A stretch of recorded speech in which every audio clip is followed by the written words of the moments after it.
a5. What do you think about this opening? Honestly, what do you think? You don't have to play knight c3.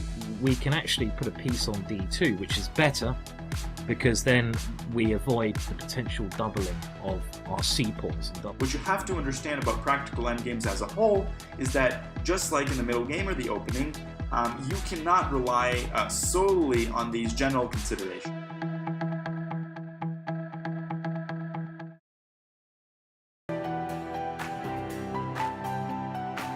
Okay, so let's send a challenge.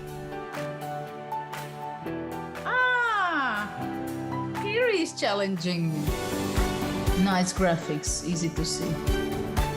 Oh, what are you thinking about? You're looking how it can be the most painful? Exactly. Okay, fine. That I give up a phone. He wants to be even rude.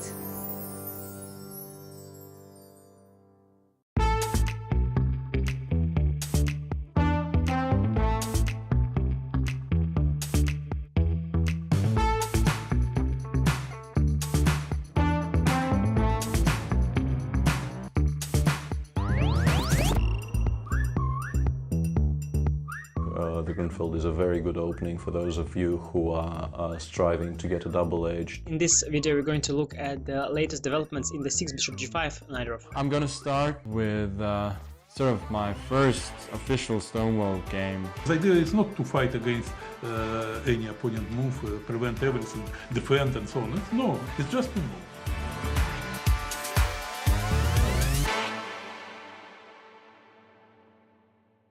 It's time to take control of your journey towards chess mastery. Magnus Carlsen introduces Chessable, the definitive solution for studying chess. Move Trainer uses the science of spaced repetition to identify your strengths and eliminate your weaknesses. There's no need to set up a board, remember which page you're on, or keep track of all the moves you miss. Get started now and join our growing community of over 100,000 chess enthusiasts. Chessable. Take control of your journey towards chess mastery. This is John. John loves to study chess. This is David. David loves to study chess as well, but efficiently. John spends more time setting up the board and figuring out what's on the page of his book than he gets to study. David likes to take it easy and use his time wisely.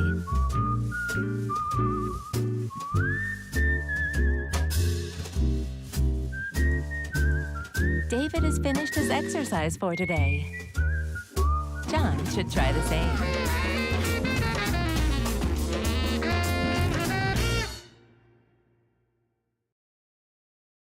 Welcome everybody! My name is Jan-Krzysztof, former world chess champion. Are starting a new course here for Chessable. A very special Chessable course. Master your chess with Judit Polgar. You know what?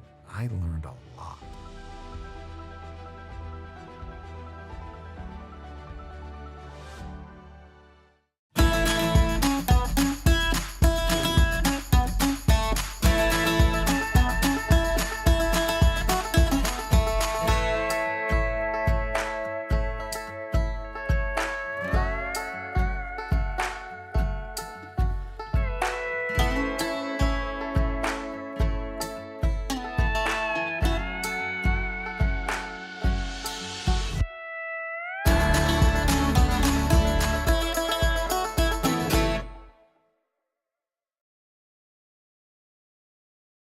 Hi there, it's me, John Chess, inventor of chess. And are you sick of sucking at chess? Well, lucky for you, I have also invented Aimchess. Look at this chess puzzle.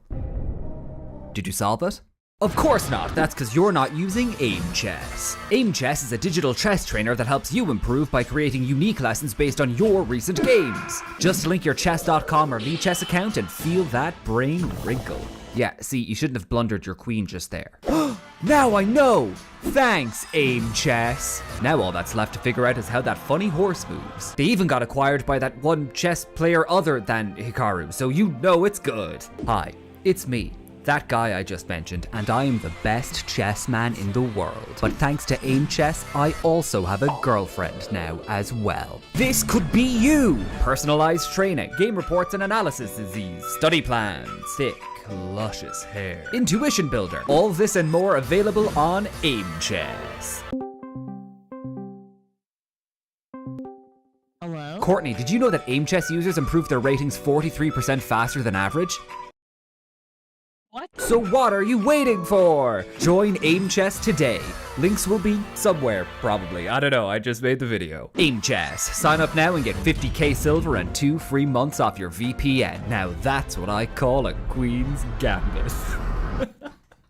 That's so fucking dumb. Aimchess, for when you aim to chess. That's their slogan. It's what they say. Ready, aim, chess. That's another. Look, just sign up for Aimchess, okay? Just, come on, literally, why not? Alright, just stop being a dick for like 5 seconds and just go, alright? Jesus Christ. Chessable, the definitive solution for studying chess. Choose from one of the largest online chess libraries in the world, with hundreds of titles ranging from classic books through to our exclusive Chessable courses. Hi guys, it's Anish Giri here. In this video we're going to take a look at the game that I played against a Spanish hustler on streets of Barcelona. It's a quick and a very exciting and action-packed game, so do check it out. It features one of my favorite openings, the Knight of Defense. Let's go. Okay, actually he's not really a hustler. Ruben is a very nice guy. Starts with e4, c5, knight f3, d6. What's your rating? 1750.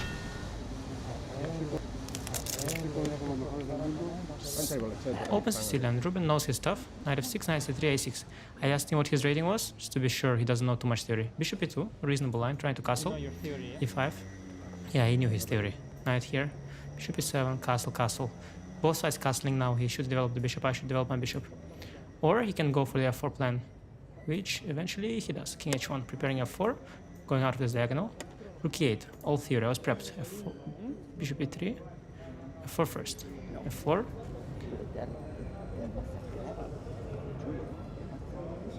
Knight c6. If f5, I'll go for knight b4 and d5 perhaps, or b5, b4. Bishop e3. Now I take. The bishop lost the tempo and bishop e3. Bishop takes f4. h6. Preparing bishop f8. Awaiting bishop g5. Queen d2. Wants to double.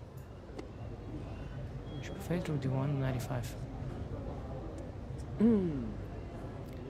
Pressure zone. e4 pawn is weak. d6 pawn is weak. I've got pressure here. Maybe knight g6 opening the file. Maybe b5. Maybe bishop b7. What's Ruben gonna do? Ruben, by the way, owns a nice restaurant and a chess club that he invited us to. Nice guy. But likes to think. Not easy to find a plan for white here. Black is very comfortable. Maybe drop the bishop back. Maybe bring the knight into the center. Maybe a4, restricting b5.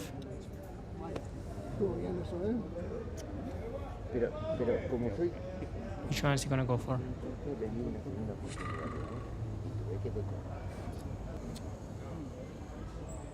Not easy. Bishop g3. Maybe intending bishop h4. Opening the f-file for the rook. Bishop h4 is not a real threat, so I go b5. Bishop h4, I've got g5, or even bishop e7. a3, preventing b4. Now I'll get comfortable development, pressuring the e4 pawn. With the knight and the bishop now. Bishop d3, very passive, but does defend the e4 pawn. Knight h5, I had other options, maybe rook c8, knight c4.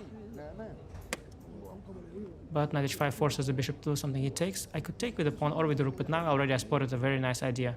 There is an interesting theme here. Do you see that? Now intending something very tricky. Knight d5. Decent move.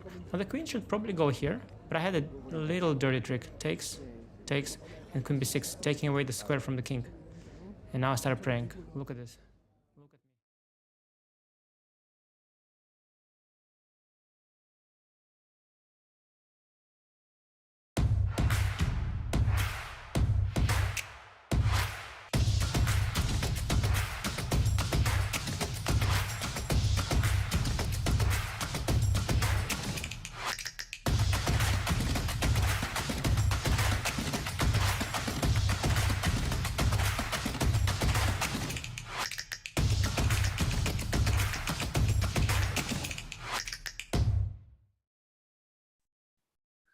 Hello, everybody. Welcome to the second round of the FIDE candidates, the tournament that will determine at least one participant in the next World Championship match. We had a fantastic start yesterday with 4 games full of action, full of fighting. And today we have the clash between the two leaders, Jan Nepomniachtchi versus Fabiano Caruana. Here to talk us through all the action is the legend, strongest female player of all time, top 10 player. Judit Polgar is with us. Judit, how are you today? Hi, thank you. I'm very fine. It was so much excitement yesterday that I think we both can be very much looking forward to today's action. We had such a day, first round, right? And usually you don't see it. No, often you see players first want to arrive, settle into the tournament, play a little quietly. And yesterday in all 4 games, there is massive action, long fights. They really did come to play. Or as Anish put it, very irresponsible chess in Madrid. That's a funny way of putting it. But indeed, we had some strange decisions. So here we see the results. Jan against Richard was the last game to finish after 6 hours of fight. And it was very hard for Richard to play that opening because he had difficulties already after move 9. So he made his life very difficult already in the opening, but then somehow he got out of it and he saved his game.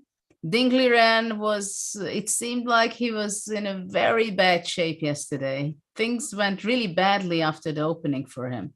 Very special pawn structure, and somehow he created a position where he didn't have counter chances after a while. But it was a great game by Jan. We have to admit that, I think.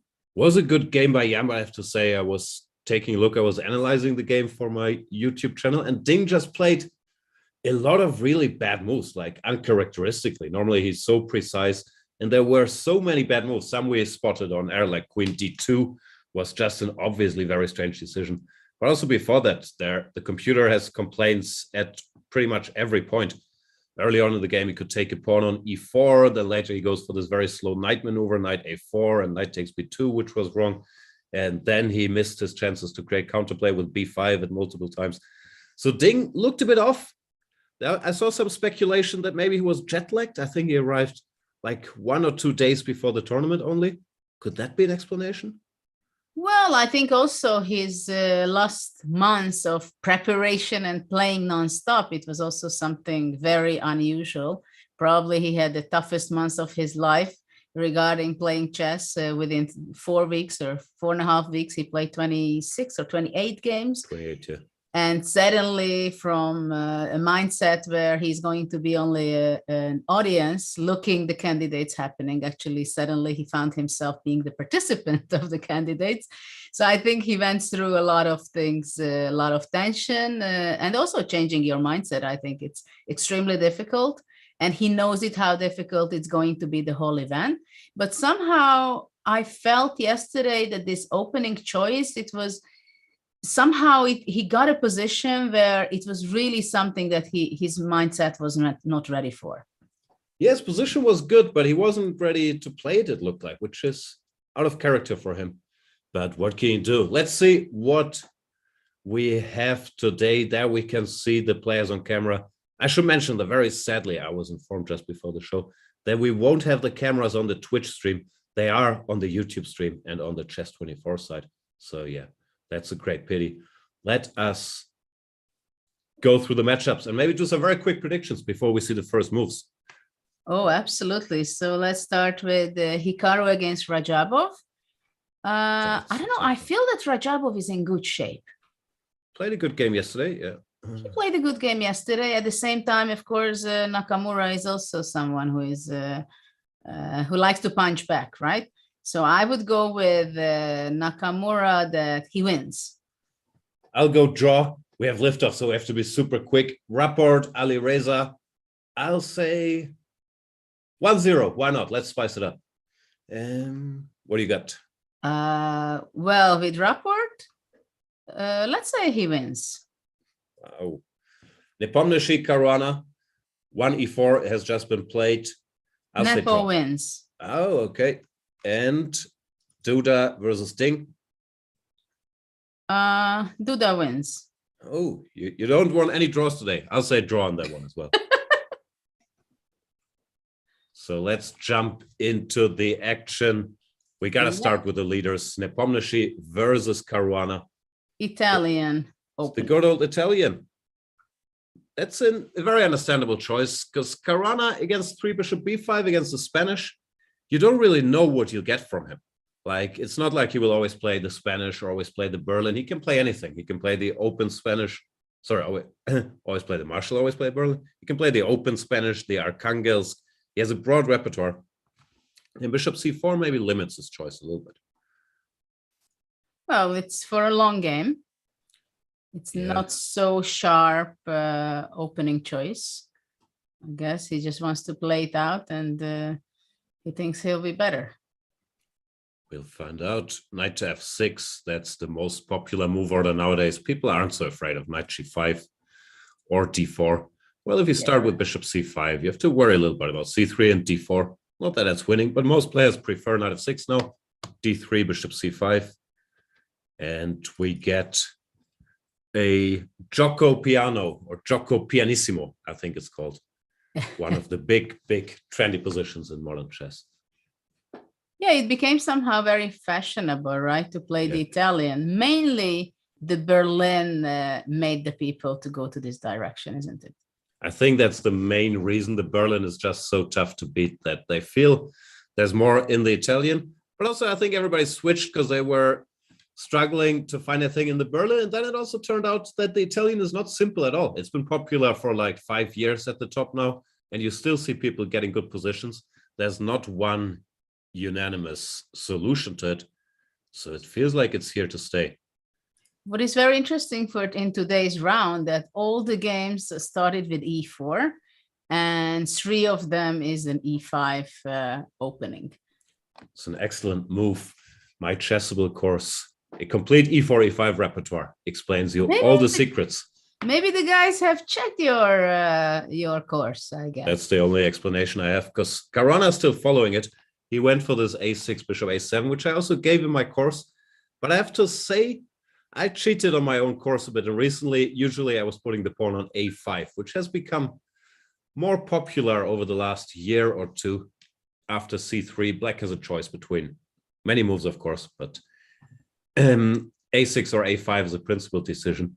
And a5, just stopping any of this a4, b4 space grabbing has, I think, become a little more popular than a6 recently.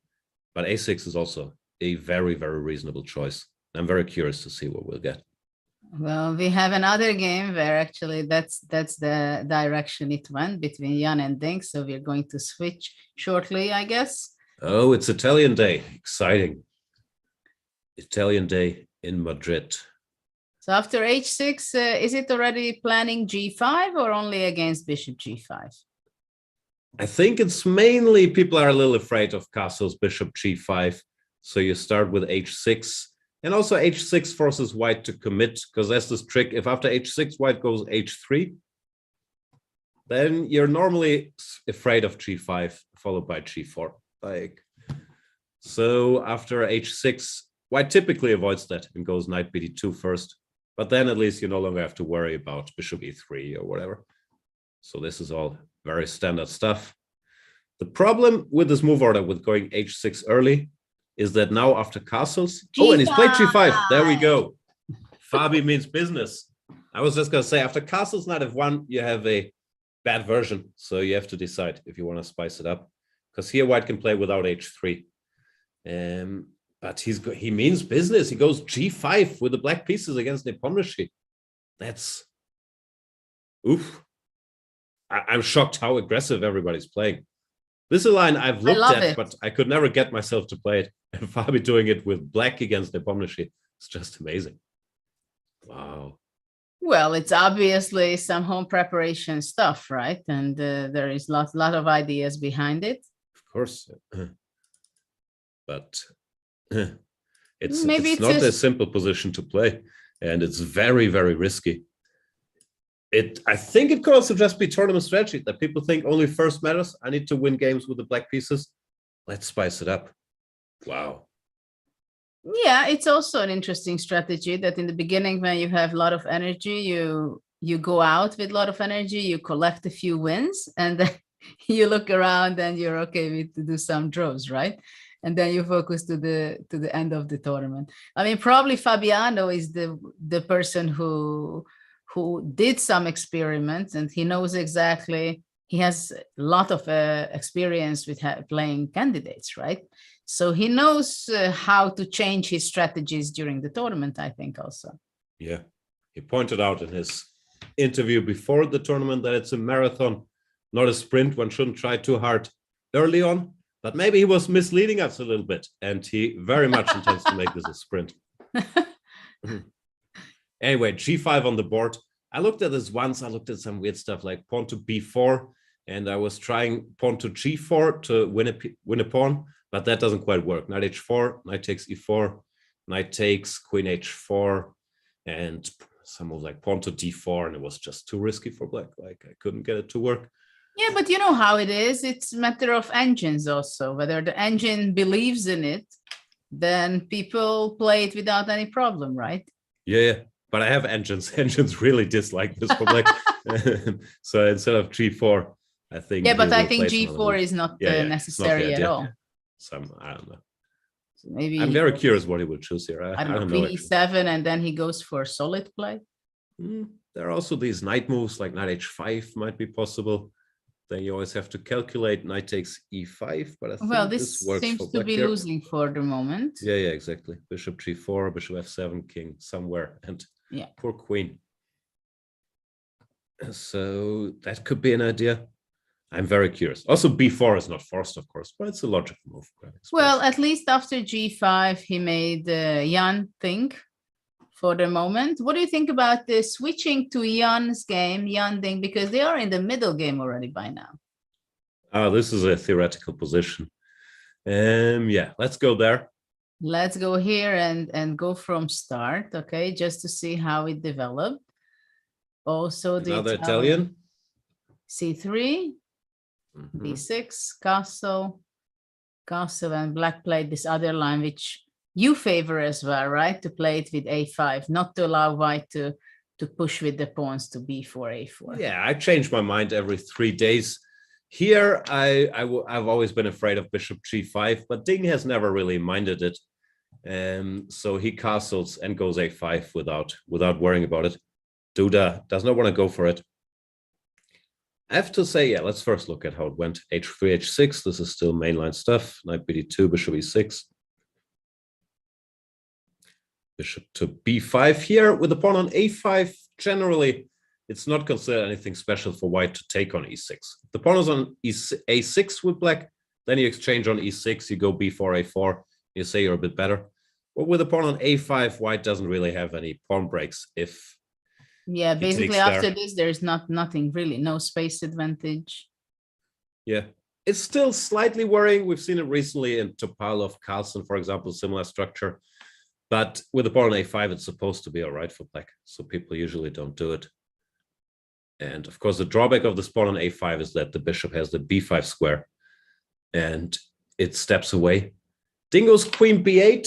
This looks very strange, but it's a line he's played a lot, which I like this idea. I think it's a very neat idea to activate your queen on a completely different manner. Later on, also pushing a4, somehow activating it. It's aesthetically pleasing. I'm a bit worried because he's played this line a million times. And you would hope that for the candidates, he shows up with some surprise value, something fresh. While here, he will just face the main line of Duda's homework. And maybe he just believes in his openings and he knows it's fine. But it's a very risky thing to do. He also had it in the last candidates where the Marshal, he was caught by Nepomniachtchi by sticking exactly to his line. I'm a bit worried, not about the position necessarily, but about the approach he has. But you know, this can also be a kind of a psychological problem of Ding, that as he got to know this information, that he has the opportunity and he has a spot in the candidates, he had to play nonstop, avoiding some of the key preparation, right? Because he wants to keep something for the candidates. And practically he had no time at all to figure out and develop and prepare new stuff. I don't know. I'm not giving him that. He's been sitting at home for two years now. Like, he had time. Or I don't know what he's been up to, but there was a long break from tournaments. That's true. Let's Okay, see Rookie how the to game A4. goes. Yeah. Rookie Are we following any game? Rookie 2 is a rare move. I'm just trying to look it up. I'll be right there. But Rookie 2 is rare, this position. I still know the main move here is pawn to d4. Bishop e3 is possible, but it's not much here. Pawn to d4, e takes d, and bishop takes c6, for example, with some chaotic positions. This, I think, is a little better for white. There's also d takes c3 instead of b takes c6, and it gets really messy really fast. Like the bishop goes somewhere, bishop f2, and chaos. But probably Ding knows all the details there. So Duda is saying, let's play a little more slowly. Yeah. Rookie 2, a4. Yeah, rook to e2. Still 36 games. I just looked it up. Pawn to a4. Also by far the main move. 31 games. Now knight g3 is the main line, also played. Queen a5 forcing the bishop to take action. Yeah. This has all been played, but at least it hasn't been played by Ding yet. It has been played, however, by Kayakin, Mamedyarov, Anton. So plenty of games still. Takes, and bishop to d2 was played. Yeah. That's a rare move. All the other games, or most of the other high-level games here, went knight to h4. Trying to straightforward to some attack. Well, okay. Games It's continue. not clear whether bishop d2 is what does it give for white. He wants to go d4. Yeah, it's certainly Clearly it's a threat. Home cooking. So black played prophylactically bishop b6. Yeah. Blitzed out, so bishop d2. I guess not a surprise for Ding. And already a very tough position to understand. Does white want to go c4, bishop c3, or what's this bishop d2 it's kind about? of strange, isn't it? Yeah, I agree. But again, this game black will hardly play d5, right? Will be hard to manufacture. There is such a pressure over the e5 square. So what should black do? Can we dream of knight d7 and f5, or I don't know. Well, I think white is going to go Not knight happening, yeah? a4, Yeah. for sure. I know some g6, king h7. It's a will I get mated there? But still knight f5 kind of thing can happen, right? King h7, knight f5. Yeah. No, this is unpleasant. I don't know. Maybe it's although no big rook deal. g8, it's maybe unpleasant for both. I don't know. Such a mess already. I mean, okay, I could go with the other knight, right? It could be more sensible to go with this, but still, when white is going to be taking here and the f file opens up for black, it can be just fine. Yeah. Weird position. I also don't know if the c4, bishop c3 really is the plan. I was just trying to understand why he would go bishop d2. Which Well, is also maybe he wants to go queen c1. Looking out over there, and after king h7, already knight h4 and knight f5. Huh? Also interesting, because the bishop and the queen, they're far away from defending the king side. Yeah. The bishop on b6 and the queen on a5. Yeah. The queen especially very far.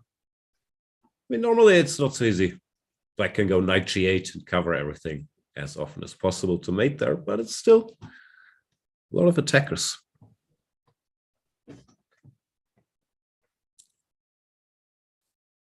I'd be scared. It can be scary. Of course, I would be more happy to have my rook on f1. Can't have it all. or on h4, the rook. Well, that I pushing feel it. that it is exaggerated. Yeah, I had to put the rook on f1. It's still more realistic. that's true.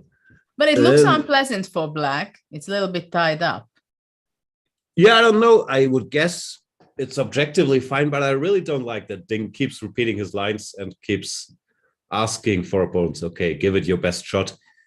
I mean, even if these lines are okay, it's not very practical to do. And this surprise value element, he doesn't seem to value so much.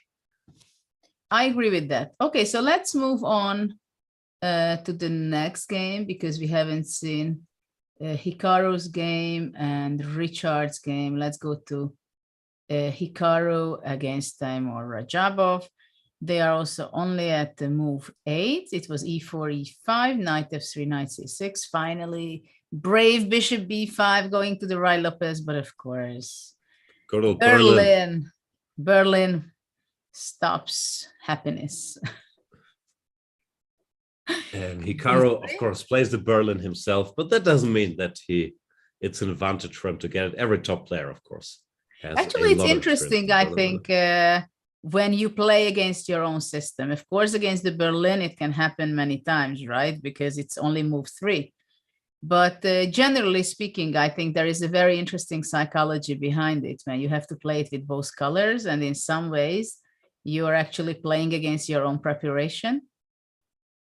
I'm sure it happened with you too. No, it happens to everyone.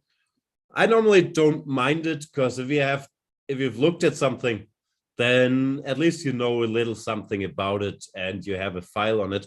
But often you also feel helpless, like you don't know what to do at all, because you've studied it all for black, and then you're stuck there trying to find something with white. It's a tricky spot sometimes. But in the Berlin, yeah, what to do? Everybody plays it. Everybody has to do something. Knight bd2 is a bit of a rare move, but not exactly unheard of either. The main move here is c3, which Radjabov faced recently in Norway chess against Anish, and he played d6, which was already a mistake. And after d4, he was in trouble. So very rare to see a theoretician such as Radjabov get in trouble on move 5, is it? Yeah. 6, yeah. So knight d2 was played, and immediately he went knight d4. Yeah, that's the main move. If you get the chance, you exchange the knights. Takes. Here there's this trick. If instead of c3, white goes knight f3, then bishop b6, knight takes e5. How does this go again? I've looked at this many times because I'm always afraid to lose the pawn, and I always have to check it doesn't work. But I'm trying to remember why it doesn't work. There's some trick here.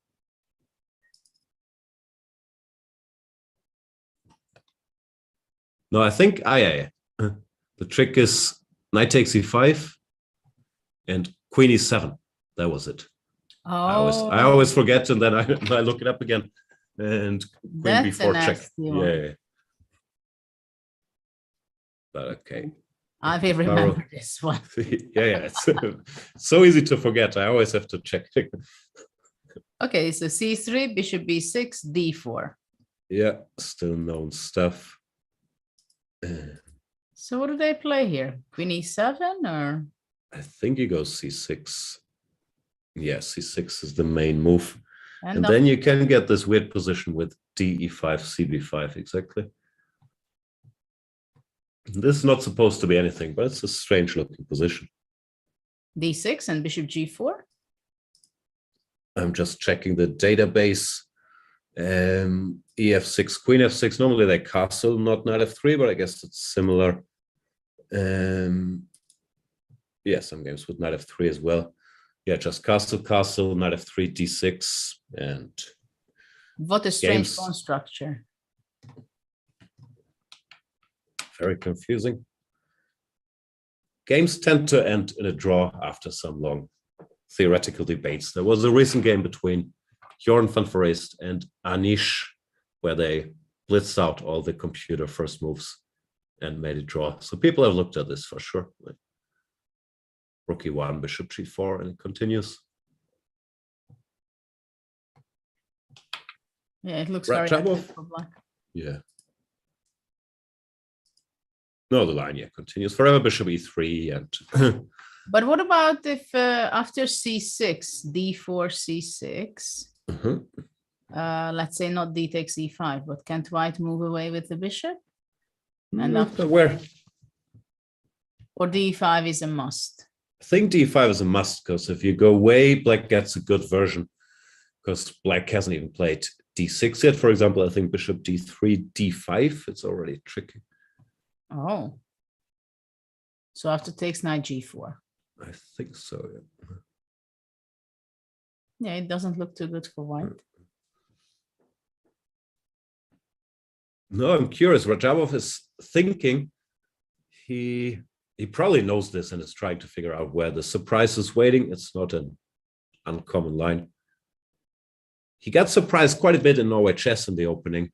He hasn't had much time, of course, since to fix it. That just ended 3 days or 5 days ago, whenever it was. So for his sake, let's hope that this is not another surprise and he's just taking a moment to recall. Okay, so we can leave this for a short time until he thinks and go for the fourth game, for the birthday boys game, who is Ali Reza today. He's turning 19. Happy birthday, yeah. Well, is Rapport trying to get the structure every game with both colors? Yeah, he had something, could have very similar yesterday, but he chose to go some different lines. So the only Sicilian game of today. And Rapport played queen d4, which is quite unusual at this level. Yeah. I was playing this for quite some time.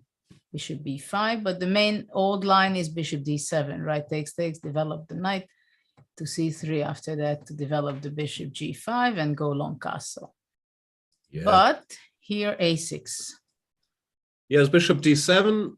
I think things changed and that because the old line was fine for black, but they stopped taking on c6, and now the bishop d7, everyone plays queen d3. I think queen d3 is what they did, and somehow it wasn't so easy. You tried to delay the capture. Engine influence again. What to do? Times are changing thanks to our beloved engines, but this one, yeah, has proven to be somewhat tricky. White wants to go c4 and play some sort of Marozzi structure and not commit to. Well, and basically white is trying to get the tempo, right? Because if black goes a6, then you take white. White is going to be capturing already, and white freed up the space for the knight on d4. Yeah. Usually black plays g6, white goes c4, and you get some different kind of position. But computers always like this Marozzi structure for white. So this has become popular. Maybe that's why. So this is a very strange bishop in this kind of structure. Yeah, what to do? The rest of the structure is good. Get the pieces out. Okay, so a6. Now we have to take bishop a4, b5 looks wrong, and still c4. Fighting position, but I think Richard will be happy here. This is his kind of chess. No, some pawn structure. That's not super usual, but my feel is, and I'm curious what you think about it, that's one of his specialties, like understanding pawn structures and what pieces to keep and what to put where. And often it's quite unusual pawn structures. I always been impressed with this maneuvering skill there. I think Richie can fit to him, this structure and this game. Exactly. And he's more uncomfortable with the black side of it. Yeah, yesterday it certainly looked like. So he can, but I don't see whether he would be very much comfortable with it from time management point of view, because if you play this system, you should be kind of ready and know which way you develop your pieces. By the way, I have a question, because in yesterday's game, he was in trouble after, I think it was move 9c5, no? 9c5. What about 9c5 here?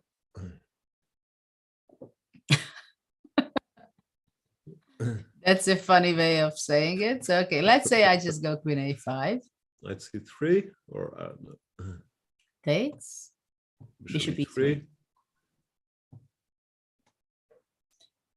Yeah, that would be really funny to play if c5 works. Again, it would be very funny. He should know the idea at least.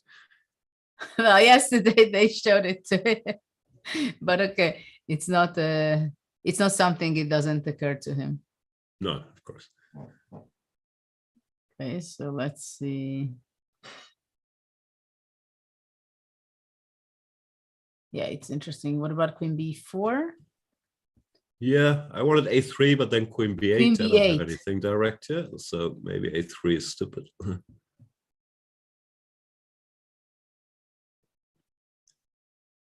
I mean, Maybe instead of a3, some other move. Yeah. Knight a4, Yeah. but probably already then c5.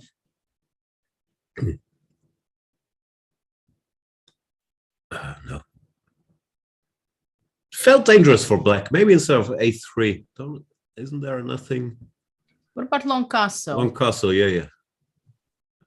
Or after a3 long castle, maybe better because now rook b8 is an option, for example. Also knight to g6.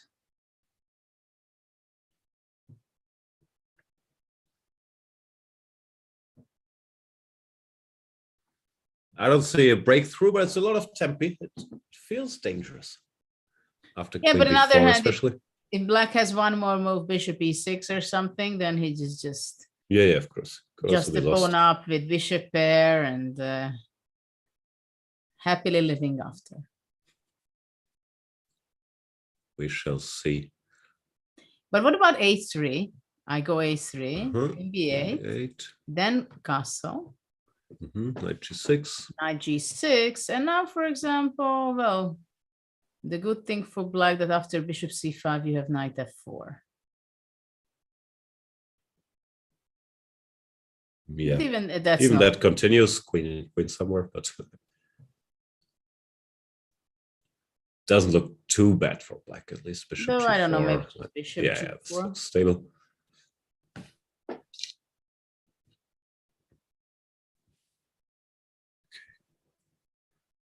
What So have we how is done it to the poor position? if we go back to c5, queen a5? I could also be chicken here and play queen c3, which is less exciting. This but is at not the least reason very you played safe. c5. I don't know. I just want to break the pawn structure. Yeah. I'm not sure how much it is for white. Let's say takes a knight g6 or something, but at least a little something. Take on d6, bishop e3, long castle, knight a4. Could be a little better, no? He played c5. Wow, knight c5 strikes again. Well, obviously tomorrow there is no other chance. We can make a bet that move 9 is going to be c5. That's very funny.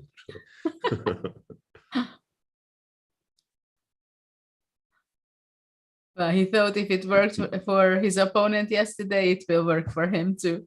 That is hilarious.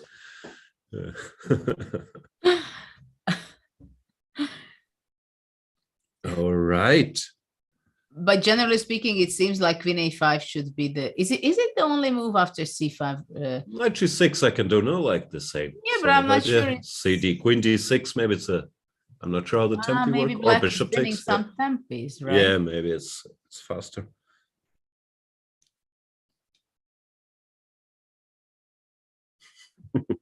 I just looked it up, but it was 9c5 yesterday as well. Yes. Yes, that was 9c5.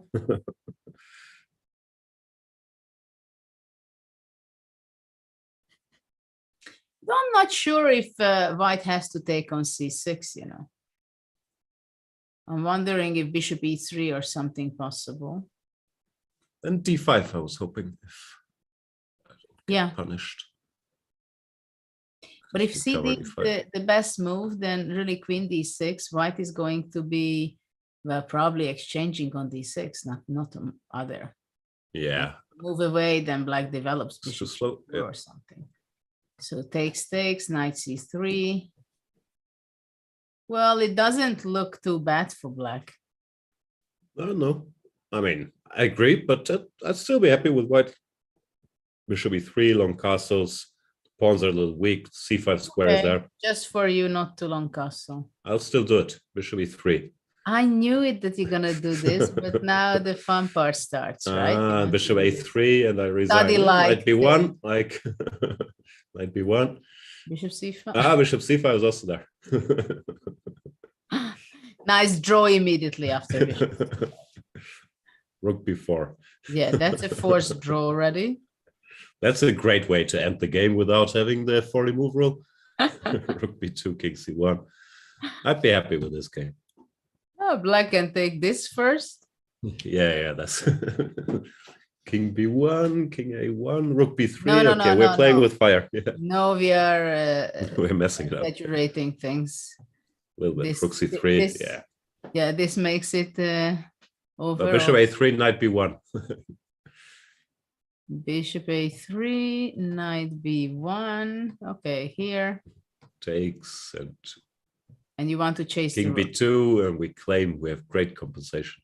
But probably, yeah, it's why all is nonsense. It great compensation? Yeah. I give up. Probably it's only our dream. Knight G6 is on the board. Okay. He wasn't tempted by Queen A5 check, which is understandable. So actually, this C5 is not exactly that C5. What happened? It's not as crushing apparently as the other. Also, the computer bar we can see there on the right says it's an equal position. Yeah, so it's not winning this Actually, time. I'm not happy that if white really has to take on D6. What about Queen C3? It's a very strange move. D5? Can't I take on E5? I'm not sure. Some options. D4, Queen G3. Let's say bishop takes C5.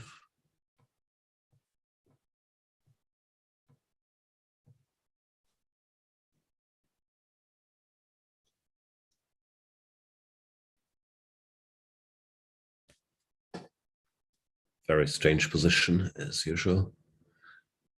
Taking the G7 pawn looks excessive, but maybe white can just play whatever. Knight D2 is some move. How do you want to take the G7 pawn? Knight G6, Queen E5 check, but that's overdoing it a little bit. Ah, you're so greedy, but I always look for pawns, but it doesn't work. I said it doesn't work already. Yeah, this is a Also, beautiful Queen E7. Yeah. self-trap. This is not the way. Okay, so Knight G6 is the position. Yeah. And now Richie is hesitating how to continue. But also Queen C3, I'm not forced to do anything. No, like if I don't want actually, D5, I'm not Bishop happy. G4 or whatever move, like it also doesn't look too bad. I'm not happy that I'm moving the queen continuously.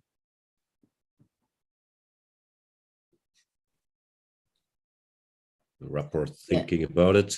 C takes D should be the move. Can we go to jump back to Jan and Fabiano's game, because they are having a very complicated middle game already.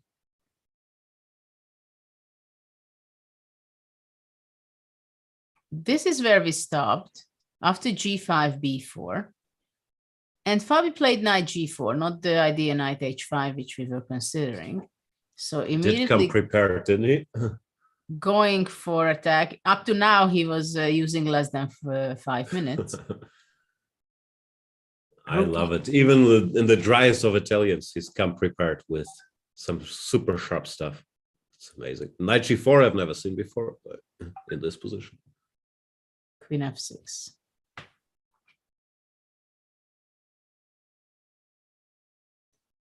And now Queen E1, keeping a place for his knight on F1, but protecting the F2.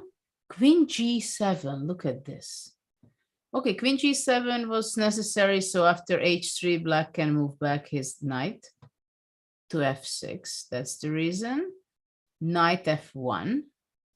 Actually, which is the new move in this game? I would think, I'll check. I would think Knight G4 is a new move. So Knight G4 is the new one. I will look it up, but that I strongly suspect. C3.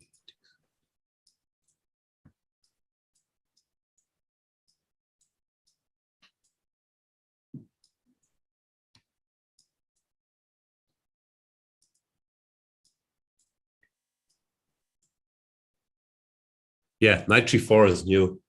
A lot of G4 games, which doesn't really work, I thought. Very interesting, very straightforward. How aggressive Fabiano is. Queen E1, Queen G7, Knight F1, he went castle. And after Knight G3, Knight E7. I like black's position a lot.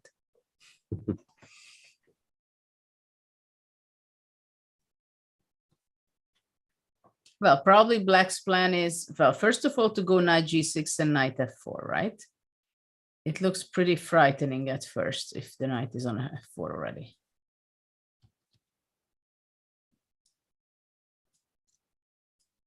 Sorry, I'm still clicking around in the database here, but yeah, not territory where we have seen that many games. Queen e1, queen g7. No, nothing there. Yeah, it's a very cool choice. I don't know if it's good or not, but the spirit and how deeply he prepares like risky continuations with black really goes to show. He's come armed. He's serious about this. Very, very serious, probably. I'm wondering if somehow white can go d4 at some point. What about d4? Try directly now? Yeah. See what happens. Knight g6. My first thought was e takes d, grab the pawn, of course, but that's maybe not in the spirit. If you take on d4, what do you mean? You wanted to take both times? Takes. Sure. I'll take a deep breath. But at least there are two pieces hanging if knight takes d4. Very brave. Takes. Reckless.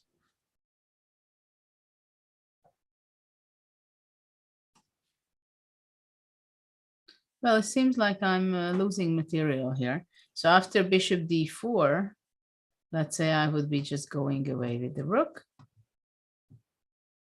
Yeah.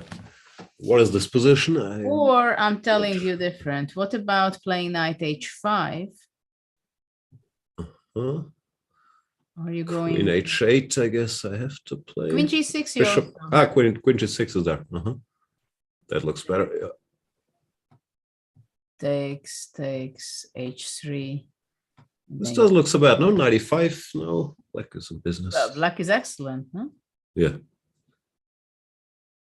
Okay, so d4, he takes d4. Also here, I was thinking about h3, but maybe 95. 95. Yeah, it doesn't do much. Yeah. No, it feels reckless as e4, and I've made that mistake many times in these Italian positions where you play g5, white goes d4 to grab a pawn. Usually it gets punished. But they still have to think about it. Okay, also, then white could start with h3 and then d4, no? Like yes, this is what I also wanted to ask, but I'm not sure. Maybe I would actually go knight h2 or something. After d4, you go g4. How does this go?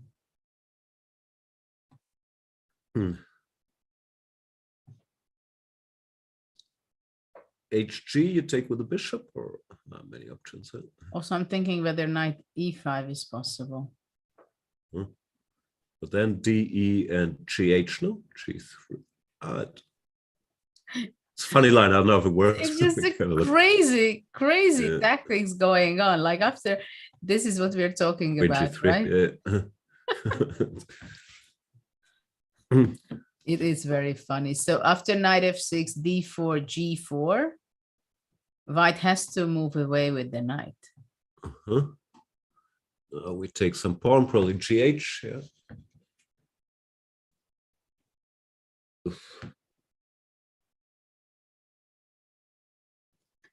No. I don't see anything for white here. Position is above my pay grade, but it looks like it works for black, no? Works extremely well. And if after g4 I take, it can't work. You just take it back. Okay, let's try DE is really bad news here. Bishop f3. We don't want to try that. Queen g3. We have the same position, just with more bishops. This spin is killing. And after bishop g4, I think some you other cannot move. go d4 here. But then, Or takes, bishop g4. I don't know what. Knight h4. Let's say bishop e3. Oh, yeah. Knight h4 can be also interesting. Mhm. But of course, you go c ED, takes. yeah. You're not even considering taking the rook. No, the knight on f5 is too much even for me. But what is this? Bishop takes, bishop d4, and let's say bishop b2. This looks scary. Also, yeah. Rook a3 will come. I don't know, but okay, let's say if you just take and you go queen g5.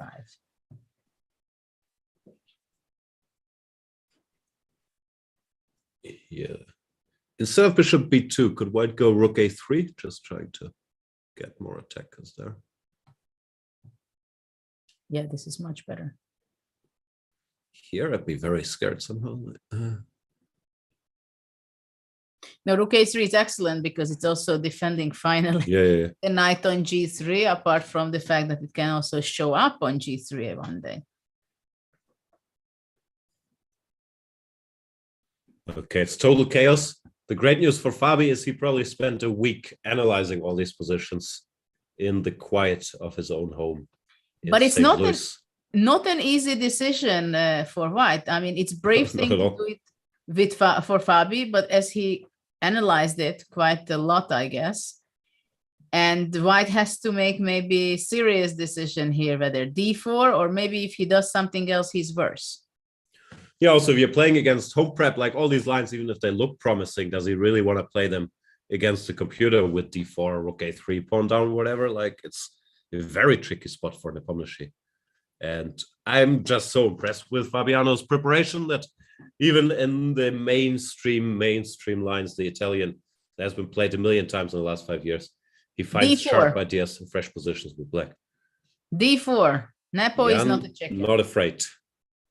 No, he knows that he has to do some action, even though it's not his home prep, it's Fabiano's, but he understands that he has to go forward. Fabiano I will think come, play e it's the takes best. d4 in 2 seconds and go for a walk again. No, thinking. Well, probably he's unhappy that the crucial move was played. That, or it's a bad move and he's out of prep now and has to start thinking himself. It's always this compromise, like if it's a move that is not in your file, you know, the computer probably doesn't like it, but you also know, now I have to start playing by myself, which Fabi's quite good at, fortunately for him. That's always a strange spot. But I would guess he's still in book. And just No, he has to be in the book. I mean, this is the first move you check. You want to give a relief for white position, right? I mean, to play against this powerful bishop on a7. I mean, black has weaknesses, right? I mean, my knight, I can jump here and there. So if I can open up the position. And Jan is an energetic player. He's very much a player who loves. And there he goes. Yeah. He takes 30 seconds just to make sure it's the right position. He takes d4. Yeah. Don't mess around with Fabi. I'm curious now. E takes d. Is white forced to recapture? Can you, I don't know, play bishop? We were checking h3 first. But h3 95. No, h3 95. Yeah. Sorry, c takes d4. And then bishop d4. Then knight d4 doesn't work because of the double attack.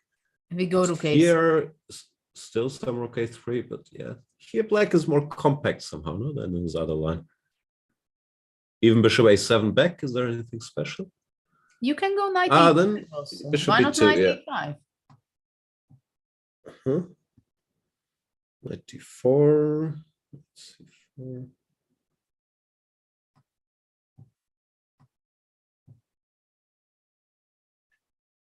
Looks all right. I don't know. It's like some funny things can happen also. Knight f5, knight f5 takes.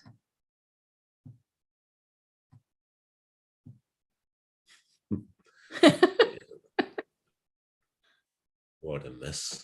But even here, I have a lot of material. How bad can it be? f6, you go knight h5? Yeah, that was my plan. Yeah.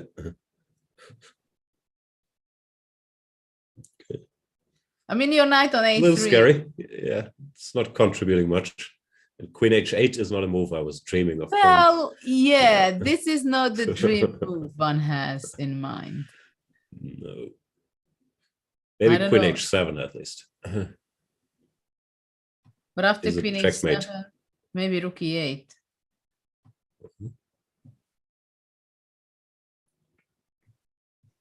Queen f5. Knight f6.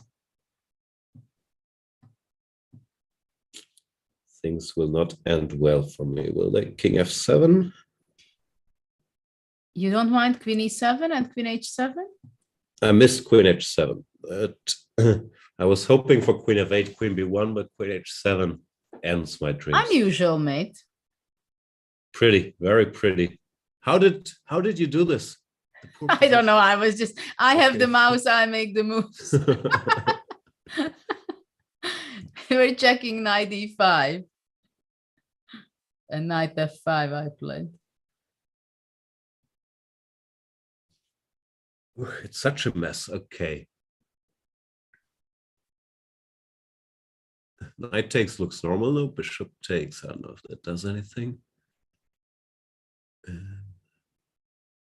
No, I mean, of course, it's a bit scary. Yeah. Black is, and also, of course, after knight a3, it's possible. Actually, the best is to go knight h5 immediately, I think.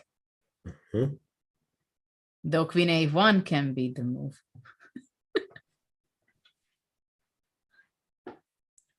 Yeah, queen a1 is nice.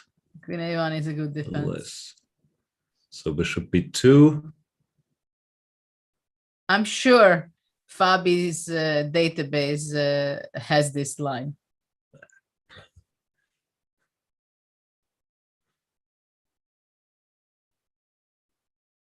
Oof.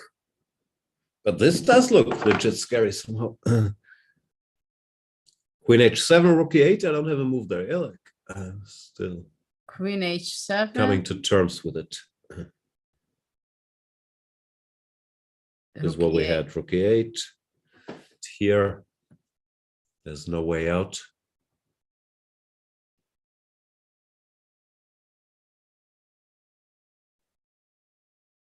Maybe not. No, I don't see it. No, I think now it's gone. That's very pretty. Just 4 pieces, but they kill poor king.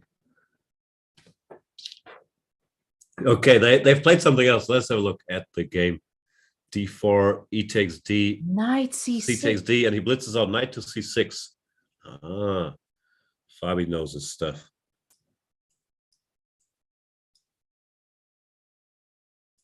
Yeah, Fabi spent 5 minutes. Yeah, that's mainly at this point. Coming back from his walks and sitting at the board writing down. That's how it adds up. So what's going on? If h3, then he wants knight takes d4, yeah?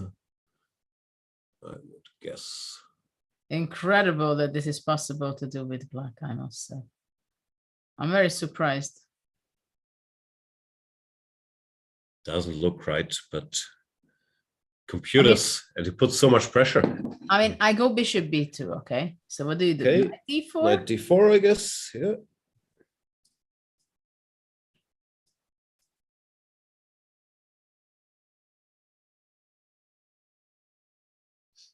And what do you do if I go h3?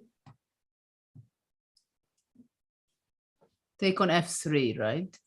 Take f3, gf, and knight e5, yeah, like still alive. Yeah, that looks okay. Okay, I guess this is right. And if knight h5, then also you take in f3 and queen g6. No. No, you don't F3? have this. No. You don't have this. So what do you do?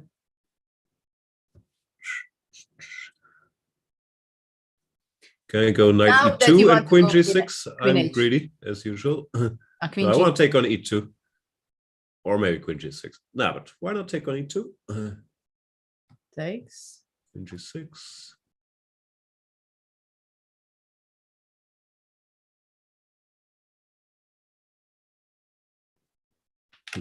The knight on g4, doing a great job. Yeah, the knight defends the f6 square, which is important.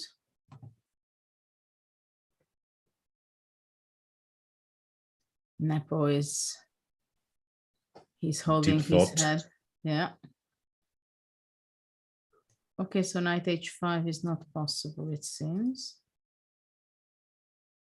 And okay, if I go takes, not with this, sorry. If I take with the bishop, take and knight h5.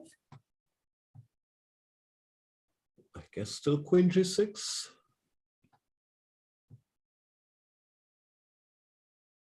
Incredible. And if takes, takes on d4, queen d4, and you're happy. Here I'm not sure how happy one should be. I don't know. Rook c1 or some move. It's pawn up, but the king is weak. What do you think about it?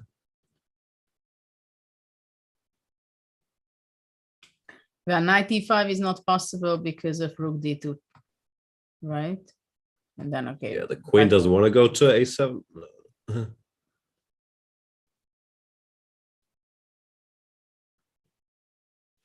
No. No, I'd still be a little worried. Like I have some bad experiences grabbing a pawn like that and my king still being stupid. But of course, Fabi will know. I would want to do something better than this for white. So after knight c6,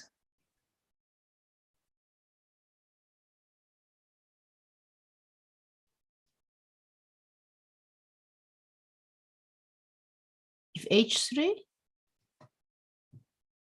Knight d4. knight d4.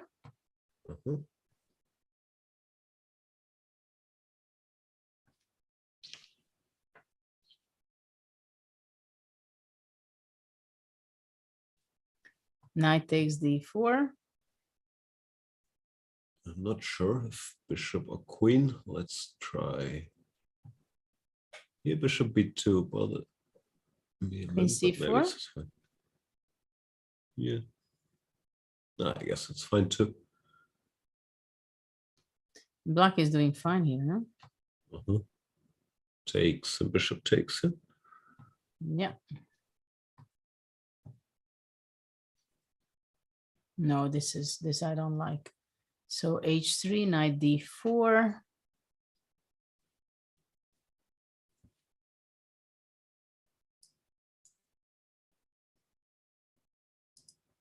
Yeah, I'm losing all my rooks. It's too many rooks. H3, yeah, we take them all. I don't want to give so many rooks of mine. Just take on e2 and take on a1. I understand. I mean, if I could play bishop b2, I wouldn't mind to have 2 rooks down. Yeah, but you can't give 2 rooks and then play queen c2. That's too much. Knight c6. Fabi did his homework. And that's also frustrating for Jan. I think he's so good he will just calculate and try to find the best move. But you sort of know there's no way to really punish it or it wouldn't be on the board. At least I guess. I can't imagine Fabi's just bluffing here. And I can also see the engine bar. It says a little white advantage, but nothing special. What if I go rook a3? I like it. Of course, I will just try knight d4 and see what happens. Knight takes, knight takes. How do we take? I guess bishop. Yeah, first try.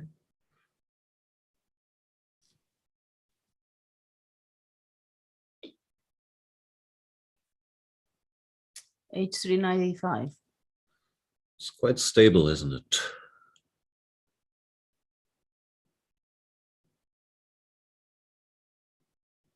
Incredible. Good stuff by Caruana. Let's give Nepomniachtchi a moment to think about it and see what else is happening in the game. Okay, so knight c6.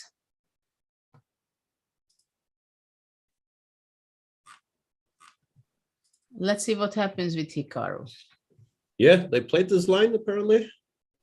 Yeah, what happened? Timer went c6, takes, castle, defending. Castle. And queen h5 is the sort of new idea. Like Anish and these games were knight to f3. Queen h5. I can check if it's new. I But like at the least idea. it's not main. But it that looks much nice and fresh, energetic. It does attack a pawn. But This little pawn over there? it's following a game Nepa Aronia, so it's not news yet. And Queen h5, Queen c6 was played. Rook e1, protecting the e4, so he wants Queen to free up c6 also his played knight. in that game. Sorry. Oh, I'm just checking here.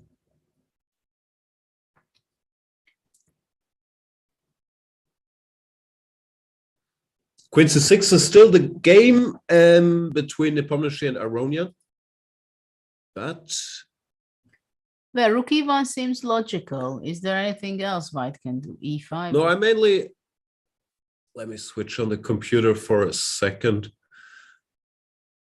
Yeah, Queen c6 is wrong, like at least according to the computer. They're following that game, but computer, because I saw the bar gave white an advantage, really dislikes that move. And it says instead of queen to c6, it gives pawn to d5 as the only way not to be worse. Beautiful move. I like that. Very active. But Very not nice. surprised at all that it's giving up the pawn. And after e It's a takes nice d, move. bishop f5? Yeah. E takes d, bishop f5, and queen d5, rook e8. Rook And e8. after queen d5, yeah, that's what it says. And it's happy. So maybe it was sort of a semi-bluff, as they say in poker, by Hikaru, that black had to find this d5 to equalize.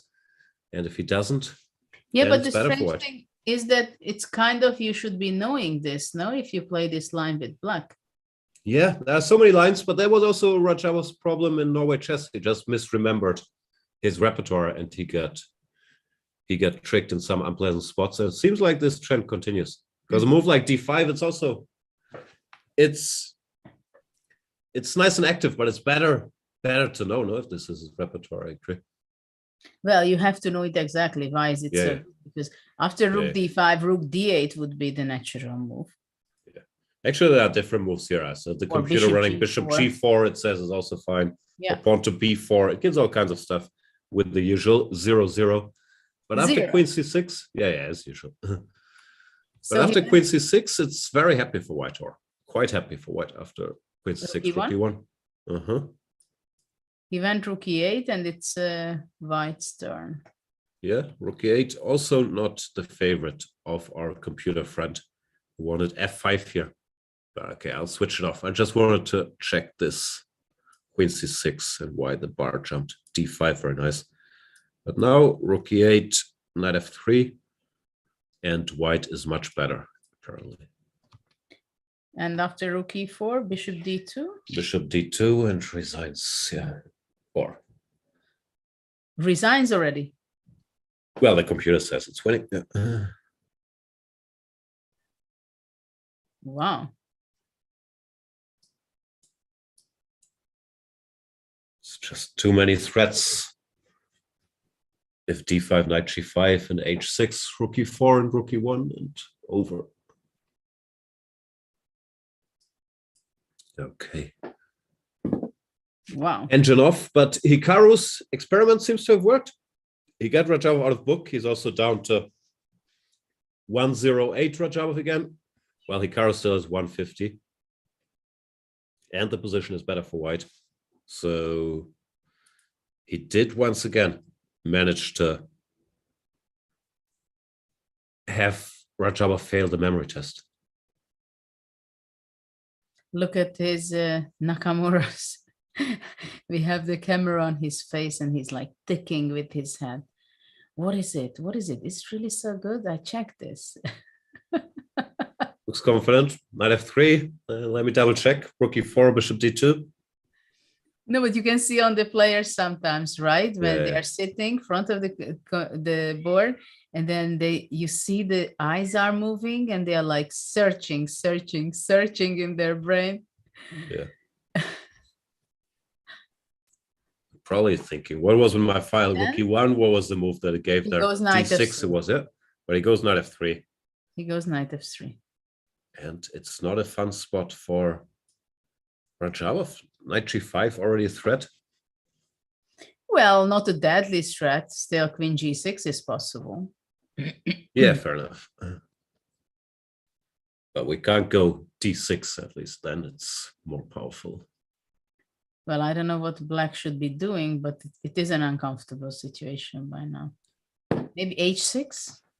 I know it's not a nice move, but No, I what to do? I don't like your knight g5 kind of stuff.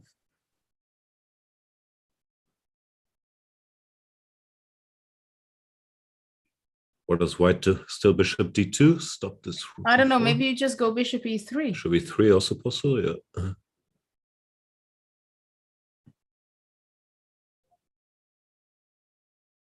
It doesn't look good for black. No, it looks pleasant.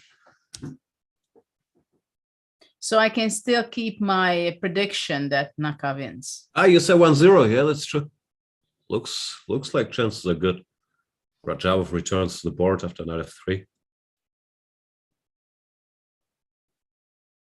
But yeah, this queen c6 he played was not the way. Nakamura prepared this queen h5 as a little surprise, because I think everybody knew about this knight f3 instead of queen h5 that was played recently.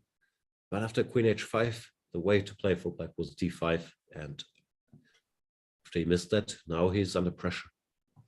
Okay, so let's wait and see. Let's see what happened in Rapport's game. What do you think? We still have a few moves there. What happened was eventually after knight g6, he took on cd6, takes, and bishop e3, going for a solid direction. a5.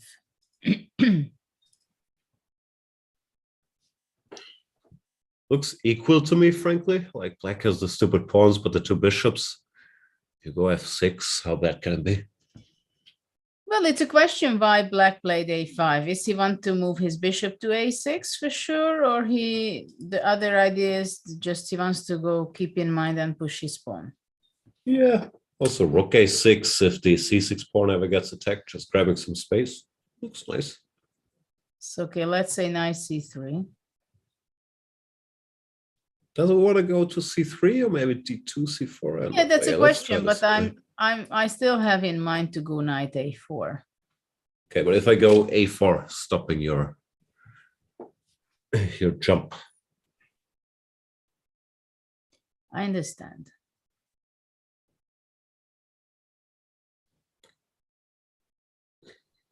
And after long castle, you go bb4? Can I go king e7, or is there any bad news coming? Because in general, I'd be very happy if I get f6, bishop e6, like.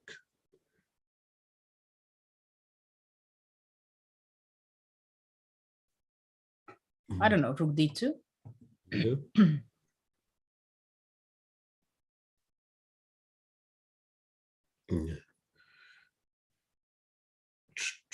Though you might even A3. sometimes go a3, b3, bb4. Yep.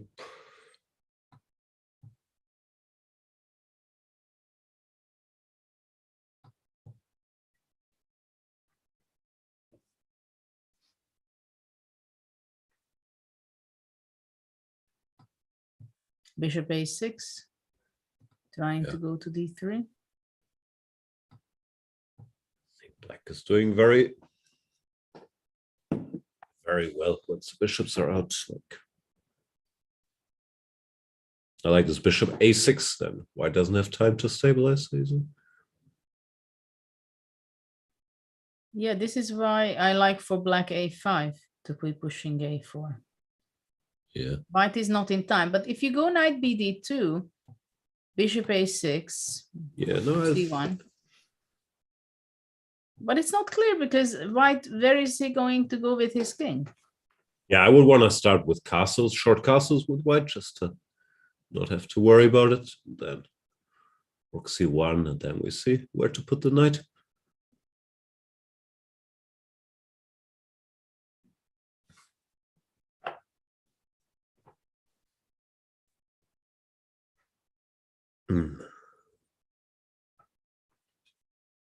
At least looks safe. It's hard to believe white is better, but I don't know. Maybe now already bishop e6. yeah.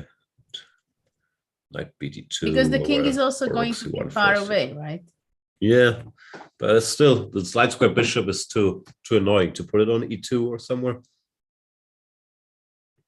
But no, I agree that I don't think black is in any particular trouble. I don't know. Yeah, he Short castles. castle is on the board. Yeah. Writes down the move.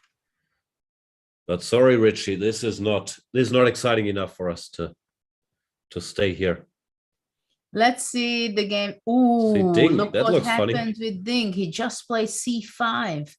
Is he trying to lose his first two games again, blocking out all his pieces there, or is this just brilliant stuff? Wow. Well, eventually he's going to exchange this, right? But he must have been afraid of d4 quite a bit. Pawn to c5. That's either genius or but not, rook d2. He felt he had to stop d4. Well, one thing is for sure, it doesn't look tempting for the eye. No. He's playing quickly though, like Mr. So what Ding. has happened in the last few moves? We left it here after bishop b6. White went queen c2 developing. Also, Duda spending time. Yes, something has surprised him because obviously he chose this line. But something got him out of book. Anyway, king h7, c4. Queen a7. I'm not sure I like queen c2, by the way. Like if he wants to attack on the king side, is c2 the square for the queen? I don't know. Well, Anyway. I guess he went to c2 to, first of all kind of d4 moves. Secondly, eventually to come with the rook to f1. He wants to do your plan rook f1 and queen c1. I know. Bishop Knight c3 does not g8. say. This I like. So is the defensive setup in these structures. But is Not the to knight get better mated. on g8 than on d7? I think if white starts attacking at some point, the knight on g8 is good, covering h6, but I'm not sure it was needed. Knight g8, rook d2, threatening d4 and c5. But something strange things are going on. for And rook my- f1. Rook He f1, plays very much c6. plus c6. So maybe he doesn't want to go bishop a5, but he wants to go bishop d8. He also tried to bring the queen back to wherever, d7. From this point of view, it's unexpected. It looks so bad c5, but suddenly after c6, to have the queen rode back and the road for the bishop, I like it. Yeah, probably Ding just knows what he's doing here. It looks so Wow. ugly, but it might just be a very nice maneuver. c6, queen d7. Then Well, in the d4, distant future, you dream Yeah. of f5. wow. Deep stuff. This pawn on a4 is nice for black as well, no? Like shutting up the queen side, shutting down the Excellent. queen side for white. Deep stuff by Ding. Very nice. If he's managing, and what can stop him going bishop d8 and queen back to d7? So white should try to get an f4 as quickly as possible, probably, and knight h2 or knight somewhere. Yeah, but probably after knight h2, black goes bishop d8, so f4 is not necessary. Can't I do it? Because I take it. Knight h5? You know what comes. You play like Fabi now. You grab Should the I pawn. there? Ooh. Maybe knight g4. This is like f6. f5 or f6. Maybe f5 is better. I don't know.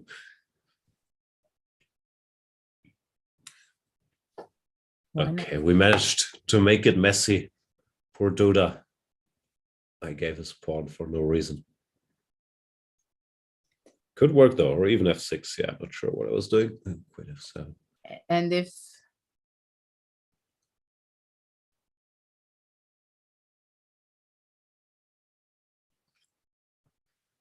Knight h4, then what do you do? Bishop g6 or but why not just bishop d8?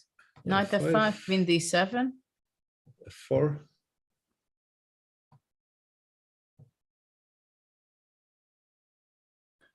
And you want to take on g7 here, right? I was hoping bishop g7 could work. Yeah.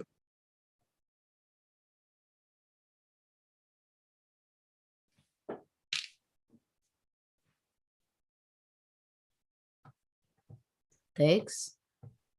And bishop g5.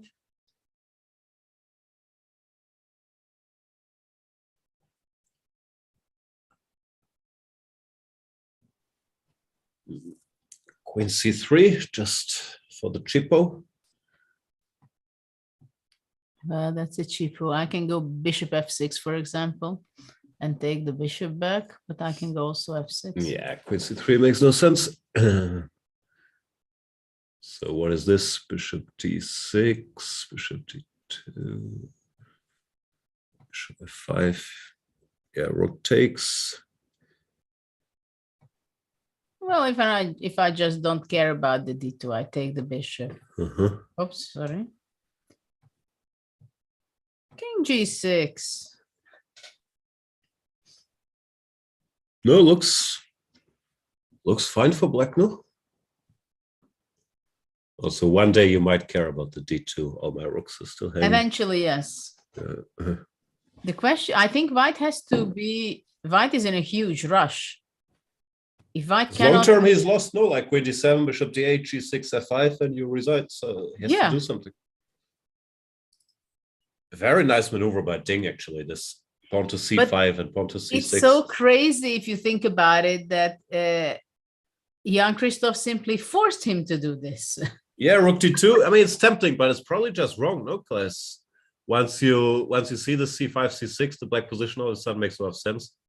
Like our first reaction was also, what is he doing? Is he getting checkmated? But if you look at it, after c5, actually it kills 3 pieces at the same time. Yeah. Queen, the c3 bishop, the rook on d2, and the queen on c2. None of them is in a good place right now after this structure.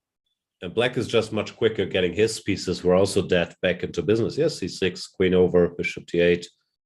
No, very nice stuff by Ding. Very beautiful. Sorry that I doubted you, Ding. And Duda, rook to d2, might have just been wrong. Yeah, like asking for this, because he could play some other move.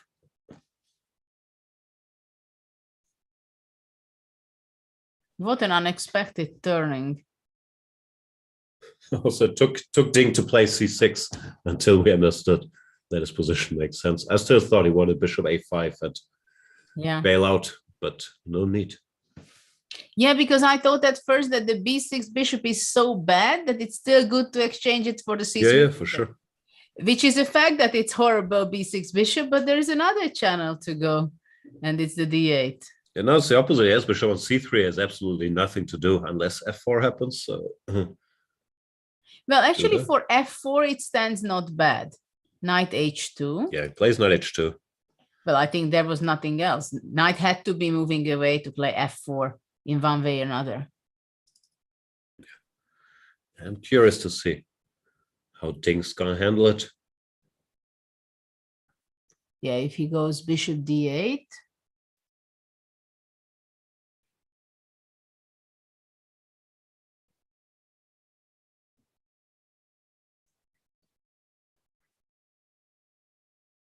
Yeah. Well, can we try on bishop d8, or if it's black you want to do something else? No, I was curious if I play f6, f4, let's say knight e7, am I getting checkmated there, or does white have an attack? I'm trying to play against the bishop, but maybe f5 is too dangerous. I wasn't sure. Like some slow attack, f5, rook d2, rook f2, bishop d2, I'm not sure.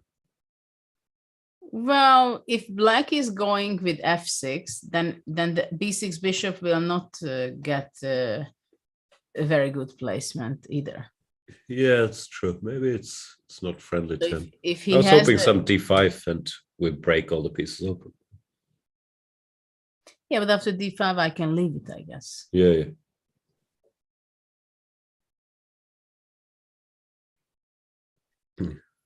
So the first idea for me is bishop d8 if it works.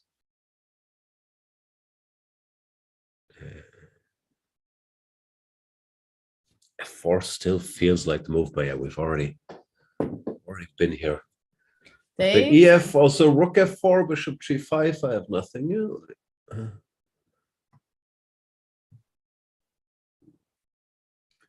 No, I guess it's too much. Like rook DF2 takes an F6, and it's hard to believe it's a serious Yeah, it's attack. just an exchange, it seems. Yeah.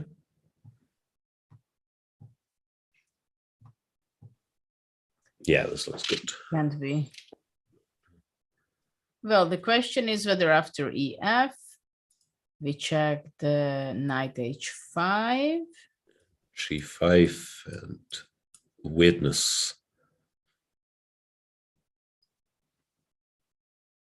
G5.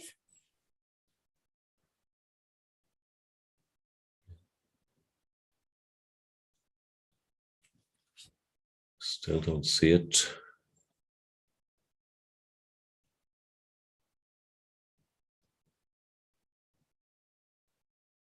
Maybe D4 to give a check.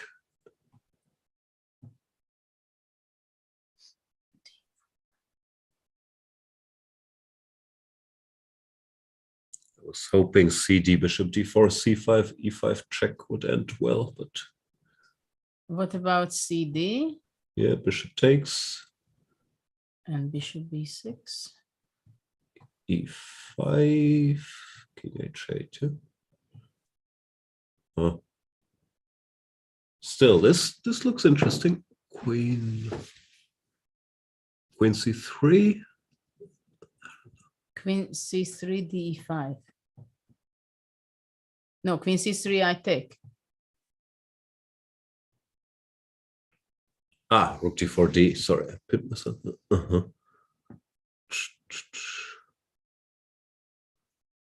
C5, bishop C5. This works. Yes, looks scary for black. Maybe instead of E5 check, I should do something else. Not so tempting.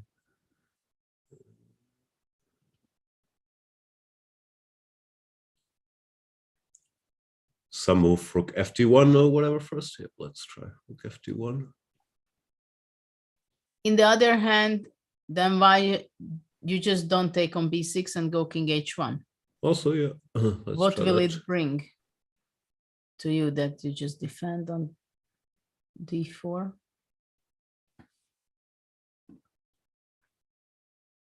No, takes in King H1 also makes sense. Yeah, not sure.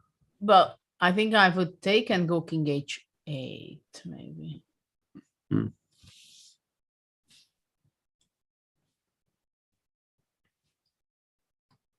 King H1, and you want to King take H1. on, right? Yeah. That's He made a move. Let's see what's going on. F6. F6 played. And after F4 ding, does he want to take or what does he want? Because it's 97. Yeah, I wasn't so thrilled about it myself. Yeah, but after F4, maybe he just wants to take and knight E7. Take at 97. Yeah, this is a more standard structure. Yeah. And go to G6 and go to E5. Yep. Doesn't look too bad. White is not on time for any serious attacks, is it?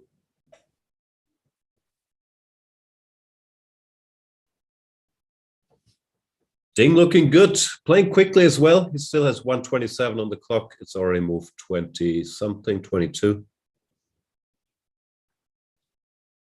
And some instructive maneuvering. I don't know what went wrong for Duda because he clearly prepared this line and wanted something there. But maybe this rook D2 was not the way to go. Yeah, since rook D2, things are strange for white. It's not like he's lost or anything, but it looks like black is very comfortable.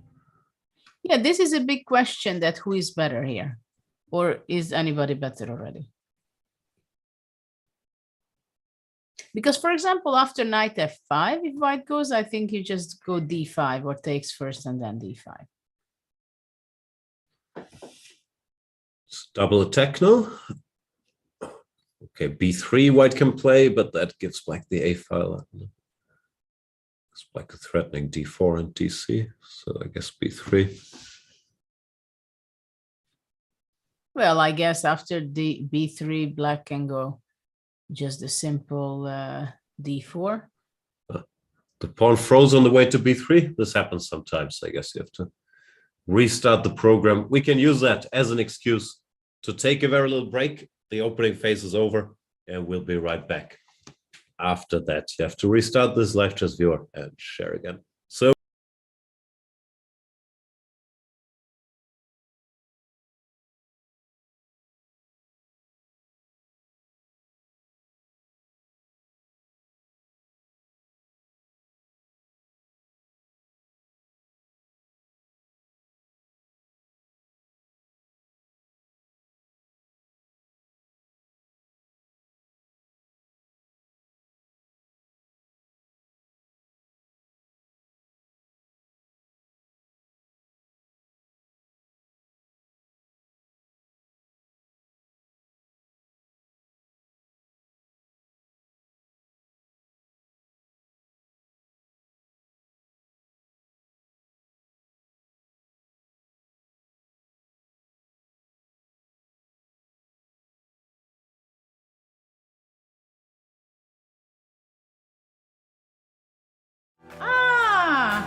Here is challenging.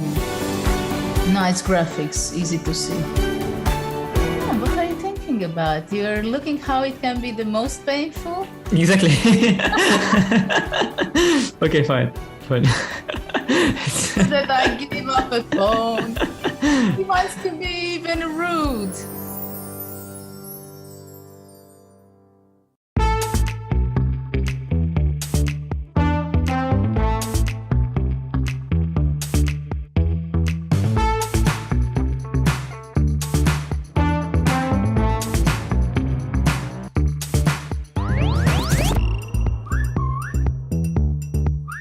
The Grunfeld is a very good opening for those of you who are striving to get a double-edged. In this video we're going to look at the latest developments in the 6 bishop g5 Nairov. I'm gonna start with sort of my first official Stonewall game. The idea is not to fight against any opponent move, prevent everything, defend and so on. No, it's just to move.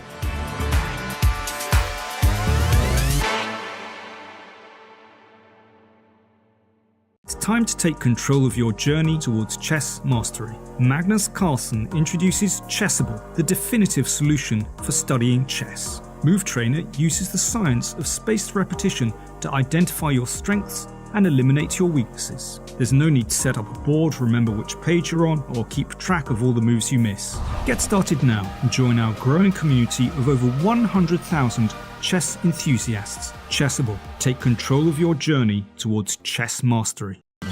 This is John. John loves to study chess. This is David. David loves to study chess as well, but efficiently. John spends more time setting up the board and figuring out what's on the page of his book than he gets to study. David likes to take it easy and use his time wisely.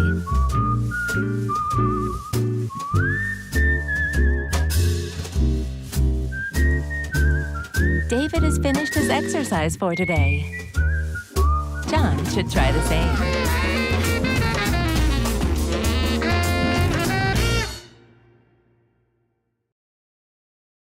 Welcome everybody. My name is Jan-Krzysztof, former world chess champion. Are starting a new course here for Chessable. A very special Chessable course. Master your chess with Judit Polgar. You know what? I learned a lot.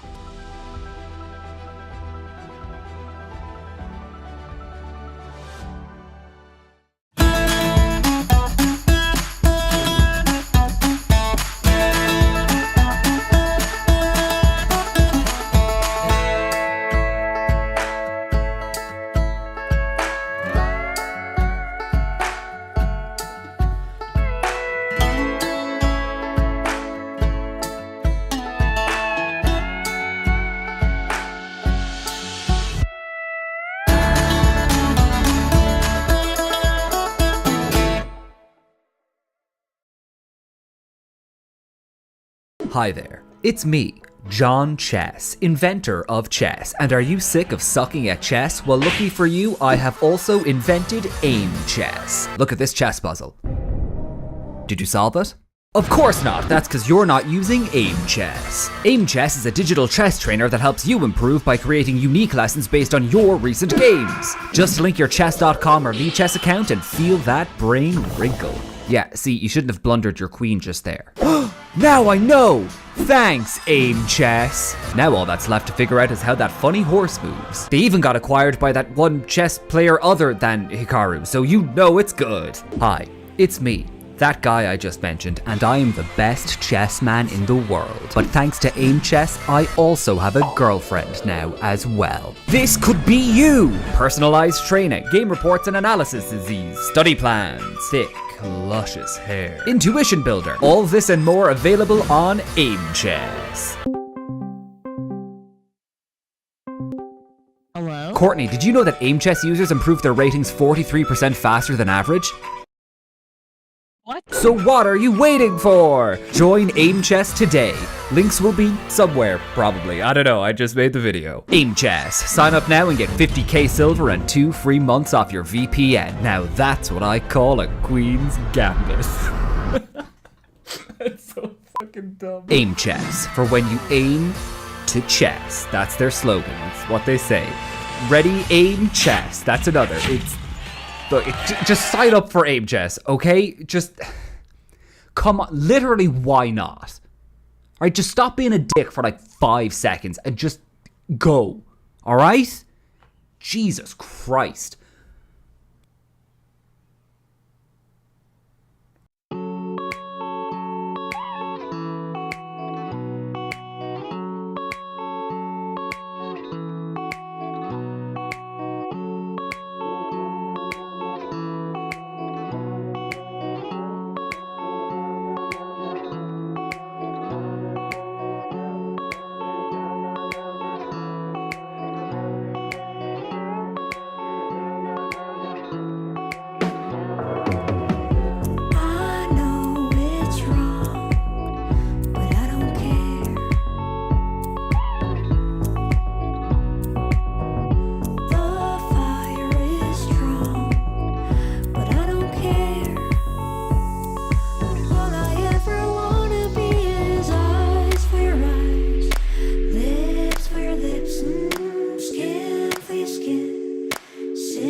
Welcome back, everybody, to our coverage of the second round of the FIDE candidates. Once again, we have 4 fairly exciting games so far. Judit, where should we start? I would like to start with Jan-Krzysztof Duda against Ding Liren game, because there are such a nice maneuvering things that are happening, and it's a very close position suddenly. Oh, So I think it's going also to be G5, my favorite move is on the board again. Oof. There's only so many G5s I can take in one round. We've already seen Caruana play one, and now Ding joins. But so what has happened after knight? Sorry, not knight G8. We left it here after F6. Duda starts to regroup his pieces, and he started with rook E2 now. Queen D7, very logical comeback with the queen by Ding. Controlling the F5 square, also sometimes to take an eye on this H3 pawn, I guess. Bishop D2, completely grouping. And probably it was already time that he wants to play F4, though I'm not sure. But just before Duda could decide whether he goes F4 in the next move or not, Black played G5, just completely stopping this possibility for White to place F4. At least in the near future. But pawns never move backwards. Ding, these poor light squares, you're not afraid? But what's the problem with the white squares? He has this bishop on E6. He's going to plan going knight E7, knight G6. Then after that, knight F4 or knight H4 jump. What can go wrong for Black? Yeah, maybe. Maybe it's a good move. It looks extreme to me. He could just have played knight E7. Why is he so worried about F4 now? F4 was there. But generally, why to allow F4? If you go knight E7, I think Black is simply having a great position. Okay. That's what I would think. He has just simply several options to do. Yeah, fair enough. This also looks pleasant. F4 takes, knight G6, D5. D5? Knight G6 first, maybe? Knight G6. No, because after D5, I think D4 would. Yeah, no D5. Well, maybe not, but something like that. Yeah, go knight G6. Knight G6, very logical, of course, going to E5. Okay, he went G5. He went G5, and simply he just doesn't want to give any counter chances for White, I think. Isn't just a one-way ticket from Black side to go knight E7, knight G6, knight F4, and just simply improve the position dramatically in a few moves. So Duda needs to find something to do. Knight G4, do you take? Or maybe you could just take, or do you ignore it? Well, you're sacrificing a pawn, I see. So your idea is to sack a pawn and do what? The problem is I can't go knight F5. And yeah, because the rook is Queen G3 is also bothering me. Ah, sorry, no, I'm going nuts. It's not the pin yet. Yeah, I saw the bishop on B6 again. I think it's just simply a pawn. Next move. Not enough here. Knight E7 is coming here. Rook B1. Rook B1. I want B4. Looking for some play there. Okay, so knight E7. Let's continue the plan. B3 or B4, yeah, maybe. Let's say B4. Doesn't matter. I take this. Yeah, rook takes. And I go.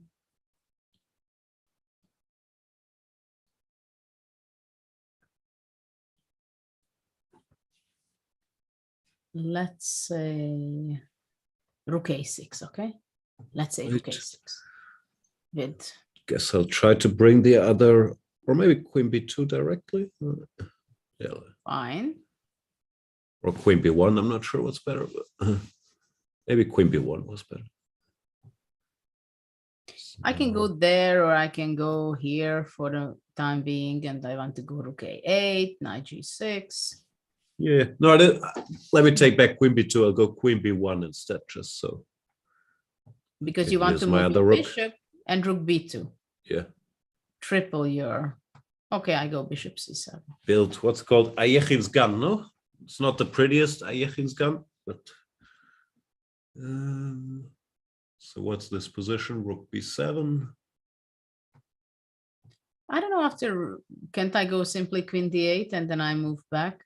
Or you know what I do? I go rook a8. Though, yeah. You're not very impressed by my attacking attempts. Bishop somewhere. No, because I think I will push you back. Yeah, you're probably right. Yeah, I don't see anything special. So let's say bishop e3 or bishop somewhere. Bishop e3. Such a stupid bishop. I'm not sure where I should go. Okay, let's say I just go queen d8. Yeah, rook eb2. Knight g4, you can go. Okay, bishop c8. Back to b3. Excellent.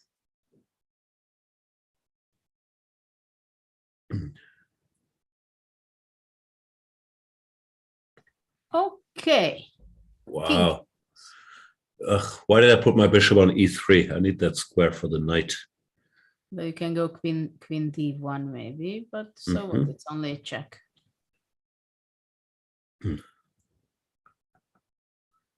What a weird position. But let's say I don't waste my time after rook b7. If I just go, let's say I'm very ironic and I go king g6. Ooh. I just say I can do whatever I want. Maybe you can. Knight g4. You know what's my next move? Knight e3.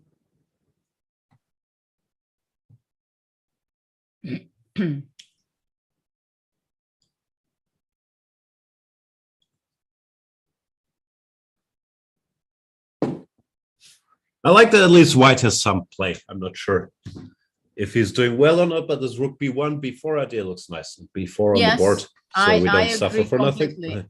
And he played it. He played rook b1, and after knight e7, he went b4. Yeah.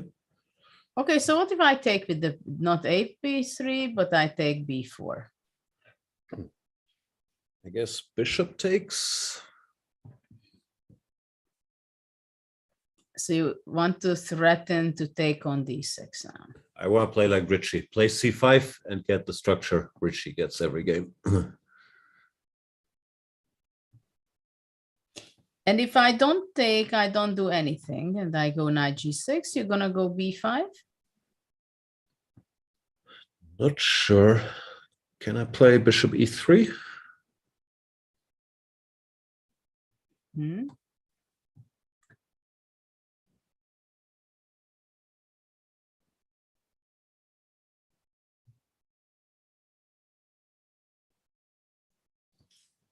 Knight h4. I know what's coming, but bc for now.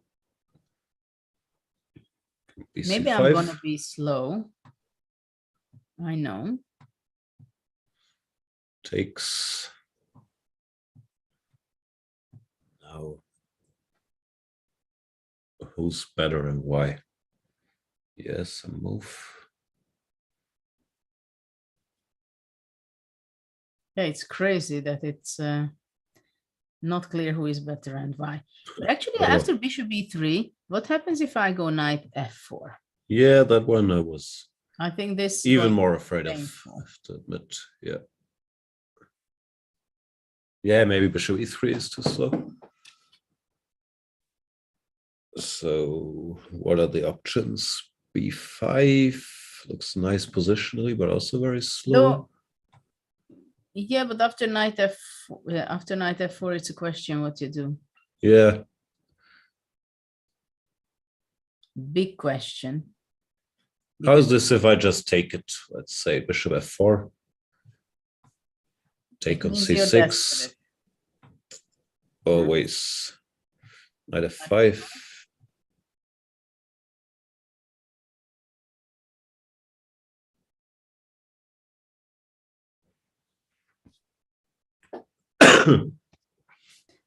Within few moves, we created some completely different pawn structure what we had.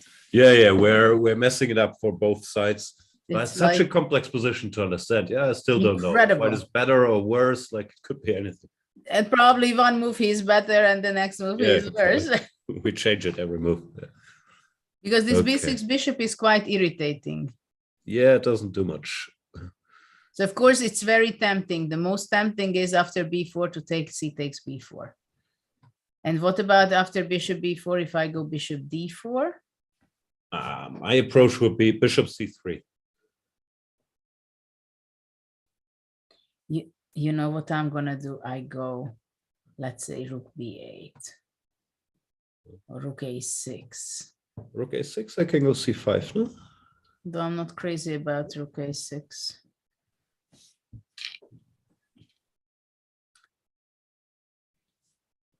You know what? I go rook b8. Do you want to take my pawn on a4? No. You don't do I want to go rook back to e1. Which one? Rook e1. e1. Very good. Knight g6. c5.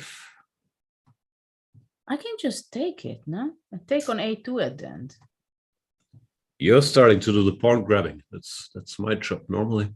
Well, when I have a pawn on a4, you know, I don't mind having it as a pass pawn. Fair enough. Okay, rook b8. Sorry? Rook b8. And you want to go knight h5 and knight g4. Knight g4, yeah.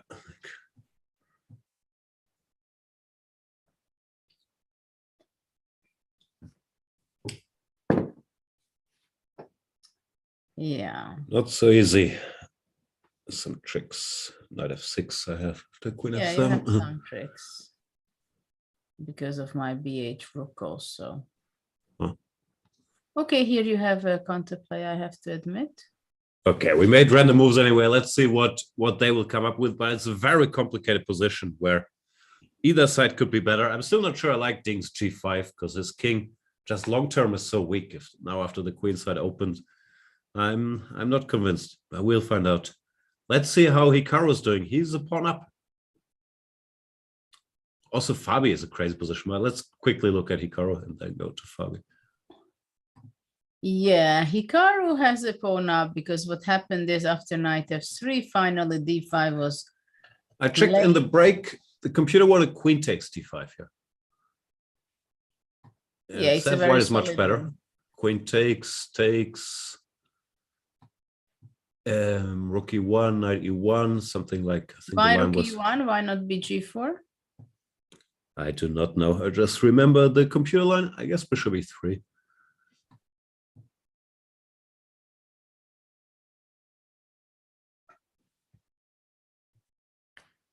Okay, and if rook e1, knight e1.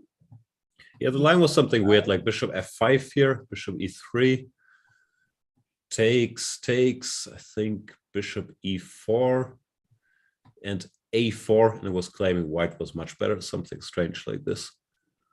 With the idea after taking c4, yeah. Yeah, but these are like no, it's just random computer stuff. C4 is a pure engine fraction of a second, right? For sure. Anyway, this didn't happen. He took on d5 with a pawn, but then the engine wasn't so thrilled about white's chances. It said white was slightly better, but nothing special. Like h3 played now.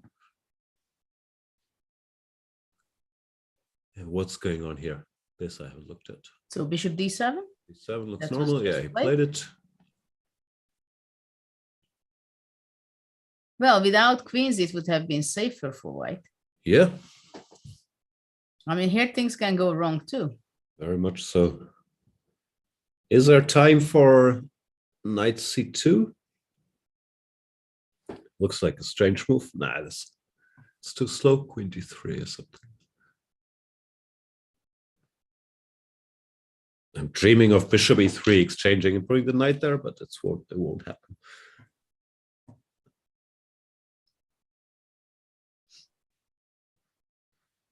Okay, so Nakamura pawn up, but it looks like Radjabov has more or less enough counterplay. Let's go to Fabi Nepomniachtchi, because that's a crazy position. Yeah, and actually a lot of things happen since we've seen this game, because what happened after knight c6, rook a3 was played, giving up the d4 pawn, which was actually not really possible to defend, and now h3. Okay, so Fabi is a pawn up. We had something like this, but we thought black was just doing fine. No. I found it. Ziri back in action. c5 was played. c5, b takes c5, bishop c5, rook b3. What a nasty move that. No, it's an ugly move, sorry. So ugly to block your bishop. Also, knight c6, knight d4. It's not a pretty square for the rook, but what to do? Bishop e6. Yeah, but why not bishop e6? Then he just ignores it. Yeah, like that. No, well, or just take on b7. You just want to get rid of white square bishop. So one day the knight can go from g3 to f5, and that would be painful for black. Yeah, bishop e6. But I don't like this. I mean, my bishop, I would want to have it on d5 first. What should black do? Queen g6 looks like a normal move. I don't know, maybe Jan's not so unhappy. Like, it's very strange to play. It's also such a crazy pawn structure we have in this game also. Maybe just b5, get rid of these stupid pawns. But, you know, I have to tell you something, that I think this is one of the things that engine changed the game. That simply engines are so concrete that they don't care about the change of structures. And now if you look at the three different parts, three games, for example, this one, or we look at the Ding's game, look at the pawn structure here, look in the other one with Nepo, also look this one. This is also something not it's all very random. Yeah. Right? And then we have Richie's game, which is the classical way that this is something we could have 100 years ago as well. Richie always gets the classical structure by a very unclassical opening. But yeah. Yes. I don't know what this is. I take white, but I guess the two bishops are enough to sort of hold here. I want my king on e2. Is it possible to go there? I don't know. Can white go knight c5, or he's just but takes, king f2 and king f1 and e2 first? I would think so. I think with opposite color bishops, it can't be enough. Knight c5 takes. Then pawn to a4. Hard to believe. Okay, but basically, you prefer to play it with white, no? I think this is just equal. Like b2 and c6 look like they cancel each other out.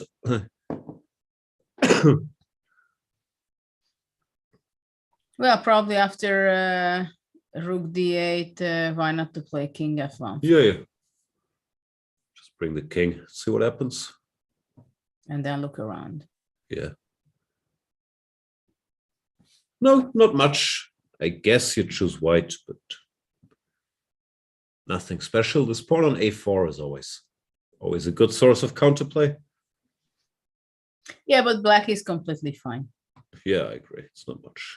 So let's go back a little bit. Fabi made a move. He went b5. Yeah, I just wonder that really the game is, as a sport, it's so different, chess, with all these new pawn structures. Alpha zeros.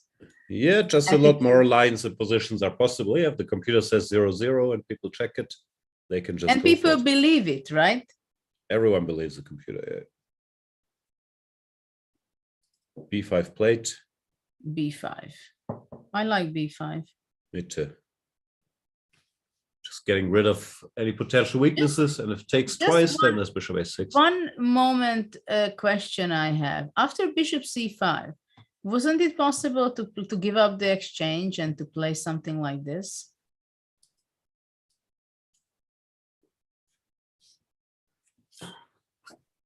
Okay. Just a question. If takes, bishop e6, you take d6, so what's the point?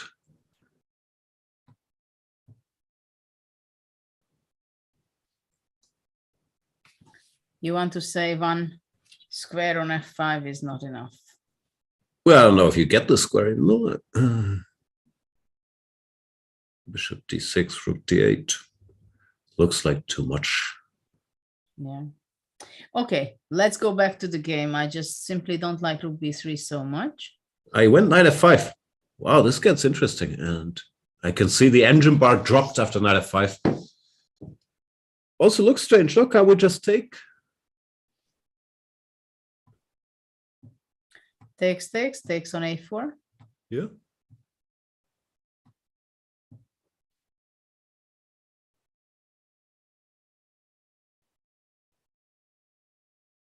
It looks great for black. Yeah, 2 pawns up. Pieces are active. And after knight f5, ef, like there's no long-term attack, I would hope. Let's say this is coming. Yeah, rook h3. That's his idea. Okay. Time to take everything back, I just said.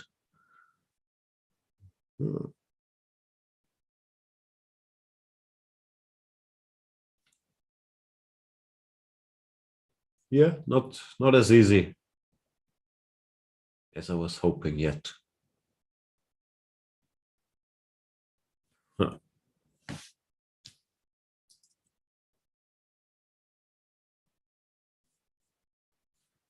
But how bad is this? Queen f6. When? No. Now. And after g4, h4, g4. G4. Well. Or hang on. Looks scary. No. Also scary for white. If he doesn't get anything done, he can just be lost very quickly. So bishop b2, let's say.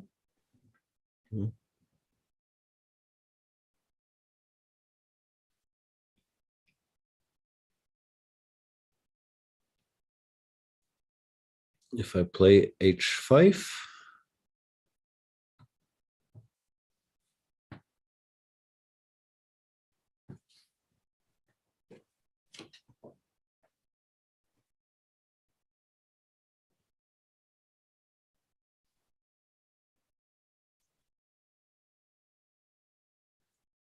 Maybe queen h4 was also there. But...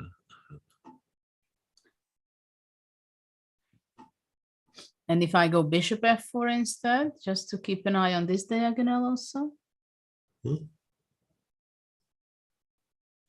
If I continue pawn grabbing, queen h4. No, you were not kidding. Never.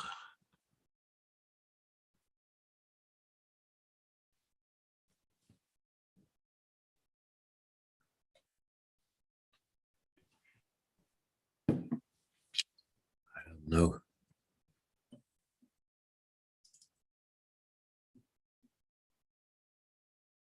Yeah. Very complicated, but black is 3 pawns up. That has to count for something. So knight f5 is the position right now. This is on the board. Actually, he doesn't have to take. He could go queen f6 if he wants to. Queen f6 or something. Maybe it's the same. Rook g3.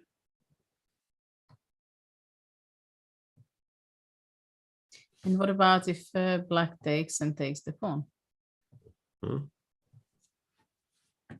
Bishop b1. Let's. Oh, sorry, I keep hanging pieces. Can't do that yet.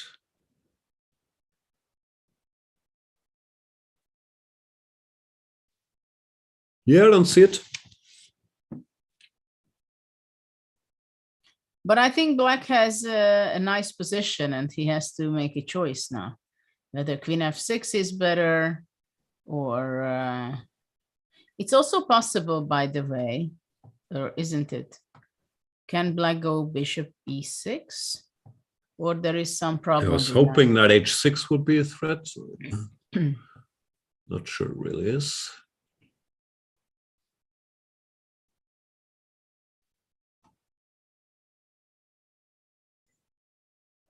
If I plays queen f6 very quickly.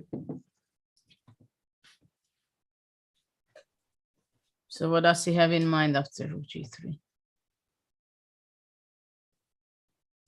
Bishop f5, we couldn't see anything too wrong, no?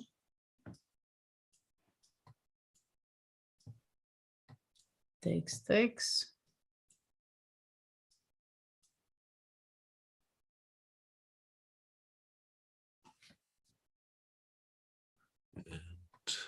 Queen f5. What did we play after queen f5? Nothing. Knight d3 is there, yeah? h4, knight d3. Or, yeah.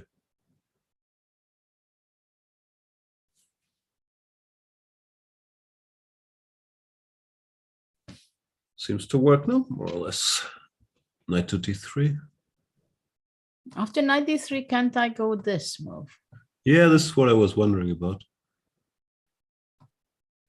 Takes, rook e8.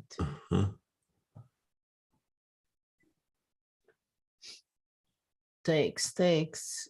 But it seems like everywhere black is going to be better. I mean, even here, black goes h5. Knight is stupid on e1, though. Well, it's going to be jumping, going back. So.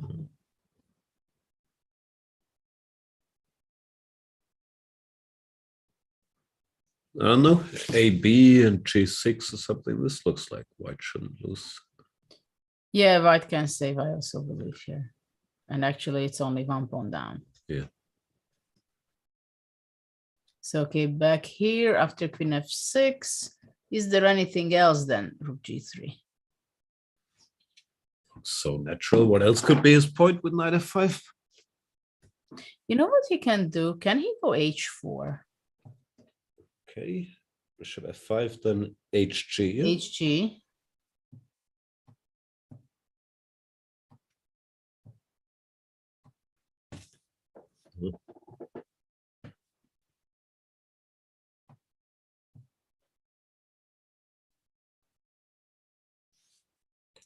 At least the black king is slightly more open. I don't know how it's going to go. Queen f5 still, then there's no bishop g5 yet. So no, I go bishop b1. Ah, bishop is defended now. The rook on b3 finally does something useful. Yeah. Okay, no, this could get out of hand, or maybe probably got out of hand already. Like this is too much. Yeah, this can be dangerous for black. Yeah, h4 is a nice move.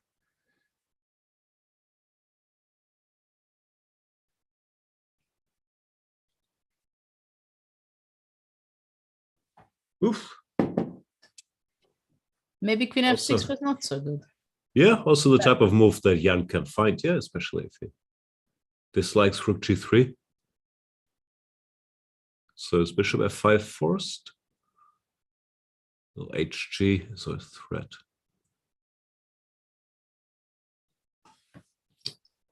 This looks much scarier now. Yeah, without having his pawn on h6. Yeah. Well, okay, bishop g5 is not a threat yet. No, but rook g3 probably is. And what move? But rook g3 is. Well, especially that, for example, if let's say b takes a4, rook g3 here, I mean, white might even go rook e5. Sure. Right? It's at least a draw, but it's probably winning somehow. I mean, it looks the least to say that it's scary. It's checkmate. Well, bishop queen f6, bishop b2. You know how things are. Yeah, I'm not a big fan of this. So for sure not. Check before. Now this he can't do. Okay, so after queen f6, h4 might be very unpleasant. So let's try something else. Queen f6, h4, pawn takes h4. Okay. Check. King h7, I guess, yeah.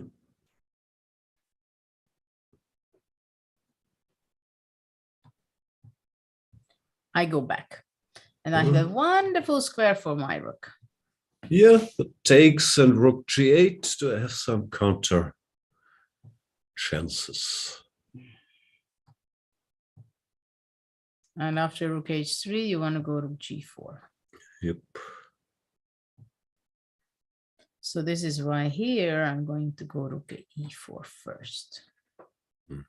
Also rook g4. Not allowing me any fun, but yeah, still rook g4.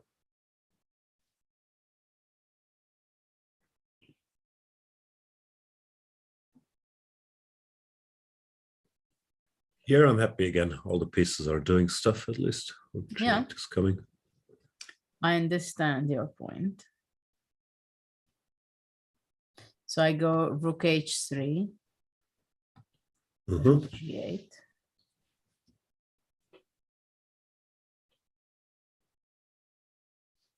And if I go away, king, let's say to h1, you take a knight g4.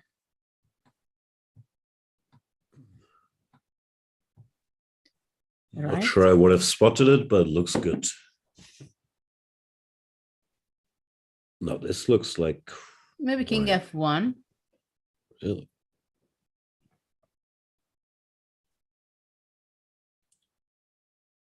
Does white have any threat?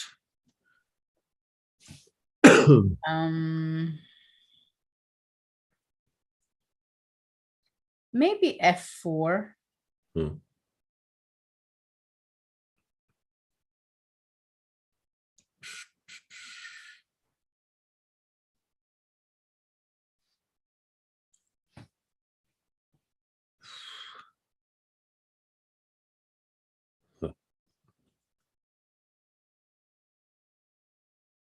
I don't see a move. Feels like there should be a move, but I can't see it. I don't know if you can just take on f5, rook h4, takes, king g7. But okay, that doesn't look so bad for white. It's a little loose, yeah. And actually, after queen f5, you know what I do? I go here. Yeah. And This guy gets scarier than I would like it to be. So h4, you take gh4.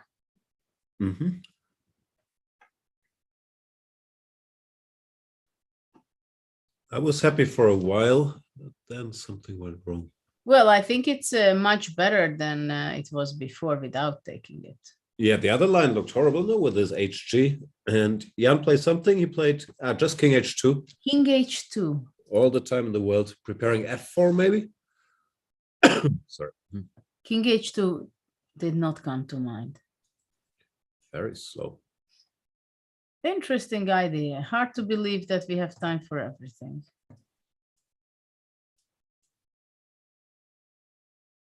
But what is his idea? If let's say, okay, let's say I'm very simple.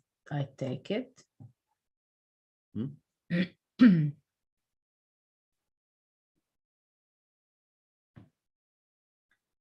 And okay, let's say I take this. Rook g3.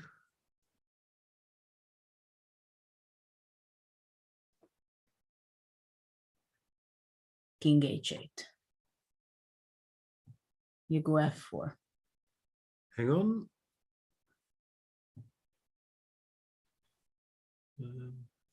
Yeah, all right.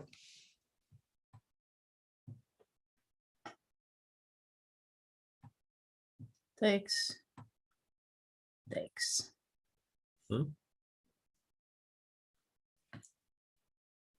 Some rook to e8, a probably.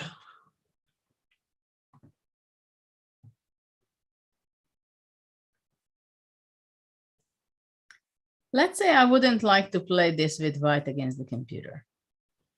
Thing against the computer, you don't like this position, probably with either color, but especially with white. Yeah. Especially with white.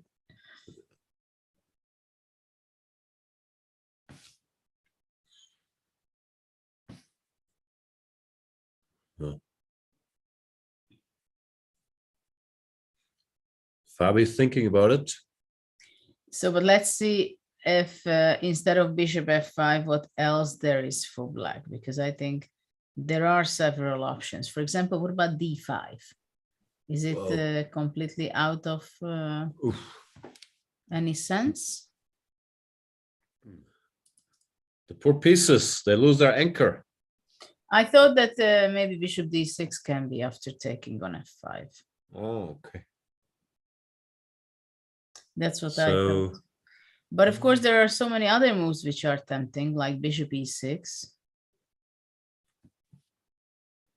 Yeah, it's also a good point. If bishop e6, also, rook g3.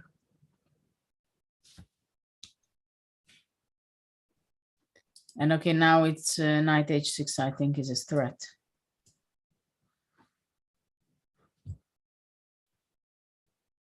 And if king h7. Looks strange to let this knight live on f5. If it works.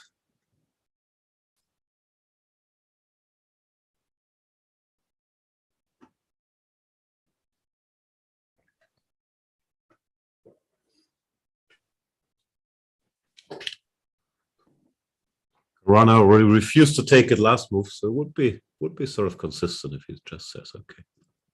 Sorry? No, I'm saying Caruana already last move, he refused to take on f5, so maybe he says I can live with that knight.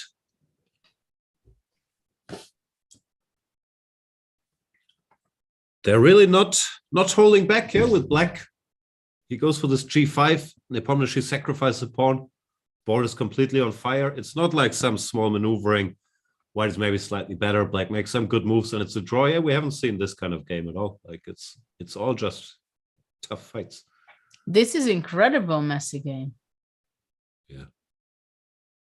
Well, of course, black has to be careful after king h2 that one day f4 will come and stand on the board. Caruana looks surprised by this king h2. And somewhat unhappy. Raising his eyebrows. That's as much emotion as we'll see from FIDE during a game. So what do you think? He's happy or he's not happy? I think he's looking he's his unhappy. body language. Yeah. He raises eyebrows. I think that's expressing unhappiness. Oof, I have to calculate all this mess now. King h2, I didn't expect. That's my theory. But maybe also king h2. Well, king h2, I think, was a good move, definitely from the perspective that it was not something that Fabiano was counting on. Yeah, could be a good practical move. Give your opponent options, you figure it out, and I will. Though after king h2, of course, h4 is not an option in the near future. Yeah.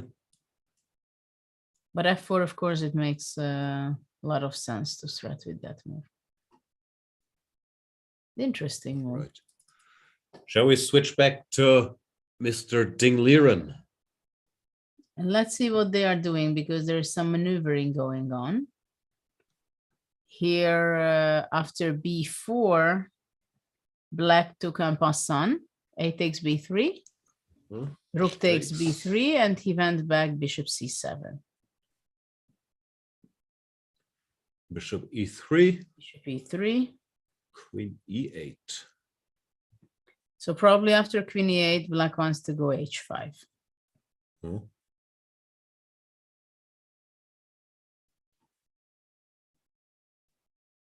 What does white want? Rook b7 doesn't get me anywhere. I'll try rook b7 just to see what happens. Rook b7.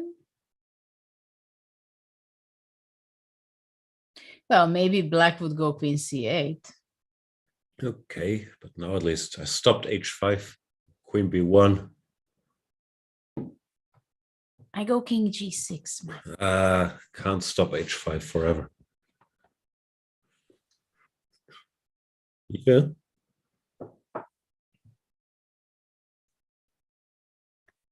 Why not? I'm thinking about d4, but I don't think. First of all, you don't have to take twice, and if you do, it probably doesn't work.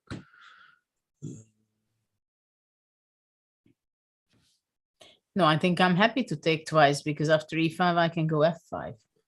Yeah. I don't think it fully works. No, strange position. I still don't fully trust it for Ding. Like rook eb2 here. Why? So where are you Why going? should we set Queen D1? Rook H8. But You don't instead of sound rook H8, by very the way, concerned. even if I'm going this, is it exaggerating? Oof. Can you give it a check and Check. bishop E5? Take.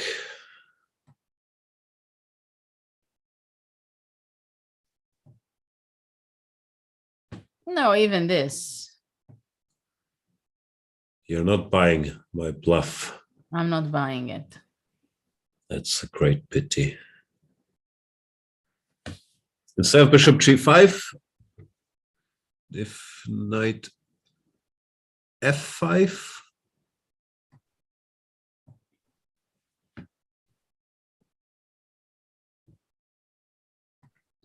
Still. Still no worries.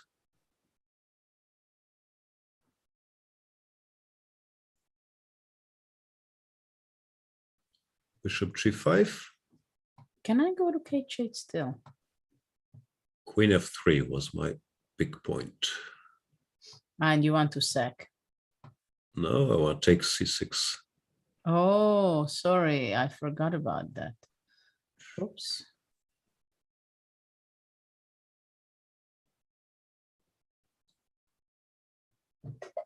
Okay, here I think I did something wrong because after this takes knight G4 and you have some great stuff.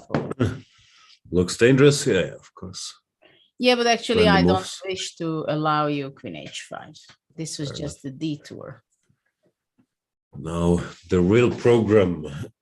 Queen F3 I wanted. Again, some kind of check on F5 and the C6. C6 tricks, yeah. So what if I just go bishop here?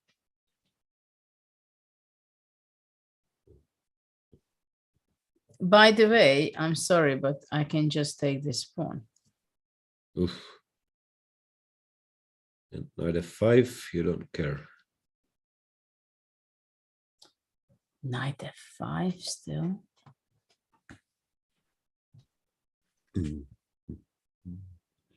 I don't know if I should care. I should go here. You go knight F1. I take this. I take this. And then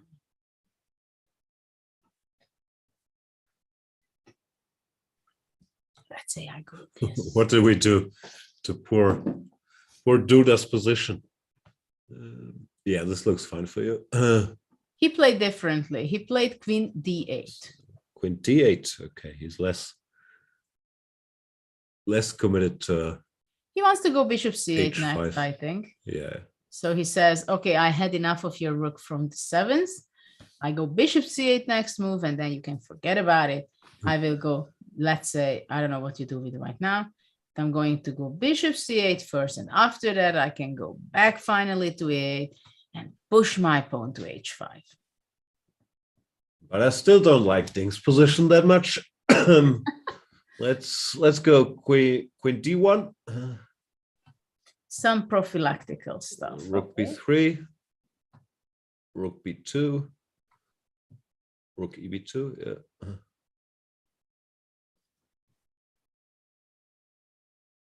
Not sure what I want, but I like White's position.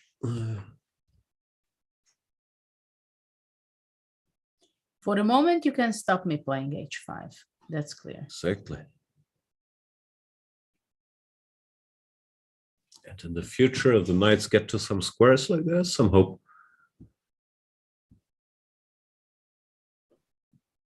And he played Queen D1. Jan-Krzysztof Duda here. Very tough fight against Ding Liren. Well, I think it's an important move to stop black playing H5. Yeah. Also, now the white position becomes more harmonious here. The other rook goes to B2. We cover the light squares for now.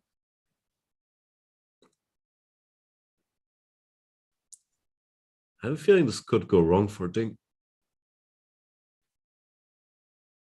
How does he look? So what if I go, let's say, rook f7? Okay, I still swing the rook to b2. Go to b2.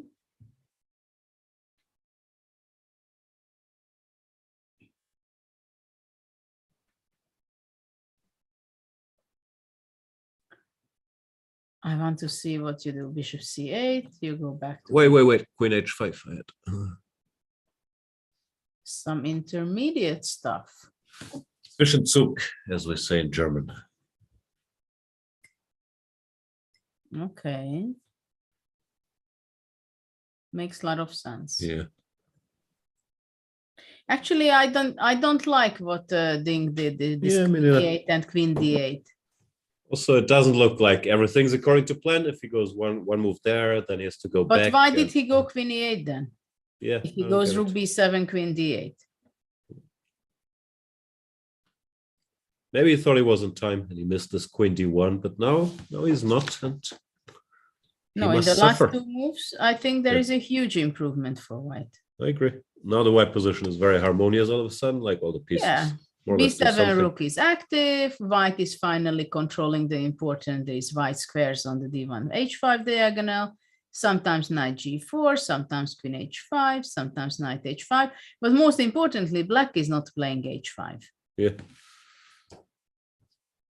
No, this queen maneuver I don't like. Ding looks unhappy to me. Let's switch back to Nepomniachtchi Caruana. Yeah. Where b takes a4 was played, rook to g3. And this is, it's so complicated that, you know, there's Zaitsev kind of positions. yeah, this feels like these old Gary Karpov games. No? Yes. Like sacrificing the queen side. King h7 played. Also remember, I think this was 1990. There was this famous game where Kasparov was a couple pawns down in the Zaitsev, and then he played this quiet move, King h1 before Wasn't it attacking. 87? Maybe it's 87. I'm not sure. Yeah. Then he won this brilliant game. Yeah. With the bishops on b1, c1, the rook on g3, knight somewhere f5, h6. Exactly. And it was in all the textbooks was this, before you continue with the attack, you make this one quiet king move. And maybe Nepomniachtchi also thought that when he played King h2. Okay, let's play it like Gary. So let's go f4. King h2, King h7. But f4, we take everything. Bishop f5. And after bishop f5? I wanted queen f5, but bishop b1 could be unpleasant. So not exactly. I have to rethink this idea. Bobby has in mind. Okay, so rook g8, next try. I don't know.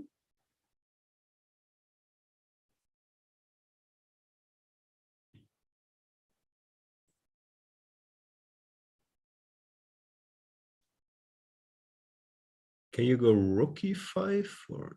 I was also Right, thinking yeah. about that, but I think you simply Rook go. g3, yeah. There's enough squares, yeah. Queen g3. Is it rook g8?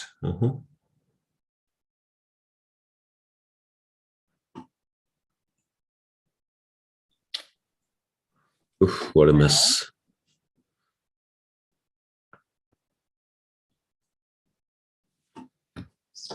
But I have a question, a serious question. What happens if after king h7 I take on h6? Ooh.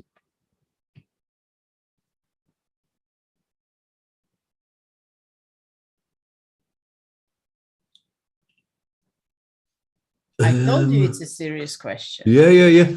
I was thinking what king takes. I'm trying to give the queen and bring my king to g5, but you know, not sure how problem. pleased I will be. F4. Yeah, the king might not make it out there. Queen g3 is the end of its adventures. Yeah, this is an estimate. The idea behind king h2. Wow. It's like the A team. You love it when a plan comes together. So queen h6, I guess. Queen h6, and let's say, what about this is not possible, maybe. I was hoping bishop h3 or knight f3, something works. Yeah, I don't know if this is leading anywhere with black. I'm not sure. What if I go bishop h3? Do you have rook e5? Yeah. When here? Yeah, it doesn't work. Rook e5. Yeah, rook e5. Never mind. And knight d3, just to create some confusion. Yeah, this can be annoying. I'm trying to count the pieces after rook takes c5, but I guess black has enough pieces left. Well, should be.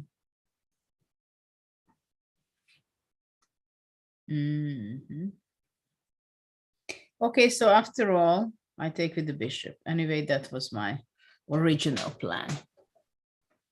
Okay. Queen h5 first try.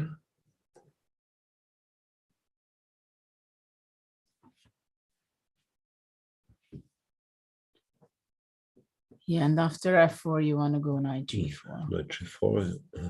Goes out. No. Close my eyes and play f6.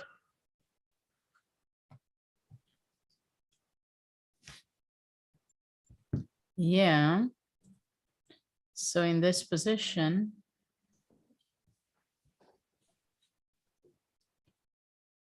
so after all, maybe it's not good with white. Let's see, Jan. How does he look? No one's there. There he is. He's just calculating lines. There's no time to show any emotions. He's just too focused. So what did we play after rook g5? Knight d3. I wasn't done counting here. We can try rook c5. How does this end? But after rook c5, there are several options. Like what? Well, okay, the first one is to take. Takes. And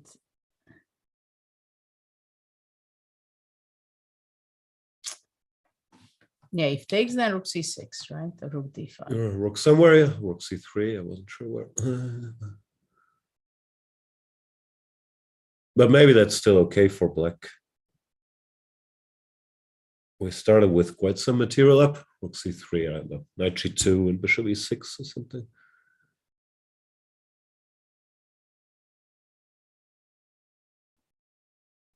Rook c5. What about taking this? Queen takes. Takes. Oh yes, this is a better version. No, I still have the g2 pawn at least. Well, it's actually not even a pawn down for white. No. So it's quite okay. I have no idea how we got here. Ah, yeah, it was his knight d3. Well, we got here simply knight h6, rook g5, but he went queen d1. Okay, let's see. King h7, queen d1.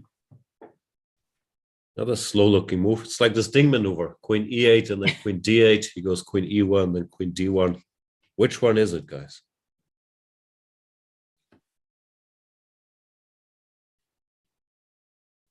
Queen d1, unexpected move. Yeah. He just wants to take on a4 all of a sudden. Hard to believe. Well, that's hanging for sure.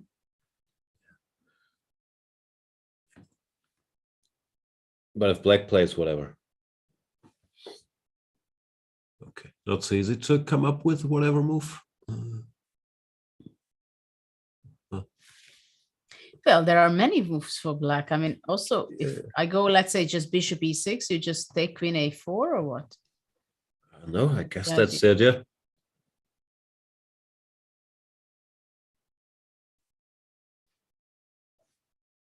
Interesting. Is there any concrete idea behind queen d1, you think? I don't see any threat. There might be some line where the queen comes to h5, but not yet. No, like some bishop g5, queen f5, queen h5 stuff, but the rook still needs to move. So black plays whatever. Rook b8.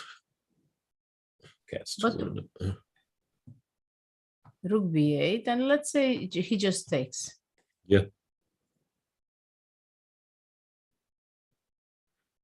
Queen d1, very unexpected. Though the last 3 moves already, or 4 moves, I couldn't guess. King h2, king h7. Yeah, neither side wants to take on f5 or move that knight away, apparently. What if after queen d1, black just goes a3? Huh? If takes, bishop takes. Yeah, but then I'm deflecting you, kind of. And already then I take on f5, takes. I can also take.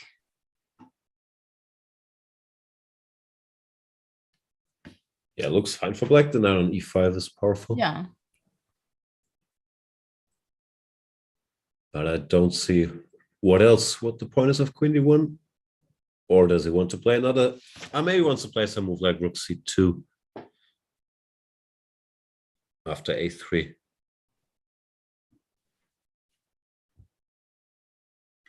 C2. I'm not sure where, but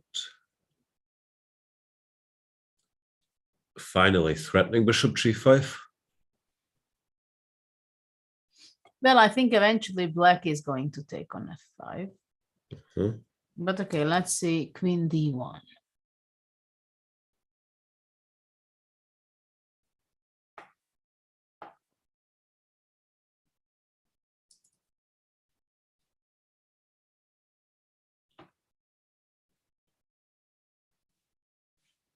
Interesting move, I have to admit.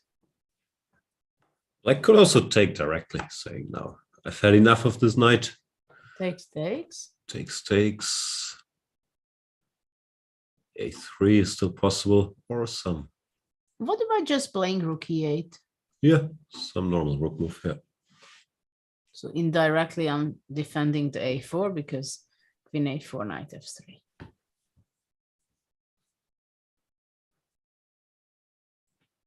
Bishop g5 doesn't work here. The king has some square on f8. Just now. Yeah, I don't think it works. And I was dreaming of rook e5 and queen h5, but no, it doesn't work. That would be over optimistic. Too much. For now. f4 maybe.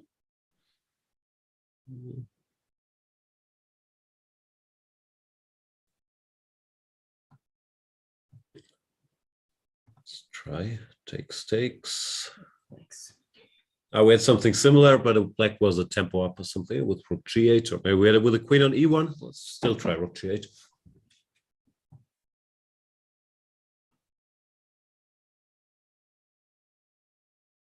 At least it looks like now the white king is as weak as the black king.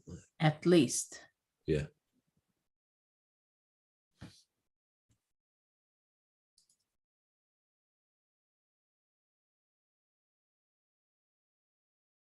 How did this happen? I played on takes and rook e8. Yeah. I just took on rook e8. And rook e8 immediately is possible, you know. No, it looks like Fabi is comfortable. He just has to choose. Yeah, he has so many options at every move, but after queen d1, it's hard to believe he's in trouble. Knight h6, still nothing. Well, the question is whether h4 can be a threat. Let's say after rook e8, for example, if h4 is something to... gh? Even g. Rook g7, g4 was there. So. Maybe g4. Huh? Yeah, also backfire. G8, yeah. Rook g7 was my plan, which I'm not sure is enough. Yeah, king h8 and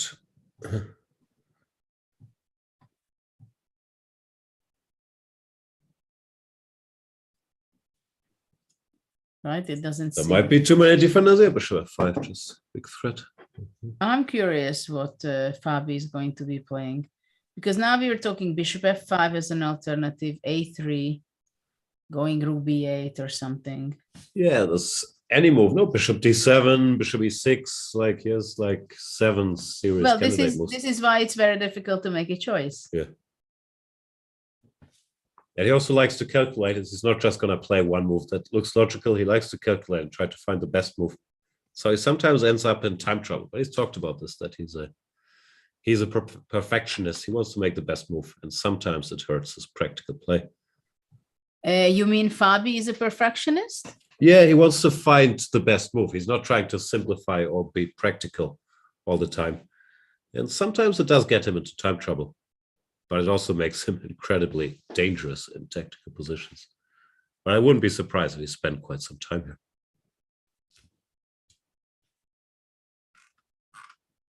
Well, it's also a big question that's, for example, in such a middle game position, and especially when we are heading to shorter time and the players have time trouble, kind of.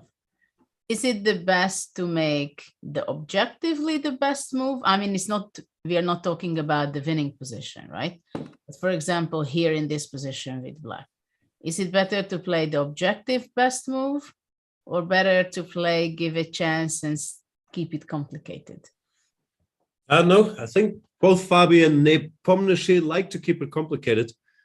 And Fabi's clearly taking some risks or some chances to make it a mess with black to begin with, which he's succeeded in. I'm just a bit curious about the clock. They're not in any time trouble yet, but the position is so complicated, you could easily spend 20 minutes on a move here. And then we're still 14 moves away from the time control. Yeah, they can end up in time trouble easily. All right, let's let them think, see what's happening. The 2 games we haven't covered so much, Nakamura against Radjabov. Let's go there. Stabilized a bit. And then let's see Rapport's game also, which is not such a complicated game as this one, as between Jan and Fabi. In this position, what happened after queen c4, h3, and same bishop d7. Timer developed bishop d7, queen f3, rook e8. Guess he just wants bishop e3 now and get the pieces out. Let's see, bishop e3.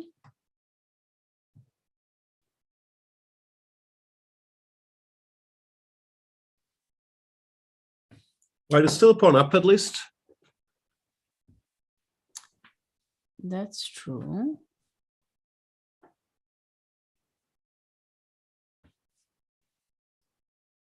Did you see Nakamura yesterday after the game? He went and made a YouTube video explaining. No, I haven't seen that. He's taking his YouTube Twitch career very seriously, even after losing the first game of the candidates and having a game the next day. He goes, makes a video. He said, yeah, his game was fine, and the big mistake was short castles in yesterday's game, committing his king to the king side. If he plays h4 or king d7 or some move there, he liked his chances. Which, yeah, I haven't checked with the computer, but it sounded very logical. Yeah, this is, I've seen that this was the conclusion yesterday of that move, that castle. I can show you this, which point we are talking about. Yeah, move 21. This was the position, right? One moment. B3. And this is what actually Fabiano said also, that B3 is kind of a prophylactical move, because after king d7, this is what he was worried, that king d7 and king c7, artificial long castling. And after this, knight c4 could be the move he wanted. Which actually probably is no big deal for white at all. It is pretty roughly equal position. But somehow Fabi said also that after castle, he thought he can play already for advantage after f3. Yeah, and Hikaru mentioned that as f3 he had underestimated. Underestimated this, yeah. Yeah, I'm not sure what his wording was, but yeah, he didn't expect it. And yeah, after that, it went the other way.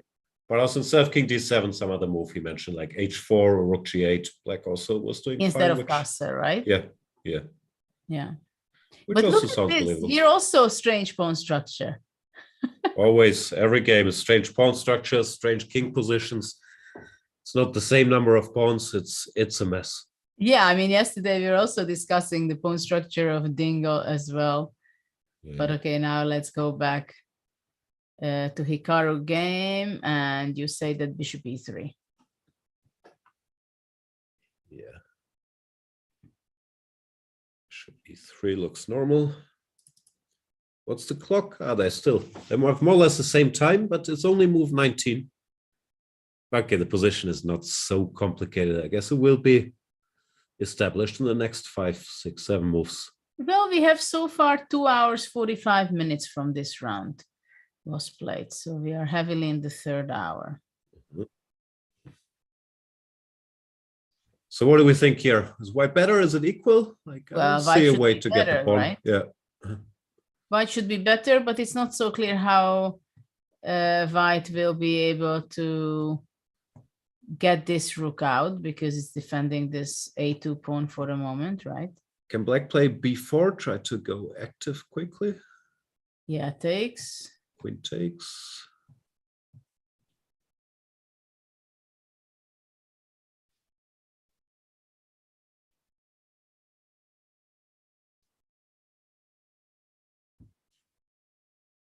What about knight d3? Queen d2, right? I want a queen d2, yeah. But I'm not sure if I go rook d1, takes, knight c5.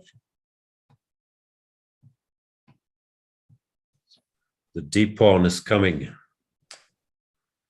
Yeah, this looks, Yeah. I guess, just bad here. But I think definitely white has to be very accurate here. Because his pieces are completely randomly placed. Yeah. Knight on e1, rook on a1. I mean, the e3 pawn, we can also say that it can be vulnerable, right? Sure. All right, Hikaru's calculating. Let's give him some time to Let's go see. to Richard. Richard, okay. Well, it becomes very drawish, I must say. Here in this moment, we stopped and we were expecting king f1. So black went bishop b4, king e2, and started to attack on the king side by playing knight h4. Fishing for some weaknesses. G3, here's some check. G3 is maybe, not possible to yeah. check, and it takes everything on f3, right? Yeah. Take. So okay, so this was not possible. So after knight h4, it was a forcing. he was forced to give the knight for the bishop, but then of course we have opposite color bishops and there's Bishop less here. to do. A3 takes. And black is not exchanging because he doesn't want to have pass from b takes a3. So he goes rook a8. And after rook a1, will he go bishop c8? Maybe he will say okay. But then knight c4. Yeah, I don't like bishop c8. Can we take on a3? But maybe after this, I don't know if b takes a3 is an option. Yeah, I wanted rook a4 and hope to. I was block sure them, that but you the want rook to is go here. the rook is a bit cut off. Yeah. I'm Even going rook to be b1, I wasn't sure what I was knight doing. b1, knight c3, or just rook c1. Yeah. No, still some precision needed for Alireza to make the draw. It should be a draw, of course, but not going to be that fun. Well, still a little inconvenience, maybe. Yeah. Some strange moves are happening, you know, between Jan and Fabiano. What have they done? Bishop d7. Fabi D7. really. He doesn't likes want to his give pawns. up. No, I don't My give the pawn. pawn on a4. And he's not playing f4, but rook c2. Yeah, this threatens bishop g5. So Caruana better do something about it. So he really wants to push. Please take on Fabiano. f5. Yeah. But I think rook stands worse on c2 than on e2. Could be. It's no bishop b1s, but at least queen h5 is out there. Some move here, rook c8 or a3.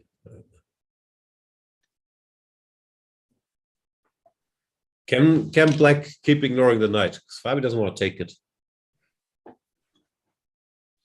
Well, bishop g5 is heavily threatened. Yeah. Rook g8. But why?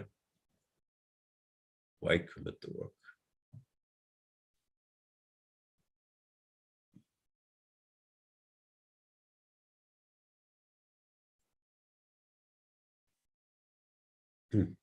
I could see him do it. Yeah, me too. If he doesn't see how it loses, why not? I mean, it's clear that he was avoiding bishop takes f5 for the last 3 moves. Yeah. So Rook g8 is also, at least it's nice against all these h4s and f4s, then the rook is already in the right place. Absolutely. There we see Fabian Caruana in deep thought. The I like rook 2018. g8.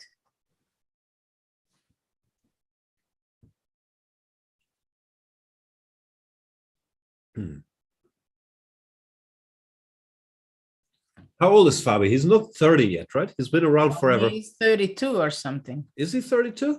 Yeah. He was 30 together in 2018. I think so. He's 33. Really? 33? Nah, to my mind, he's always like 28. Caruana. No, he's 29. 29. It was not him. He's 29 still? Yeah. No, that's what I thought. He's not 30 just yet. But turning 30. Oh. No, right after this tournament in July. It's these guys, because he's been around so long. I played him in 2007. But yeah. They start early. I like rook g8 here.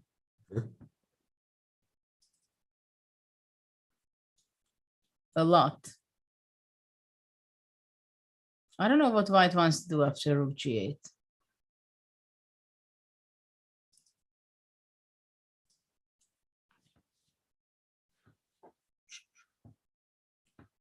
Okay, h4 and f4 and so on we can't do. Sacrifices don't work.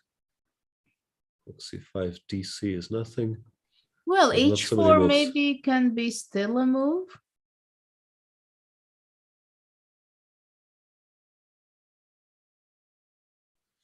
With gh. Gh, rook g8. Take, No. takes. Sorry, knight g4 you have. Takes.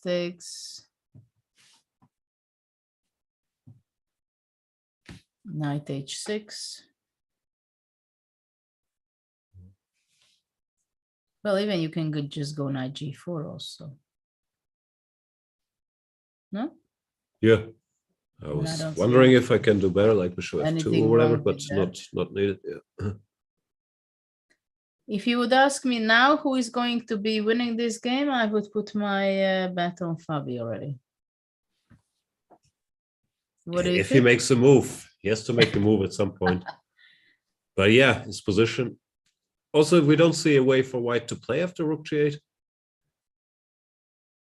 Okay, h4 doesn't work, f4 doesn't work, sacrifices no, rook c5 no, bishop d5 or whatever doesn't Maybe do he anything. wants to go bishop e3 to exchange.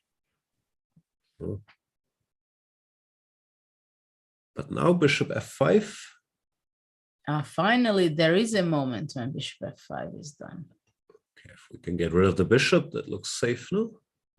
Takes. Bishop e3.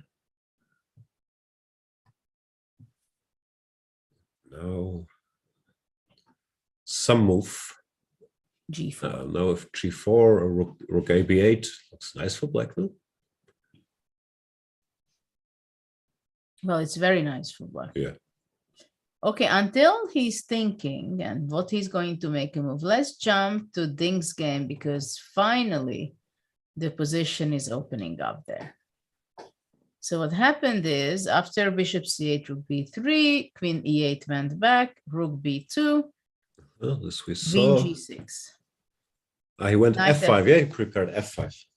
Yeah, he wants to go f5 eventually. Still preparing it. Because how Wait can for white it. be improving his position? Queen e2, king g8. Probably he believes that he's optimizing the square for the king before playing f5. And also before he would be allowing white to go to e3, he goes f5. Takes, knight takes, bishop f5. Knight g3, of course. And the usual question, who's better and why? The structure looks a little more normal now. It looks like some Rossolimo Sicilian sort of. But it's still confusing. He goes back. He goes back to c8, and what's the idea after knight e4? G4, then h4, yeah?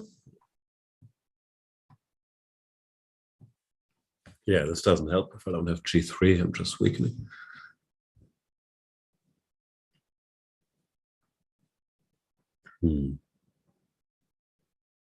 I don't know which color would I be playing more, but it doesn't seem to be dangerous for white to me. No, and if white stabilizes, or whatever, f3, bishop e3, at least the past a pawn at some point maybe can move a bit. I don't know. So we take white. Well, maybe in this position already, I would be rather be with white. I mean, the c7 bishop doesn't have a big perspective. Unless you can really go d5. And go here. It's time to switch back to black.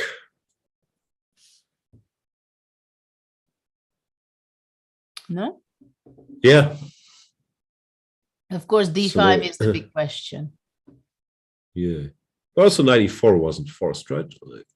Yeah, but if you don't play knight e4, I'm really threatening the d5. Yeah, good point.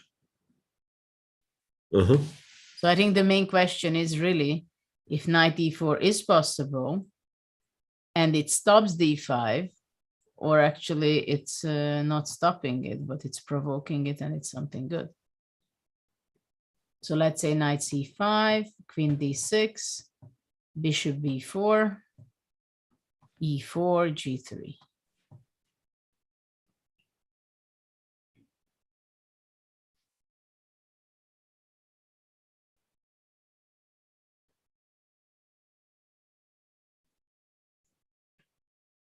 And if bishop h3, knight e4. Yeah.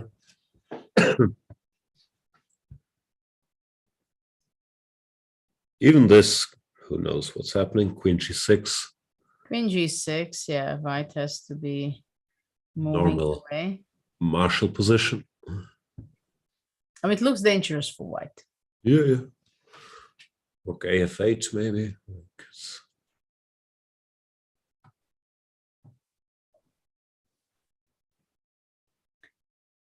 So this is a big question after all, whether knight e4, d5. Who is better and why? I can't chicken out instead of 94. I don't know, queen h5. Wow, you really chicken out with this move. I will try.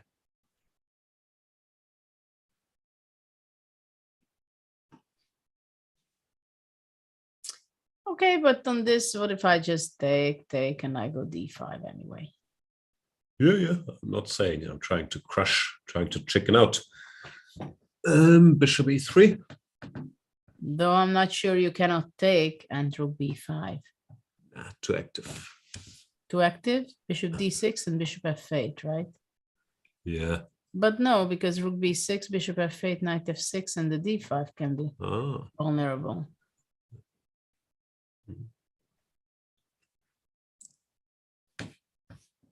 Yeah.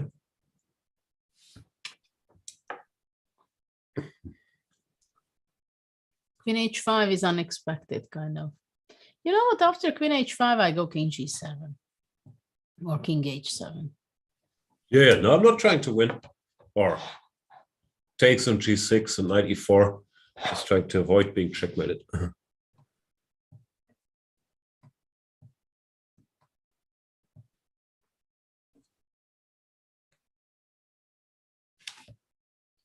Not sure if white is better or anything, but at least it looks safe. Very solid. Bishop e3, f3, and this is how we play in the Chicken Chess Club. Event bishop e3. Ah, also nice. Stopping d5. Yeah, prophylactical move. He's smart. Preparing queen h5.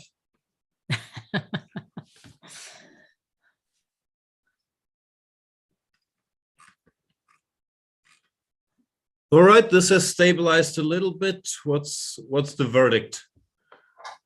I take white actually. If there's no d5 activity, it feels like white has more potential in some long game. No? Well, I don't know, with my two bishops, what does white have? Why would you have any chance to play for more than equality? I don't know. I'm dreaming of a queen exchange, knight on e4, f3, king walks over to the queen side, rook h1, h4. The a pawn is there as a distraction. Okay, I need a lot of moves, but you have a strategic vision. I wish. Well, I think actually it's pretty balanced. This game, I bet now for a draw. All right. Caruana has made moves. After And he rook made c2, he did finally take. Wow. He made his commitment. Takes Bishop and rook f5 ab8. takes and rook b8. He said, now that a4 is no longer under attack. Yes, I'm happy for to him it's take. important to defend that. And actually, you know what he wants to do? Rook b4, which can be extremely powerful. To control the force, and then the white can forget about all kind of f4, h4 stuff. Yeah. Today I like rook Fami fans hoping for rook b4, thinking, may the fourth rank be with you. This does look pleasant. Rook b4 and then rook h4. Yeah. No, Nepa fighting here. And it doesn't look like there's any attack. No, queen h5 you can go, but rook g8 and what has been achieved? Well, after queen h5, rook g8, yeah. Yeah. If bishop b2 here, I was curious. Okay, there's no need to. I was curious if you can just take it. Like, I'm not sure. What do you want to take? And after that? No, I had nothing in particular. I just like the he's not build going up a3. But Nah, no, he's not giving up pieces like that. Let's go rook b4. But then take, sorry. Yeah, that was. There is something. But even that, like, or yeah. Queen Rook h. b7, I'm not sure if there's any threats. What do you mean there is no threat? No, I said rook b7, but yeah, bishop e5, bishop f7 is still an issue. Yeah.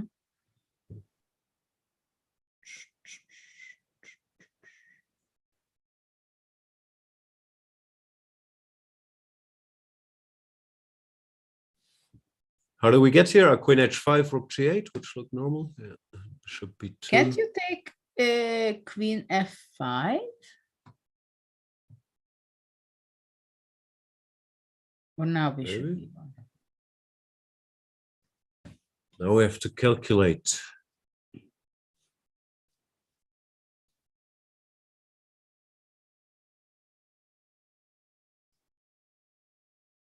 The threat is rook c1, yeah? If Yes.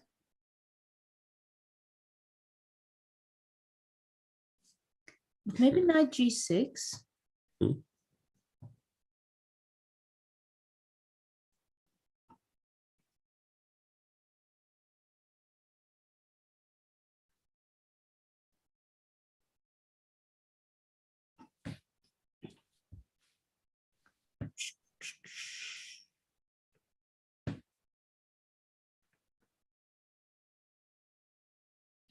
Black is hanging in there, but barely. Rook f3, knight f4.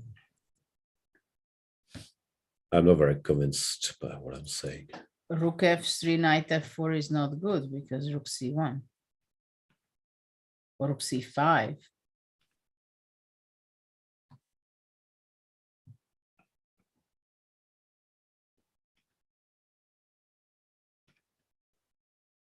So the queen has to move away. Yeah, queen e6 Queen or queen e6. d5. Yeah. Though this looks very shaky. Rook d2.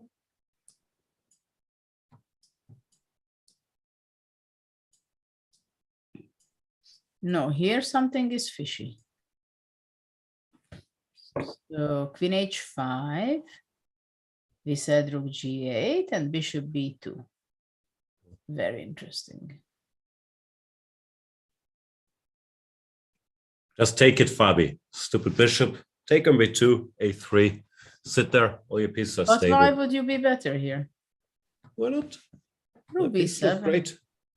It's an f2 hanging. Ah. Well. First of all, I can take this, right? I don't know.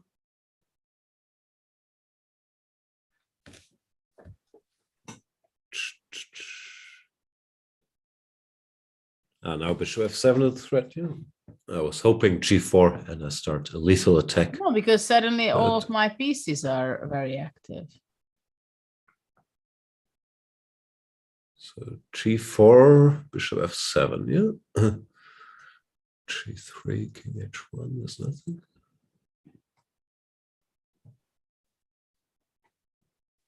Well, also I don't see what happens if g4 rook if hg4.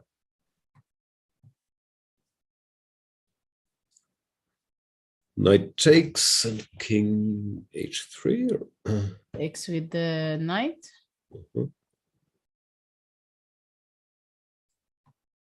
Okay. yeah. Yeah, maybe it's not a lethal attack just yet. So rook b8, queen h5, right? Yeah. So rook g8 was forced, right? Bishop g5 we can't allow. And now bishop b2. Here we are again. Thinking about it.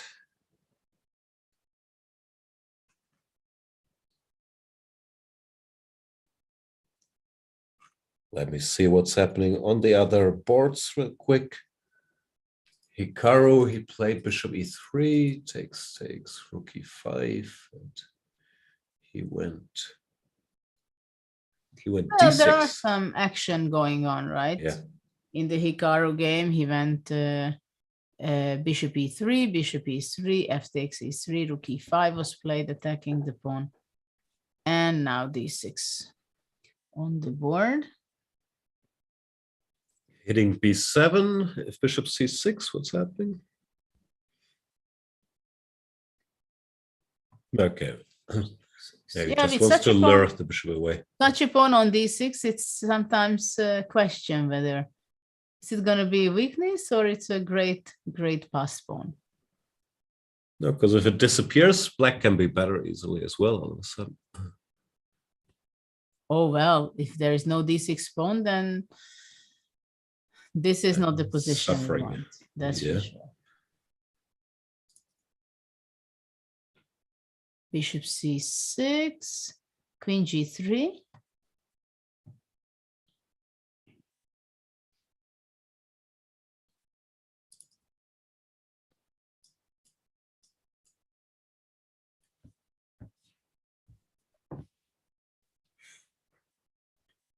Rook d5.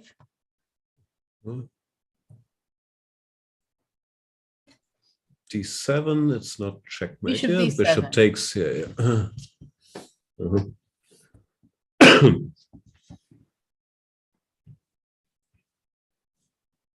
So let's activate some piece. Knight f3. Yeah, but I have my pawn, move queen c5, and I'm grabbing the pawn. Yeah. What to do? Go knight d4. Try to make a draw. Yeah. Well, okay, to make a draw, white is still capable. That's for sure. But after bishop c6, the question is whether can he go for something more? For example, can he go d7? Ah. Takes, queen takes b7. Yeah. Yeah, try to get some material. How is this? Bishop c6. All of a sudden, very active.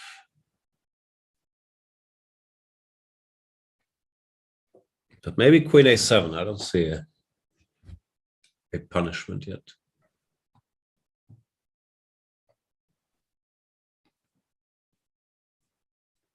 Punishment.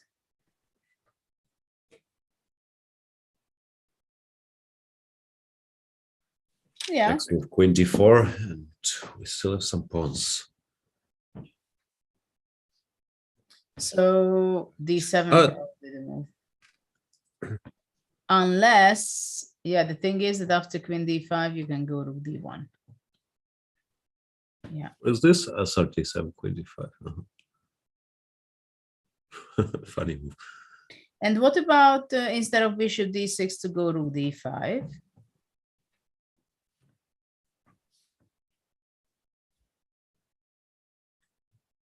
If rook d1, then takes and queen a2 or what? But he played queen d5. Okay, let's see. Which also Still has a its point, because threatening to take on d6, but also threatens the e3 to be taken. So if rook d1, he wants to take on e3 and claim he's fine, yeah? But this shouldn't be much. I mean, the d6 pawn is more of a weakness than a strong passer, no? Yeah, unless there's something very direct here. But what could it be? Like d4. But no, it doesn't look like white is fighting for an advantage. I think it's not going to be anything for white. I'm going to go f6, king f7. You're going nowhere with your pawn on d6. After queen d5, what else can we do? What else can we do? d1 looks... Nothing. Looks normal, no? So this is going to be a draw probably. Okay. Okay, let's see what Rapport is up to, because I think he improved a little bit. The bishop's gone. Because in this position, knight c4, he goes. And he simply took it. Knight f8, replacing the rook. The knight on e6 is very nice, though, I have to say. Okay, covers knight on everything. Covers is g7, very nice. d4, c5. But my rook on the 7th is very nice. That's also true. And I can go to e7 one day to little bit attack your rook, your knight. I can also go to b4, and somehow it would be extremely wonderful for white to double the rook. I mean, it's basically only danger for black. Especially with f6, I'm not crazy from black side. Ali Reza still struggling, yeah? Okay, sometimes f4 is possible to play. The bishop on e3 is also nice. Controls the knight on e6. Yeah. All the key squares. Pressing. Distance 4, as we know. Bishop 4 squares away from a knight. It's always nice. How would you count it? If there's a bishop on e3 and a knight on e6, how many squares is that? It's like... How many squares are in between? Because I always call it distance 4, but then people tell me, no, it's actually distance 2 or distance 3. Because as a kid, I learned this rule. If you have a bishop, you put it 4 squares away from the knight, and then it covers the squares. But people tell me it's not 4 squares from e3 to e6. But it's 3. 3, okay. That's what people tell me as well. I would think it's 4, e3, e4, e5, e6. Anyway. I understand your logic as well. Yeah, it's a constant debate. Rook d5 played by Hikaru. Does that change anything?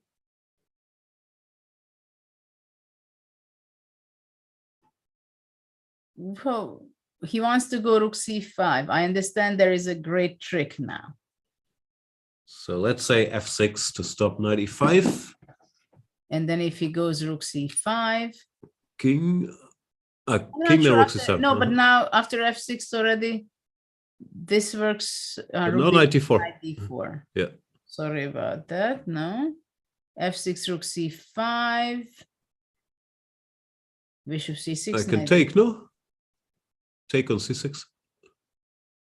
Sorry. Queen the pawn. That's the move I wanted to show, that this is a great trick what Hikaru has in mind. Yeah. And I forgot, because even knight d4 actually works very well, but okay, this is winning on the spot. So there's still some work to do, yeah? f6 cannot be played then. Oh. And if king f8, let's King say. f8, knight e5, maybe. King e8. King e8. Yeah, because for now, if knight d7. Yeah, it should be a draw. King takes b6. b6. And after rook d5, rook e2. There is great counter chances on the second rank.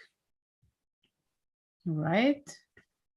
So let's see after rook d5 what he has in mind. It's one single tempo for black.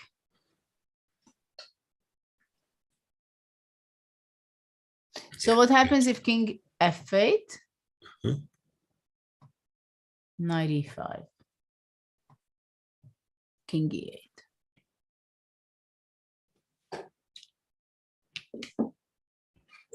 We can go king f2, but I'm not sure it changes a whole lot. Yeah, that's a question whether it's does it do e4 anything? and now take on.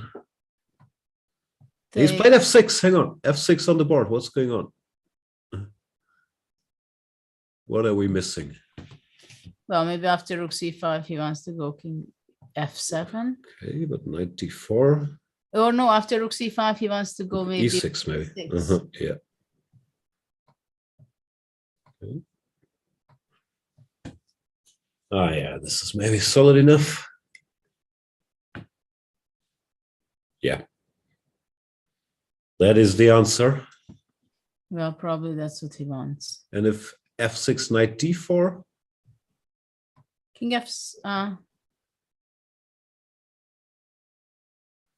maybe b6. b6. He's played rook c5. Okay. Because after I just wanted to take and rook d3 and rook and d3. make it. So he went rook c5. Bishop c6 will be not played and blundered by Radjabov. No, it looks like rook e6 is the way to go, no? Because king f7, knight e4 also feels very unpleasant. Only move to go. Yeah.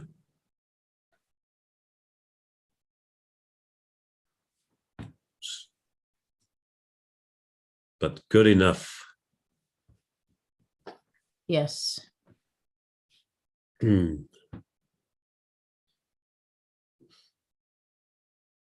Has he played rook e6? No, not yet. Not yet. Some tension still. Will be a lot of Monka S in the Hikaru chat, but Radjabov should find rook to e6. Looks very focused. Radjabov down to 15 minutes. Down to 15 minutes and still 15 moves to make. Well, what about rook e6, rook c7, rook d6, rook b7, You go what, a5, a4? Maybe a5, a4. Too aggressive for me. I would have gone a6. Rook d5. But is it better to play a6? Because I was wondering if I go a6, then I go knight d4. I want some b4, knight b3, knight And c5 then, business. yes, exactly. I will want to go b4. It's a good point. Yeah. No, I guess you're right. a5. This is the way. This is where we are heading to. Rook e6, rook c7, rook d6. Rook b7 is going to be taken in a second, I guess. But you know what he's going to do? After rook b7, by the way, Bishop c6. No. Or rook d1 check and bishop c6. Okay. But okay, maybe. But here we have check 94. There's still stuff to calculate. Yeah, but if here bishop c6, also check and knight d. Yeah, exactly. No, I think he has to go a6 or a5. But I like this a5 here. Yeah, it's probably just cleaner positionally.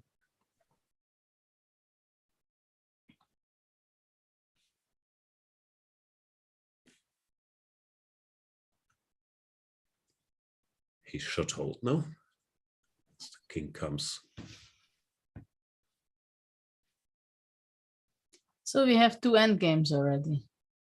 Boring. Let's go to Nepomniachtchi. And the position is on the board. Our big position Yes. after bishop b2. Yes, this is where we stopped because we didn't know what exactly Fabiano will want to do after bishop b2. Bobby doesn't know either. He's down to 13 minutes. Well, 11 moves to make. It's pretty stressful. I'm stressed. But okay, for him in this position, the question is whether is he going to win this position and game or not? What about rook g7? It's not, yeah, what about rook g7? With a very simple idea that after bishop e5, I would be taking it back. And if bishop f7, I would be taking on f5. Attacking a lot of things. Yeah, come to that.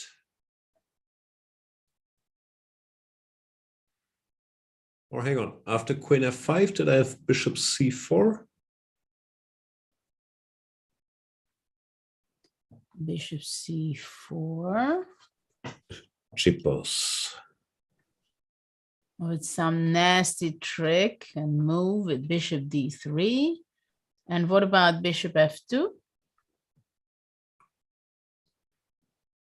Rook f3. Queen e5 check. Ah, that one I missed. No, okay, you're gonna. But still g3, I'm still alive. Okay, good. And he's made a move. He played rook f to e8. Or was it f or g? Yeah, rook f or g, sorry. Rook g8, yeah. Yeah. Rook gone there. So he wants bishop e5, rook e5, bishop f7, rook f5.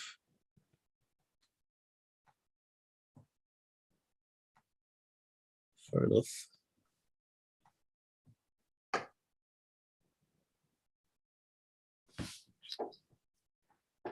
Well, it's a big game because if Fabiano wins this game, he's taking away important point from Jan, and he makes a huge step forward, winning his second game with the black pieces. Very important game. Doesn't get bigger than this. The clash of the leaders. Also the clash of the last 2 finalists of the World Championship match. They both played Magnus. Yeah, 2018 and 2020. Yeah. Which was actually played in 2021. Yeah. And the publisher goes bishop c1 back. Is this a draw offer? Move repetition. Rook g8. Bishop b2. Rook g8. Could be, no? But probably black should be playing going back on g8, but he's not going to make a draw. Fabio, because I think Jan has to play bishop b2. and then Fabi will try something else. Well, psychological question, of course, whether after Rook G8 he's going to go back, but he will. He went Rook G8. And Bishop B2 blitzed out. Nepomniachtchi understands draw is not a bad result from this position. Not a bad result, exactly. He also tries to keep the time pressure on Fabi. Because in theory, if I went Rook G8, Nepomniachtchi could still deviate. It's not like it would be forcing a draw. But I don't think Fabi wants a draw. Well, I also believe it's not really a question whether he should be taking the draw or not. I mean, he has the upper hand in this game right now. But he needs a move. Well, I understand.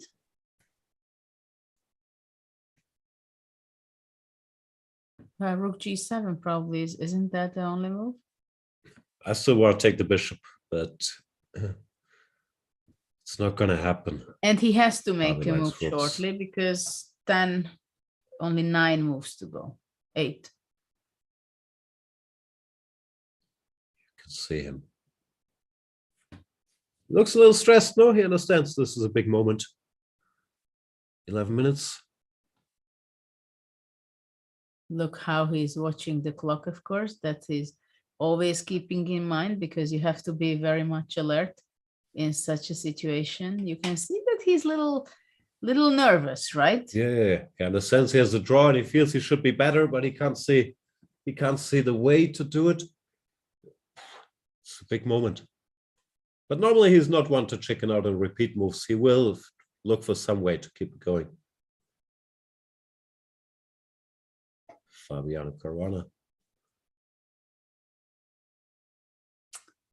He's nervous. Yeah. He's nervous. He doesn't want to take the draw, but he's not sure of himself if going Rook G7 will be so much better. What did we say? Rook G7, Bishop E5 takes. Bishop F7. He's watching the clock very much. Yeah, Bishop C4. Oh, yeah, he goes back. Yeah, this was the usual. He feels there should be something, but now he gives up and goes for the move repetition because he had to make a move again. But after Bishop C1, he has to go Rook G8 and draw. Yeah, like he goes back. Yeah, you could see in his face that he resigned himself to this to some extent. He goes back. Which means it's a draw, right? If he goes back. I think Jan can claim it with, well, after Bishop C1, they haven't repeated yet, but he has to play Rook G8. It looks hold on. This position, this was move 29 first. Bishop B2 second. Yeah, so after Bishop C1, it's not a repetition yet, but after Rook G8, it would be. Yeah, because so after after Bishop C1, he can claim after Rook G8. Yeah. But he doesn't have another move, no? Like, or does he have, I don't know, Queen F5. And now you can see that Nepo is like focusing, like, can I do better? Can I win this game? Can I get that? He's enjoying this now, yeah. But it's also tricky because though after Bishop C1, there is no other move, right? No, I think he knows he has a draw in hand and can just look for something better for the next 15 minutes.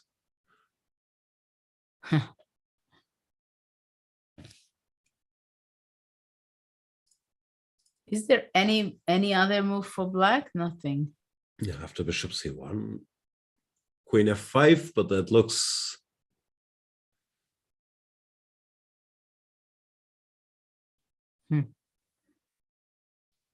What's happening after Queen F5? Bishop G5. Bishop G5, no? Yeah. Queen G6. Just Queen 8. Queen H4. Queen H4, yeah. That looks terrible. And Nepomniachtchi goes Bishop C1. He's sort of, he doesn't think he's better there. And he's waiting for Rook G8 and Fabiano. Fabi will claim a draw, yeah. Arbiter. He's not happy about it, but he couldn't see anything better. Yeah, we have Arbiter. Sorokina. One moment. Arbiter. Probably It is she's still looking at the position. It's interesting that it's not that Nepo is like saying, okay, you played rook g8, okay, it's a draw. Ah, no, they do. It was weird that he kept studying it like he can't count till 3, but I'm not sure it's threefold. And draw. Let me switch on the computer. I want to know what happened here. Yeah, let's quick. see if after bishop b2. So rook c2, bishop f5, ef. It says black is better, like -1. Rook g8, bishop b2. Oh, rook takes b2. Rook g8 as well. But yeah, the way to play on is rook takes b2. This is what you claimed, and after rook b2? Rook b2, a3. We looked at this, no? But rook b7 we had. Bishop f2, rook takes a3, and it says d5. Whoa, d5 and queen d6. That's nice. And is it a huge advantage for black? Not huge, but it gives some advantage. It's still deciding. Yeah, now it says, no, it says black is much better now. Like after d5, it's okay, but going d5 up. is, after you said it, it's very obvious. Yeah, once you see it, but you have to reach this position and think there's something there. Yeah, like it doesn't like rook takes a3. It wants to go rook c3, but still d5, and yeah, it likes black's chances. Yeah, but it's understandable that he's too experienced for that to risk it, because over the board. He thought probably there is not much chance that he can win. But if, let's say, he blunders something and he's losing, he's going to curse himself for the next 2 weeks, ruining his tournament, and after that for the next few months. Yeah, although now he will also come to his room, switch on the computer, and the computer will say, whatever, rook takes b2, -2, and he will also be a little upset. Like, yeah, but you know, I think before he had better chances. I think he missed it somewhere before. Yeah, let's see. Because I have the feeling around king h2, where he went b takes a, king h7, queen d1. I don't know, somewhere here. Rook g3, king h7, queen d1. What does the computer say? It says all kinds of moves after queen d1, any move, really. Rook b8, a5, bishop d7. It says black is better after everything, but mine is 0.90, so not decisive.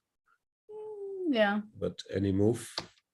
Bishop d7. Now it likes knight e3 for white after bishop d7. Rook c2. No, it's more or less first line what they did. Takes, rook well, a this b8. is what happened. Yeah. No, Fabi played all the moves then, yeah. He was very precise. Just ran well, let's be honest. It was a very interesting game, having this opening with this idea of h6 g5 at such an early stage of the game. No, his preparation is just amazing. Such sharp, long, deep ideas in really the most well-known of lines. I'm very, very impressed. I mean, it was something really else to study in the Italian. Yeah. Impressive preparation. So let's go to the other one. There's another game finished. Ding is a draw. Ding against Duda. Okay, so here they found some move repetition. Yeah, he went bishop c8, bishop e3, and he went king g7. They also didn't think anybody was better, and they found some small eye I think contact. it was a pretty balanced situation by now. Okay, so 2 games are finished, and then we have 2 more to go, which is actually both of them are pretty drawish. But let's see Rapport. Is there still time trouble anywhere? Yeah, Rapport has moved 32 at least. Ali Reza has some time trouble. He has. I think chances, yeah. He has he improved a lot. So the birthday boy Ali Reza might have a very unpleasant present today. My theory is, I'm not sure if you have statistics on this, that people usually lose when they have to play chess on their birthday. No, it feels like the score. I'm part of the statistics. Yeah, everyone is.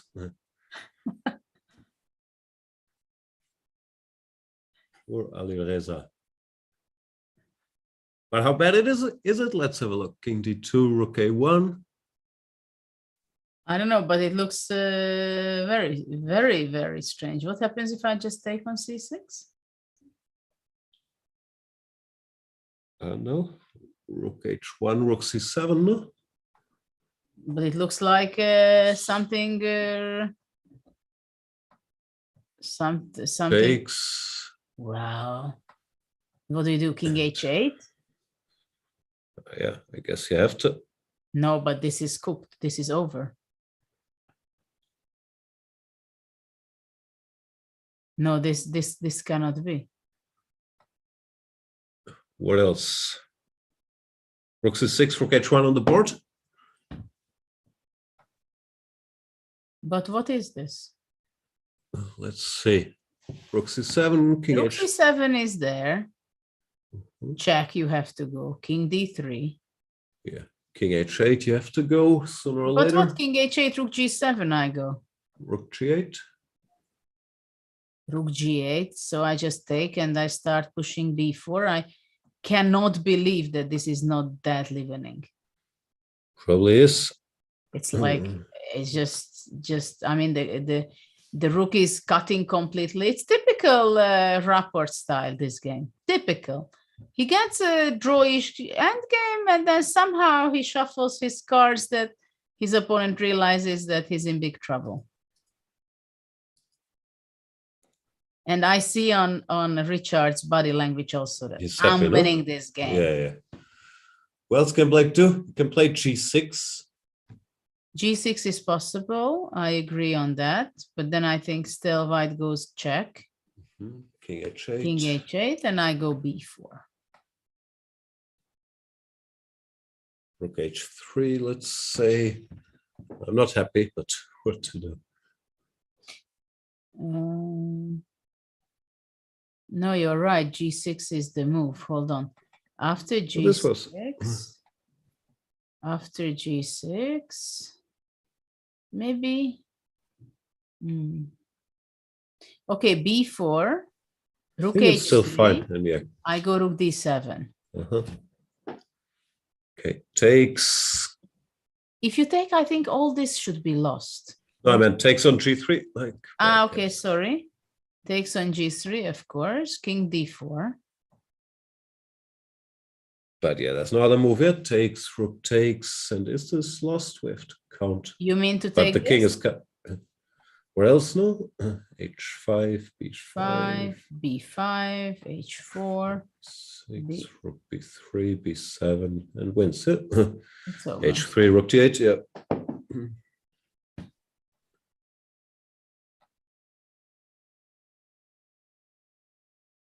No, it looks lost. I was thinking after b5 if we start with rook b3 if it changes anything, but it's also white just has a king playing and black doesn't. Well, of course, but the question is whether in this position maybe black can try somehow rook c8, not to exchange the rooks. Okay, but rook g7, rook h7 for starters. Like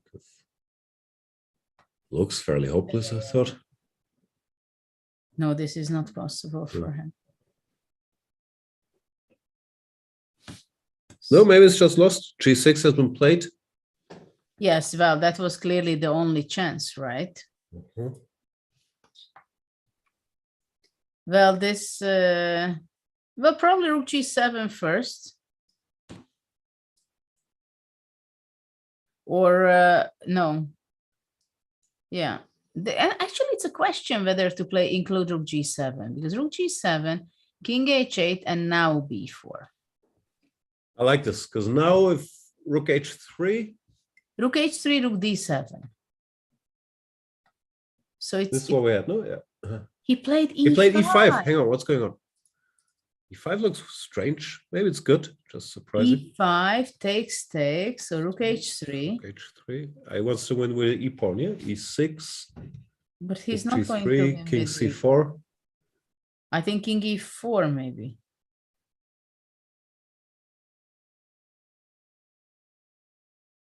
No, what about rook g7? King goes out, and now king e4.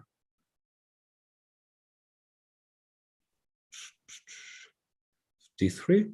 Rook d7. Okay, we have to take. Still lost here. Yeah. And if here, rook e8, let's say. Rook e8, rook d3. Yeah. Well, of course, rook h1 and trying here and Yeah, we there. make some moves, but it does look lost here. But interesting that he went e5. I don't know whether objectively it was the best move, but he plays fast. He went king e4.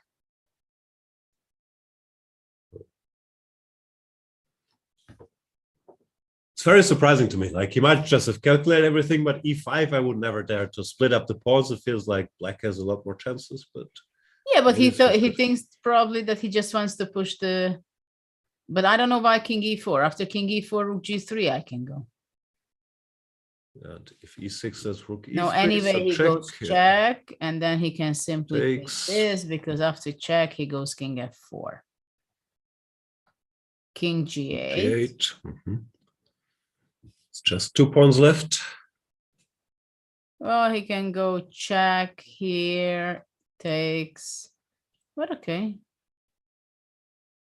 Threatening with e6. But currently not threatening mate, at least. No, but e6 is very... E6 is mate, yeah. Yeah, and I don't have a move to activate my stupid No, he's rook actually yet. also threatening to give it check and collect the pawns. Rook So rook g3 on the board. Well, rook g7 is a must. This is why I wanted to give it check first, because now king f8 is possible. Maybe it's not good enough, but it's possible. Right? Because after king e8, you cannot go e6 because of rook e3 check and captures the pawn. So obviously he went rook g7. Yeah, he'll take on h7. It's his usual mechanism. He goes king h8. Okay, it's the same look. King f8, rook h7, king g8.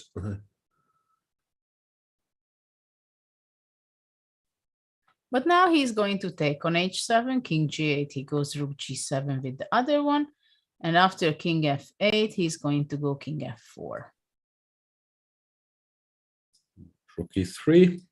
And after rook e3, taking rook g6. So we actually reached the same position.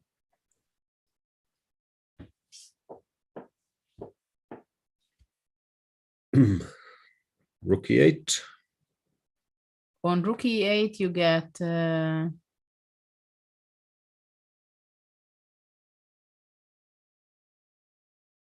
rook e8, you say.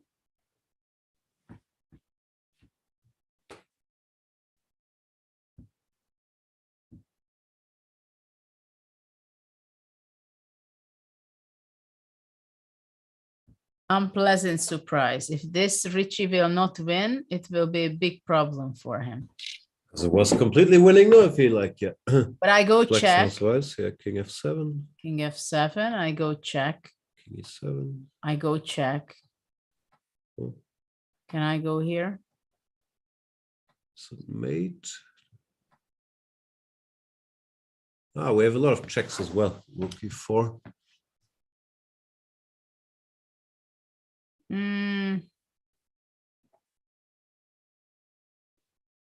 I think he could have done better, simpler. I'm not even sure he is winning here.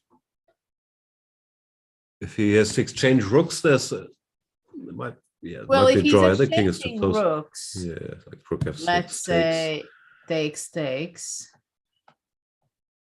My problem is that how do you want to win this? Yeah, it's probably not winning, yeah. Like b4 or some move for rook b3. b4, rook b3. b6. So what is this? King e3. e6.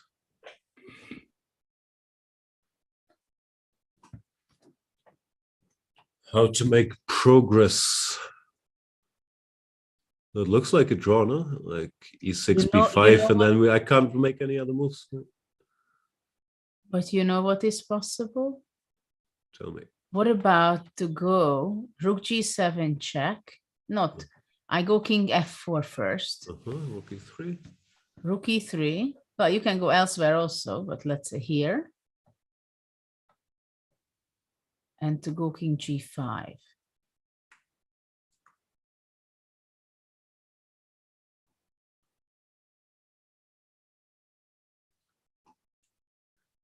You're saying I should not take the pawn. Rook e5, king f6 wins, yeah?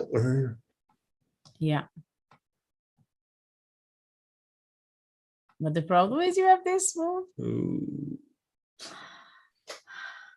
I didn't see that play here. What a good self-made. Look at this. Yeah, that turns the tables. That's very pretty. King f6, rook h5. And black survives. Prize for white. He looked a little unhappy, no, Richie, there. He was...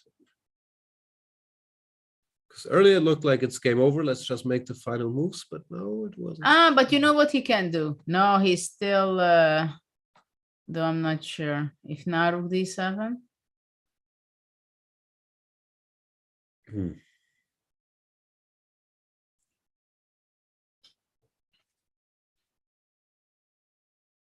By the way, what if here I go b4? d3. d3. b5. d2. I know I'm playing with fire. d1. Rook h8. Draw. Remy. And the problem is if after b4, d3, I'm doing the same. Check, then rook g4. Another draw. What do you mean another draw? This one? No, cannot be a draw. He cannot screw it this way. No, I'm not saying the current position. I meant after rook g4 check here, I still don't have a clue.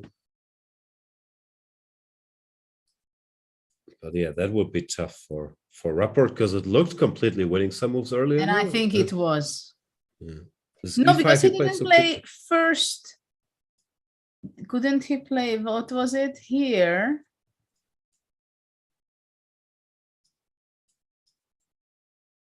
Yes, because here he should have played rook g7. I know it's the same. It's the same, no? It's the same.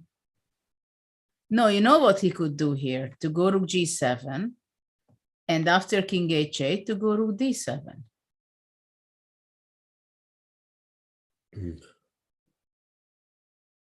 And rook e8. And after rook e8, sorry? Isn't this the same more or less? Rook e8, king d4, rook g3? King d4. Rook g3? But now I took your pawn already. Okay. You don't care about pawns? You always told me you care about pawns. I do. But I thought this is the same position we had. But okay, in the other position, you still have your pawns. Your pawn on d4. You think it's even this one is not going to be more than. But okay, I go to d7, for example. You go there.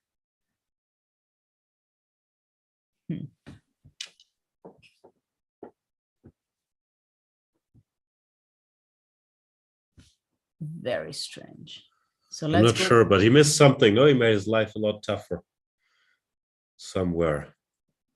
Because even this e5 feels like a strange decision. Let me check with our computer friends for a second. Here. So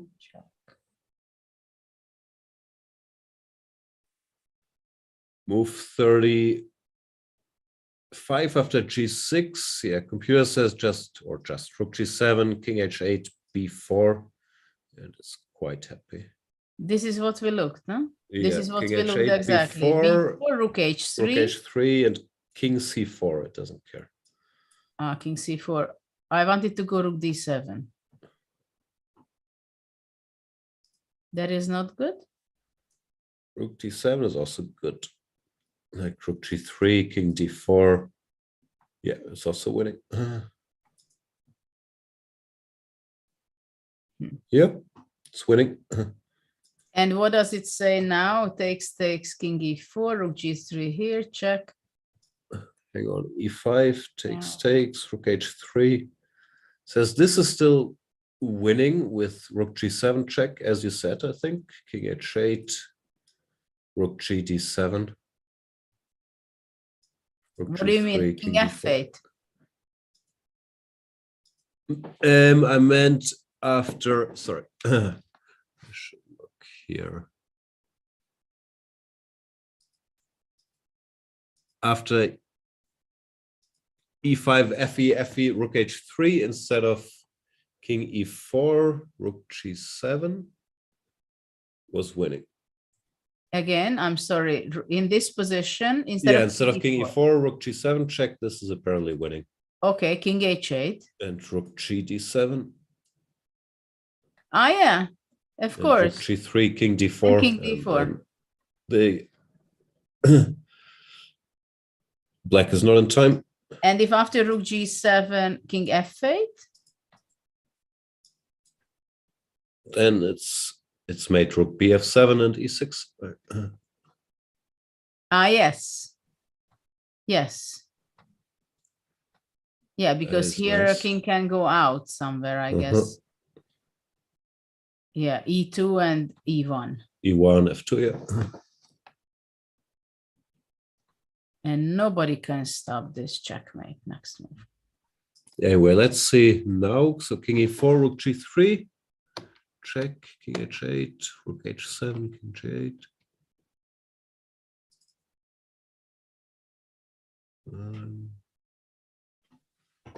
Yeah, now it's not so easy.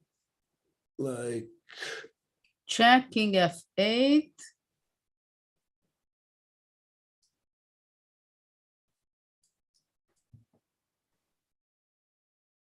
Well, this is a big miss. He's going to miss this half a point if he's not winning this one. Yeah, this is a tough one. And here the lines are inconclusive. King f4, rook e3. Rook g6? Yeah. Rook it e8 says only something move. else. Let me just see. Rook g6. Yeah, then rook e8 only move, but it seems, yeah, this, it says draw. It claims says instead of rook g6, it says rook c7, king g8, rook hg7, king somewhere, king f8, let's say, and b4. And it might still be winning, but oof, this is a... And why b4? Why not rook g6? I'm just the messenger here. Let me see. Rook g6, rook e8 is drawn once again.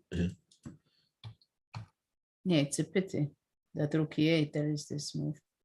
So white is not reaching to e6 with the pawn. Oof. So he has to do some very weird stuff. And yeah, this b4, it's not very natural why this is. Because you think there is a forced win, yeah? And then you have to play some random move. b4. So black is actually not able to play rook e8 because then rook f7 checkmate. Yeah. This is the idea that black cannot attack the e5 pawn unless he goes simply rook d5. Rook d5 he has, yeah. No, I'm not sure about these computer lines. It says rook cf7, king e8. It's a lot of random stuff. Rook a7, king f8, rook g f7, and rook king b7. g8, rook fe7. No, king e8, then rook b7. Yeah, so you have to go the other way.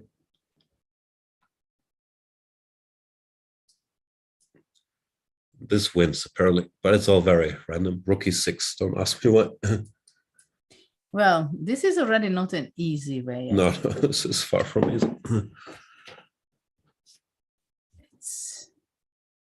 It's a tough thing. And I see now Rapport is like really into the game, calculating, cannot believe that it's not winning right now. No, that's rough. He has to pick himself up and win the game again now, which is it's not easy after you thought it's over. Yeah. Yeah, I mean, objectively, I don't know. You think it's winning?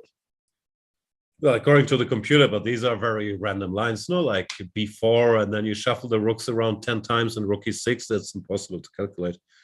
So I don't know. It's very close. Let's briefly check what Hikaru's doing. And then I think they made move 40, so both games have reached the time control. We can take a little break, let the players think. So, Hikaru, the game, there's still a lot of action. What happened here? I don't know what happened here. We left it somewhere here with knight d4 and then h5. Quite logical approach, I think. First of all, Radjabov played a6 when... Welcome back, everybody. Apologies for that. I guess you didn't hear our expert analysis of the Nakamura Radjabov game. But what's the verdict? Hikaru has good chances all of a sudden, no? Well, definitely. It seems like Hikaru has not only a pawn up, but he has an extremely good stable knight on d4, which controls the important e2 square. So it's not so easy for black to look for counter chances, I believe. The only question is for white is how to try to push the pawn, for example, a4, because for the moment, knight b5 is not going to be good enough, I believe.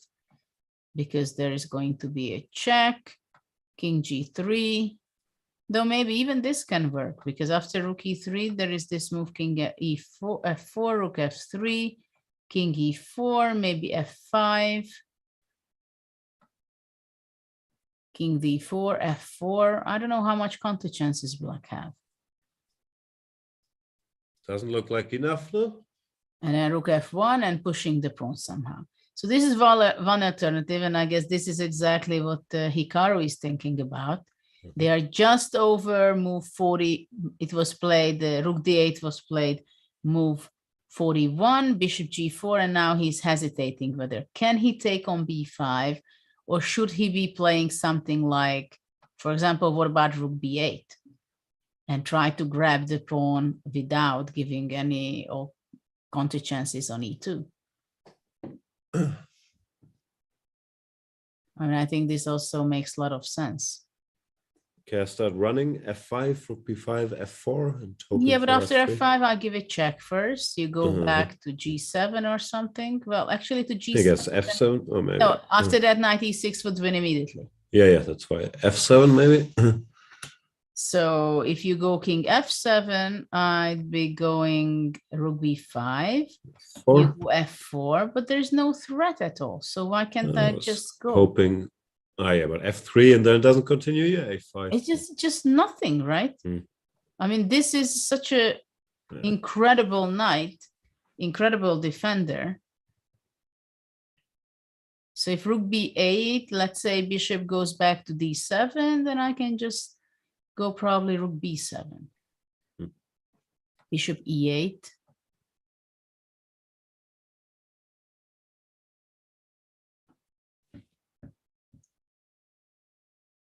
But I think knight b5. Feels winning.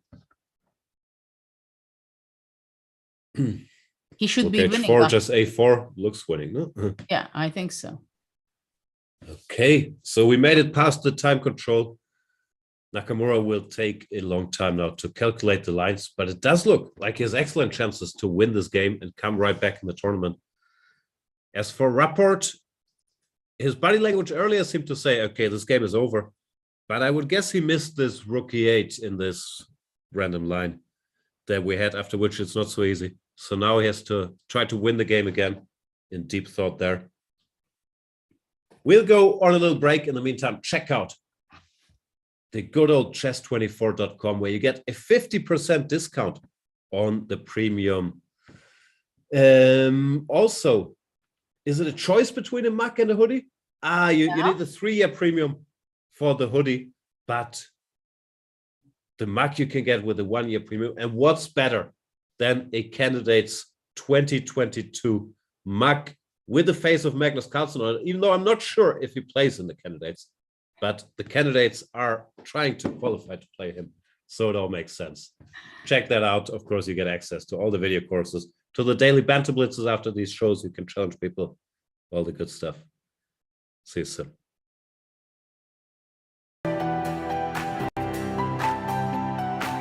Okay, so let's send a challenge. he's challenging me. Nice graphics, easy to see. Oh, what are you thinking about? You're looking how it can be the most painful? Exactly. Okay, fine. That I give him up a phone. He wants to be even rude.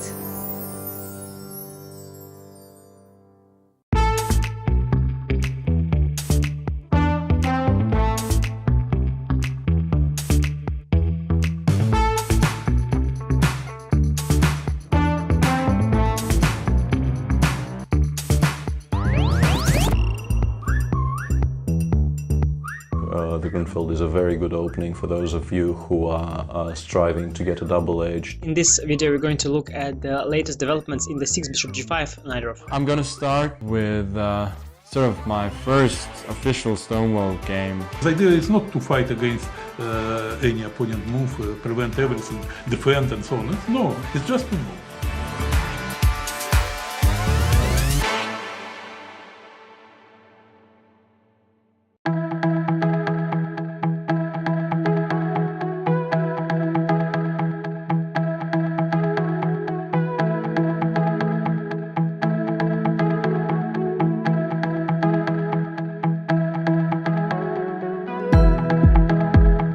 B3, A5. What do you think about this opening? Honestly, what do you think? You don't have to play knight c3. We can actually put a piece on d2, which is better because then we avoid the potential doubling of our c-pawns. What you have to understand about practical endgames as a whole is that just like in the middle game or the opening, you cannot rely solely on these general considerations.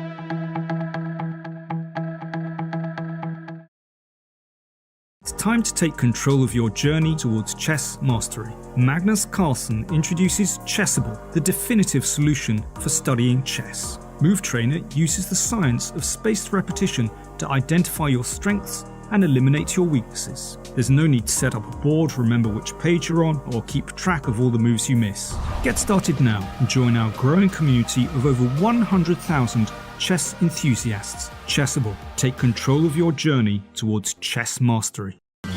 This is John. John loves to study chess. This is David. David loves to study chess as well, but efficiently. John spends more time setting up the board and figuring out what's on the page of his book than he gets to study.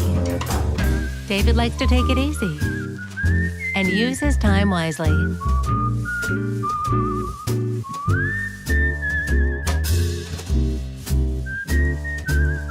David has finished his exercise for today. John should try the same.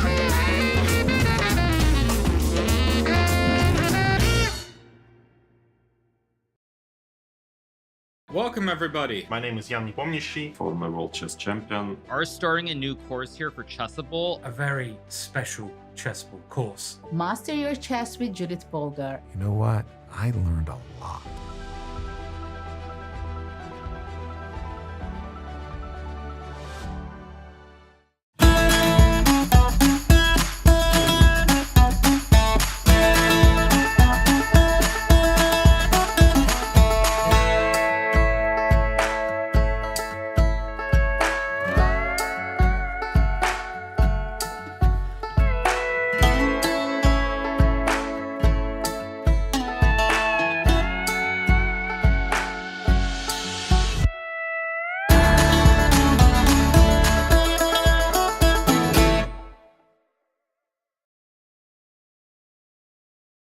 Hi there, it's me, John Chess, inventor of chess, and are you sick of sucking at chess? Well, lucky for you, I have also invented Aimchess. Look at this chess puzzle. Did you solve it? Of course not, that's because you're not using Aimchess. Aimchess is a digital chess trainer that helps you improve by creating unique lessons based on your recent games. Just link your chess.com or VChess account and feel that brain wrinkle. Yeah, see, you shouldn't have blundered your queen just there. Now I know! Thanks, Aimchess! Now all that's left to figure out is how that funny horse moves. They even got acquired by that one chess player other than Hikaru, so you know it's good. Hi, it's me, that guy I just mentioned, and I am the best chess man in the world. But thanks to Aimchess, I also have a girlfriend now as well. This could be you! Personalized training, game reports and analysis disease, study plans, thick, luscious hair, intuition builder. All this and more available on Aimchess. Hello? Courtney, did you know that Aimchess users improve their ratings 43% faster than average? What? So what are you waiting for? Join Aimchess today. Links will be somewhere, probably. I don't know, I just made the video. Aimchess. Sign up now and get 50k silver and 2 free months off your VPN. Now that's what I call a Queen's Gambit. That's so fucking dumb. Aimchess, for when you aim to chess. That's their slogan. It's what they say. Ready, aim, chess. That's another. Look, just sign up for Aimchess, okay? Just, come on, literally, why not? Alright, just stop being a dick for like 5 seconds and just go, alright? Jesus Christ. Chessable, the definitive solution for studying chess.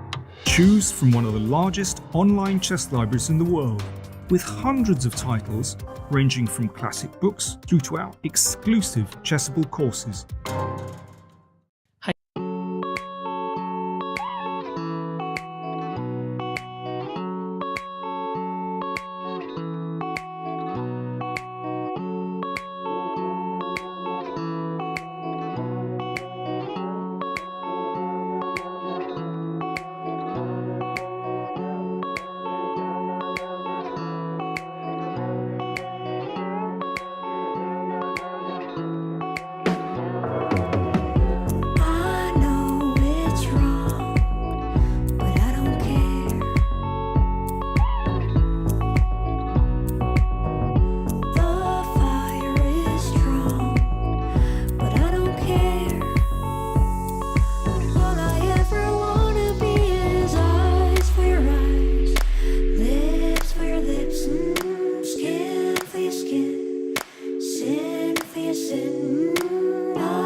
Welcome back, everybody, to the after hours portion of round 2 of the candidates tournament.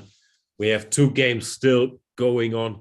Both Richard Rapport and Hikaru Nakamura are trying to convert their advantage with the white pieces. Judith, shall we go to Richard first? Let's go and see what Richard is doing. He was outplaying Ali Reza in this game, we have to admit, right?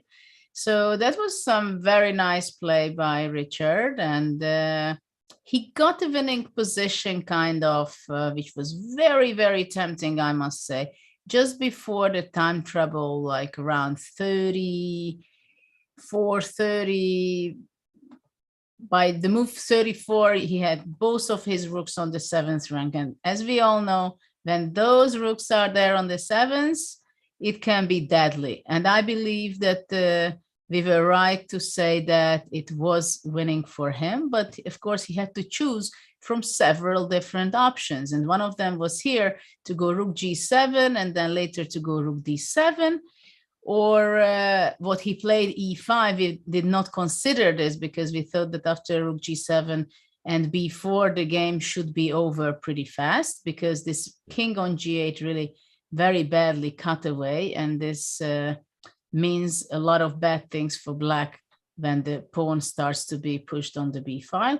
But after e5, black was very smart, and Ali Reza, we can say that he really has this fantastic defending ability, and he found this very nice move, king h8, which was also probably important, giving the pawn with the check, and after king f4 to go rook e3. Rook e3 is a very important move, so white is not able to play e6 and has to make preparatory moves for that. And for those who were not following us, we were looking rook g7 check, which is the most natural move, and after king f8 to grab simply the pawn. But unfortunately, rook e8 as the only move, but it seems like it's saving the game, but it's attacking the e5 pawn. And if white would be going rook h8, then black can simply go king f7. After check, he can go king e7, still defending the rook. And this will not be enough to exchange because the b2 pawn is still far away. The e5 pawn is not going to queen either. And the d4 pawn actually will give some great counter chances for black. And if after king e7, which looks very tempting to go rook h7, after that king d8, and if white would go rook a6, trying to give mate on a8, black can simply go rook f8, and I think there will be a perpetual check for black because the white king cannot be escaping from here. So this is right now the situation, and before we left, we still had this position after rook e3, and before we saw on Richie that on his body language that I'm winning already, it's in my hand. And for the last well, actually 20 minutes, he's thinking, more than 20 minutes, he's thinking and calculating in this position. Yeah, it seems far from trivial to convert this. The computers are still giving a big advantage, but there's no obvious way to do this. And clearly something's gone wrong. What happens if, let's say, I go back rook e7 here, rook g7 first? Mm-hmm. Black goes where? King. Guess it doesn't matter, but let's actually, say do you F8, go anyway to f8? Yeah. I think you go f8. But you know, I have a question. What happens if I go rook f7? Mm-hmm. Only legal move. E8, and I go king g5. What's the point? Rook e5? Rook e5, I want to go rook king g6. Rook d6. King h7. Ah, I see where this is headed. But king d8 I still survive, no? You can go. Yeah, because if he would go here, yeah. I had this idea to give checkmate, right? If you go king d8,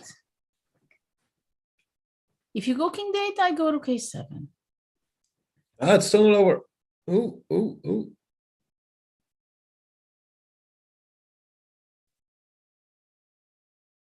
Two rooks This is against actually two winning. rooks. Yeah, yeah. Cut off, it can be always tricky. And I think I tricked you. Yeah, I have a feeling I got tricked.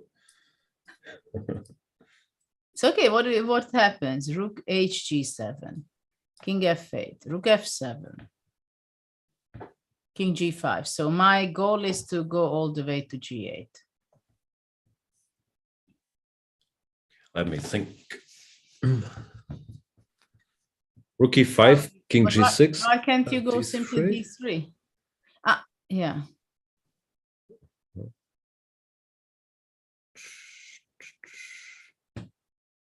Ah, because I go king here, and I go king h7, and I win. But king h6, rook h3, no? Ah, king h3, rook h3, yes. Yes, sorry. Sorry, that's not the way.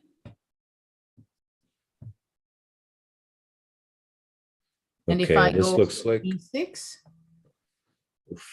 more tricks coming. Okay, I have to take king h6.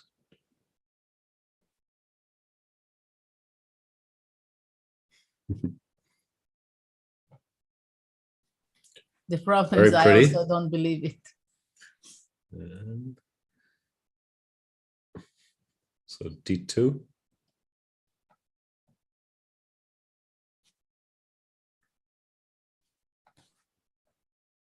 D1 queen. King g8. Queen d6. Oh, I was just happy that your rook is on e6 and you don't Yeah. have the pin. Queen d6, queen d6, yes. I got a little over optimistic in this endgame.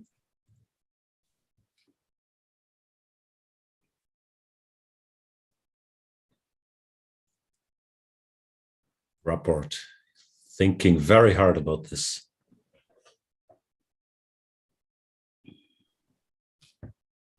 And what happens if I go rook e7?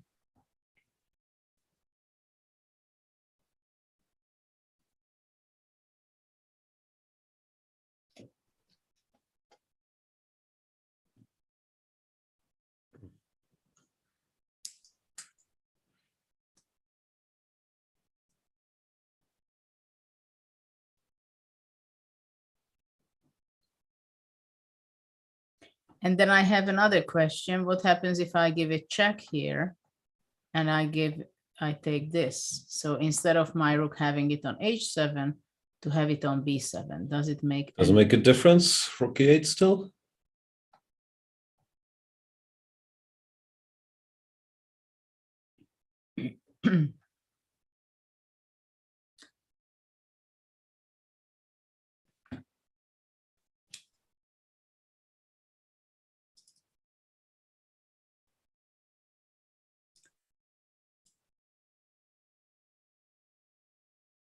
Yeah, Rapport is still thinking, and I think he's thinking already for half an hour, which means that he's not finding anything concrete which he would be liking or believing enough to be making that move. Yeah, it looks like there's no forced win. We had these random computer lines earlier with giving a bunch of checks and then playing b4, but it looked very inconclusive even that. Okay, so if I go really going here with my rook, Rook f8. king g4.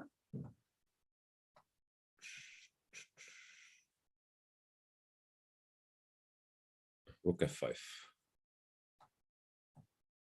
So you're threatening with perpetual check, right? That's the dream.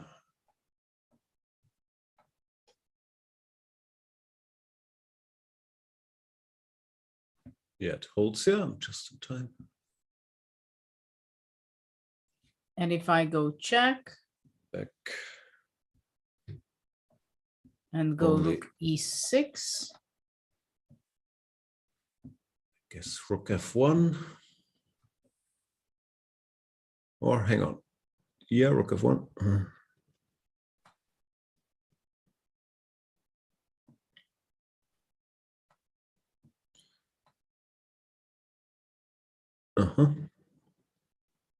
no.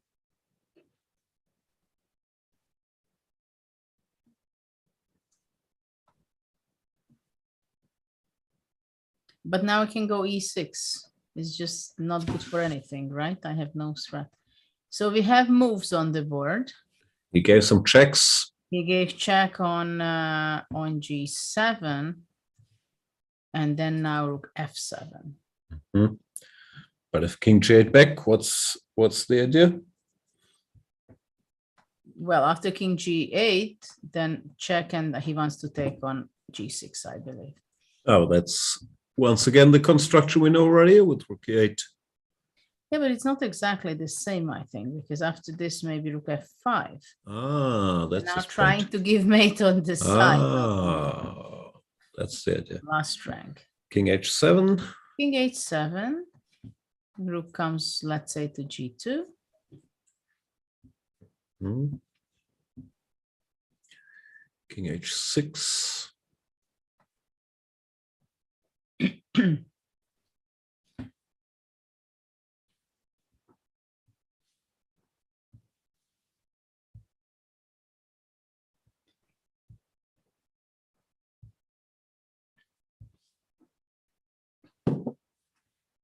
Hanging around. Yeah. Well, still, actually, after king h6 now, maybe rook d2, and I can try to grab this pawn. Rook b3.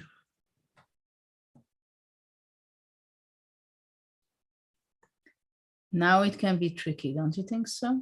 Yeah, I think it's tricky all the time, frankly, but it feels like black's survival chances are intact here. King g8 played by Alireza. No, but I think here that the king is this way on the side. I think there is a much better chance for white to somehow to queen this e pawn at the end. Could be. You don't. I don't know, frankly. I got no idea. I don't know. What if I go king e4?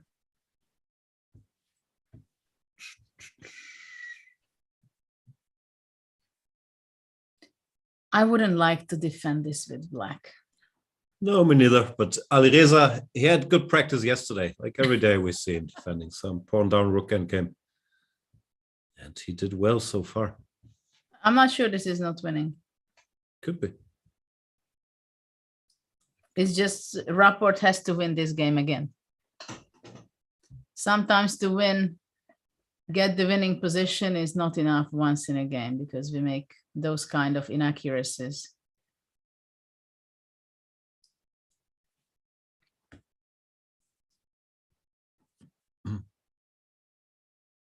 I think this would be very close.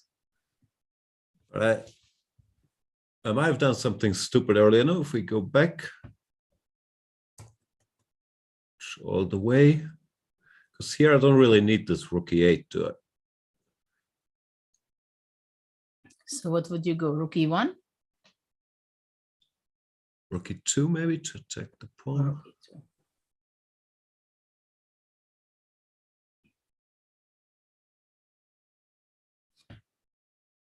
And after e6, I was hoping I had d3.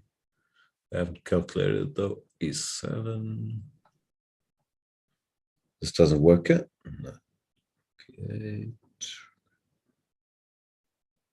No, this doesn't. Or does it? Rook e8? Sorry, my brain is freezing.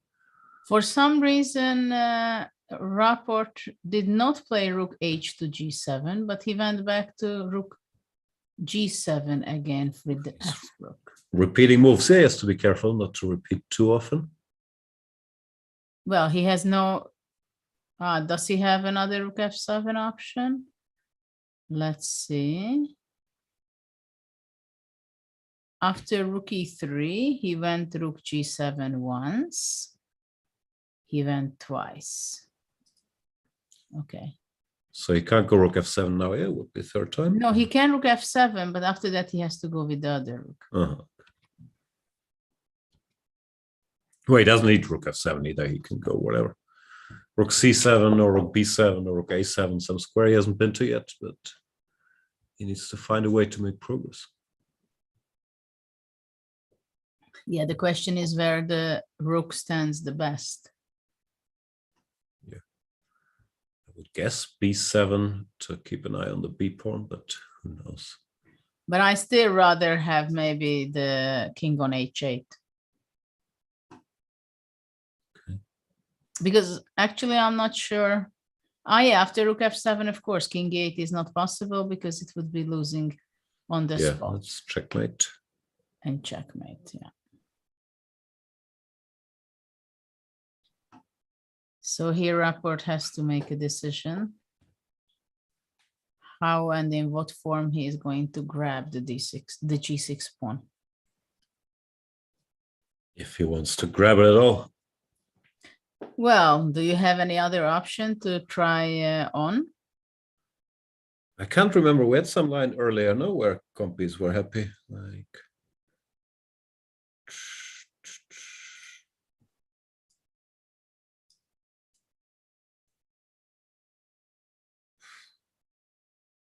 I don't know.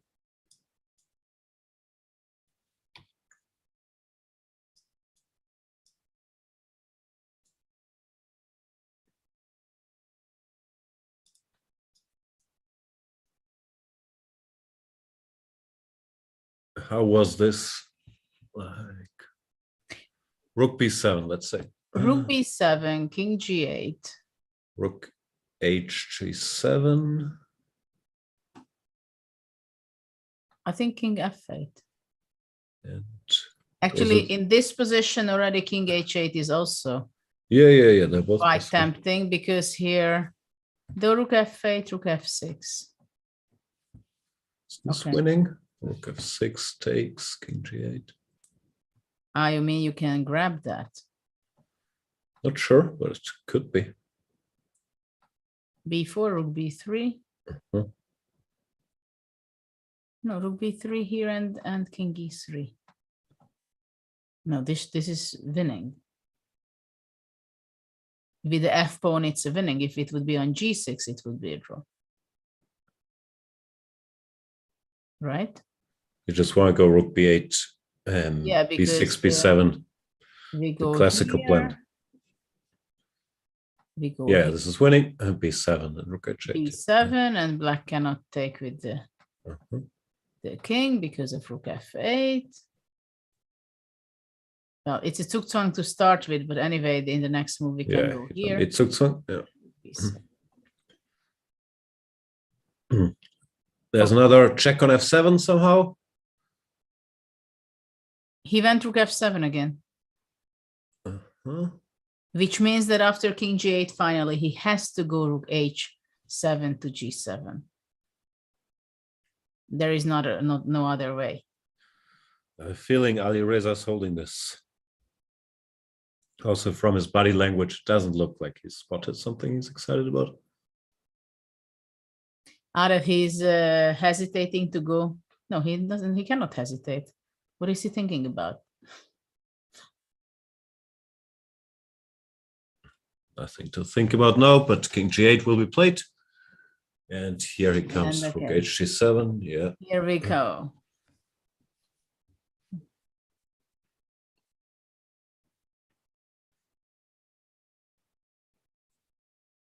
Rough start for Ali Reza as well. No, he's doing great, but every game with the black pieces, he gets torture in some rook endgame. It has to really show. But actually, he will be over with he starts with two blacks, right? Because he was playing against Radjabov yesterday with the black pieces. He seemed to have a good opening, but after that, Radjabov played a good game actually yesterday. Yeah. He played well, but I checked it a bit afterwards. Maybe okay, we can have a very quick look because we missed one key tactic there in the round one game, which Ali Reza also missed after he went for this knight d3, or no, after rook c1. Which move was it? Move 20, I think. He can go knight d3 here, which we talked about. But we thought queen c3, yeah. Knight c1, queen c4, but here there's queen d5, which we missed, and black is just fine. So this is what Alireza should have done. Yeah, then black is just fine. And I'm not sure if he missed it or if he thought it was too equal and he wanted to keep more chances. But after what he did, he had to suffer greatly. Yeah, but I think there he misunderstood that after bishop d5, rook e1 and rook queen a8, queen c2 was a very strong idea. With all kind of knight fg5, he also spent like a lot of minutes, maybe nearly an hour or something. But he had a very tough game, and in this field to start with 2 black is never easy. No, if he makes a draw today, I think he can feel good about himself. He survived 2 tough black games. He can finally play white, show what he has prepared, and he would have shown whatever you want to call it, tenacity, maturity, defending these positions. He would feel good. Speaking of defending, how's Radjabov doing? Is he hanging in there against Nakamura? Well, it's interesting because suddenly from g4 the bishop went all the way to e8, and now it's on a completely defensive side. And the b5 pawn is still alive. That's good news for knight him. is on f3 defending the h4 pawn. So I don't know how white wants to be pushing forward, because he has this 3 pawns versus 1 on the queen side. But how to really one start? pawn stops them all. Well, for the moment. Yeah. But it's very passive, this bishop. Looks like Radjabov's chances increased. No, we were looking at these lines earlier with white taking b5 and running. It looked like. But actually, he could, I think. I mean, he could take this pawn. I don't know how good was it. If, let's say, white takes this, takes. And I don't know what is this if I just start pushing it. Or maybe there was also another version, no? After rook c5, bishop d7, then he could take as well. No, now knight takes b5. See, here the bishop is not stopping the a pawn. Then we look at this, knight takes b5, rook h4, a4 or something. Looks very good. Well, the question is now the knight is pretty far away. So what happens if, let's say, rook h2? King g3, let's say. Rook h3. King g2. Okay, h4.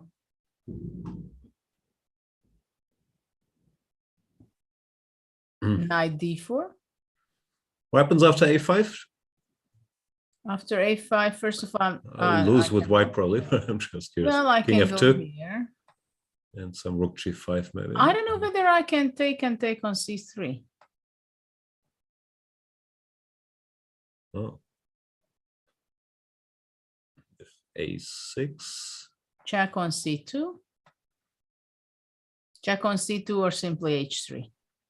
Yeah, I guess it doesn't matter. I think h7. this should be a draw. Sorry.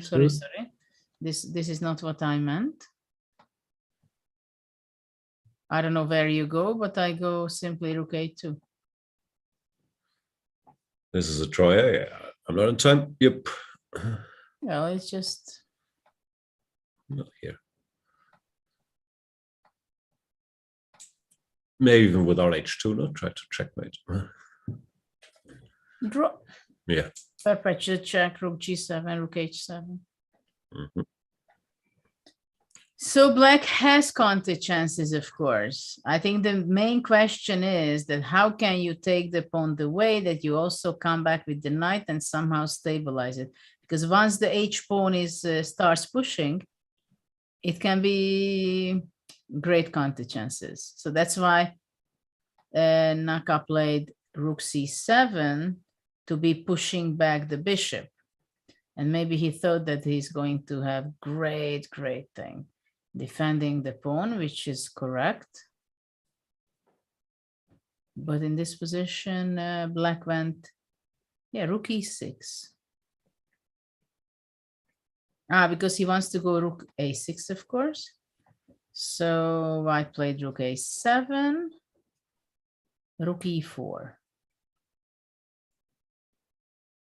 Well, rook c6 could be an option, but I guess white goes rook e7 maybe, and then rook defending it from e3. So black went rook e4, rook a8. So this is where it's difficult to move forward with white. King f7, now rook d8. So he wants to regroup his rook to d4 or somehow regroup it to the e5. But I think it's very difficult to save this game with black, because you should be torturing from right side, left side, going back from here, from there, and eventually somehow to win. Also, at some point you'll miss something, and it's much easier with white to punish once there's something missing. Yeah. Practical chances look great. That rook e7, he's hanging in there, threatening rook a7 somewhat. Not sure what Hikaru wants. I guess rook d2 or rook d1 or whatever. I don't know, maybe I would go rook d4, rook d5 also not bad to start with. What about going rook d5, attacking this one? And after king g6, now to go knight d4.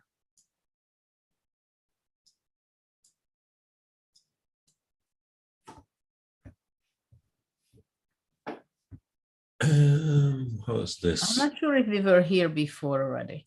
If rook e4, let's say. Very similar, but maybe not the same position. Okay, so for now, rook e7 is what we have right now in the position. If now knight d4, rook e4 is also possible. Rook a7 maybe as well there, no? Sorry, rook a7. After knight d4, yeah.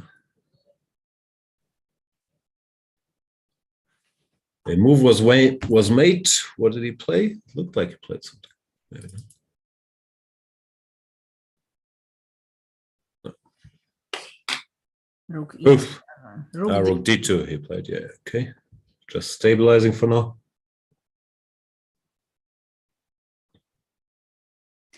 I don't think Radjabov will be able to hold this game. We'll find out. Back to Richie. Hikaru leaning back, looking comfortable, nodding.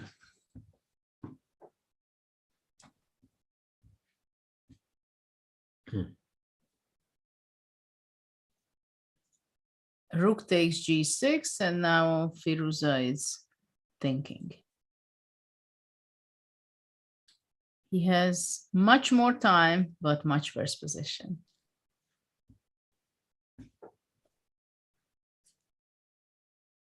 It's his birthday, 19 years old today, Alireza Firuza. Let's see if he can make himself a little present. It's not exactly the way you dream to celebrate your birthday, to defend this kind of 4-rook endgame, I must say. Maybe he is. If he holds it, it's a good birthday. Yes, yes. We looked at this. No, I can't remember anything anymore, like rook e2 or some move we tried. Yeah, let's go rook e2. We were discussing some different things. Yeah, rook d2. But what about on rook e2?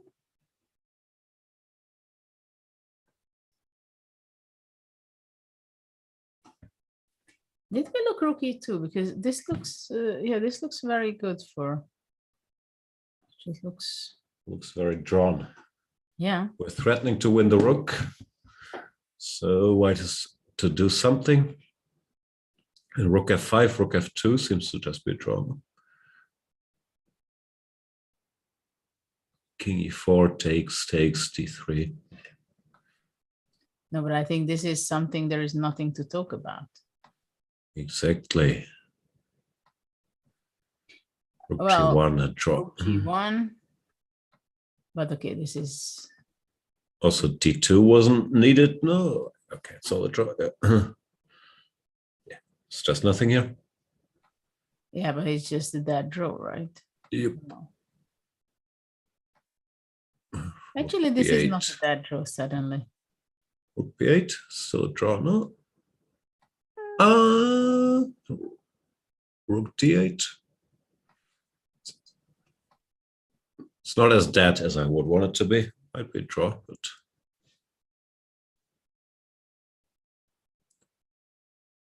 I think it's a draw, but I never paid attention in rook ending school. This You is, probably know. I'm not sure it's a draw. King b4. Take. This is a good question, whether it's a draw. If I could play b4 here, I would win. It's not allowed. You can only have one piece at a time on b4.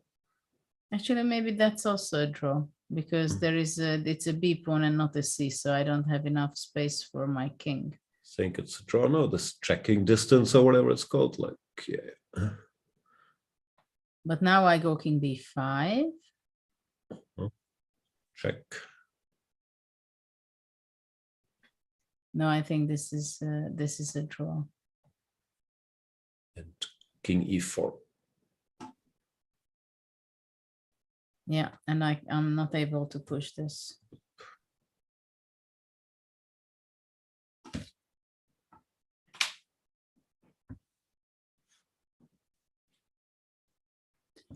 I have no idea how we got here. This has to be easier early on. No? Rook This d2, was king the e4. position, and we went rook f5.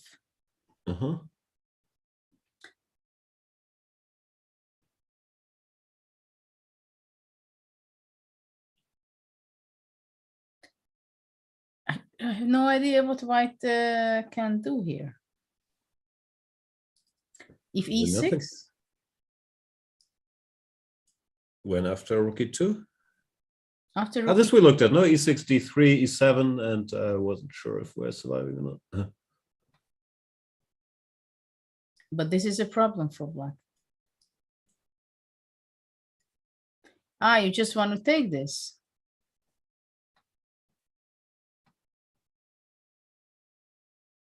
But I lose, no? My king is too far cut off. Rook g1.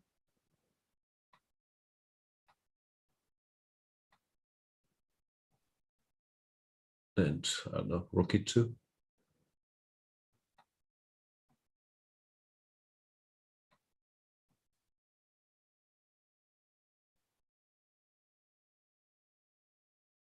Oh, this is not lost. I thought this was lost. But why rook e2 here? Why not b4? That's better. Yeah. Yeah, this is winning. Yeah, it should be good, because this is the black king is cut off. Okay, so after e6. d3, e7. Rook d4 check, what happens? King f3. d2.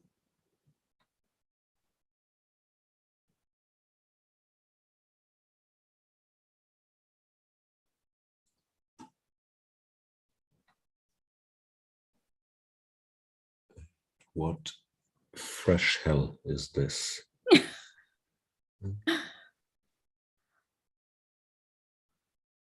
Rook e4.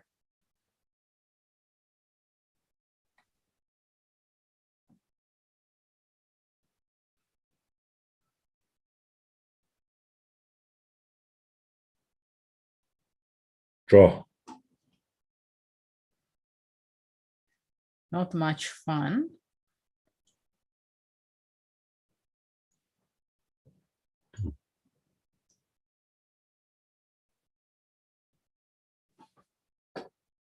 And if I go, yeah, the thing is that if I go rook d1, you don't take that on e7, but you start giving checks, right?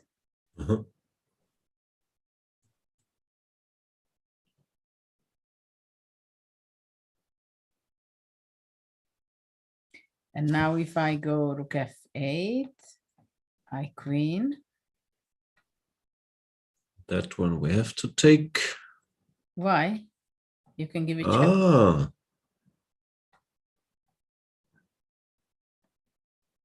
Maybe you can even go here.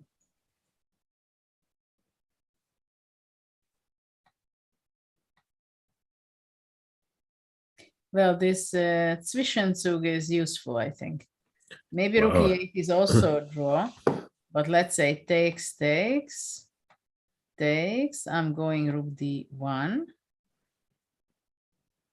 And this can be tricky still.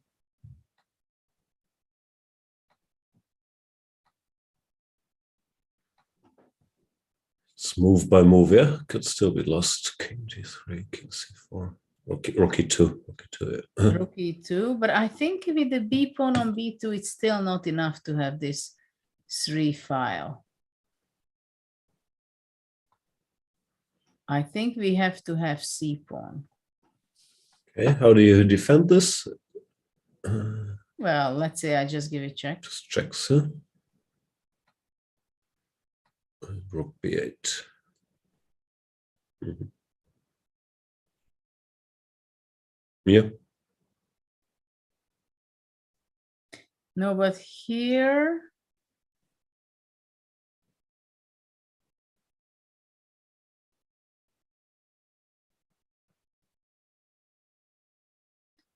Yeah, the problem is that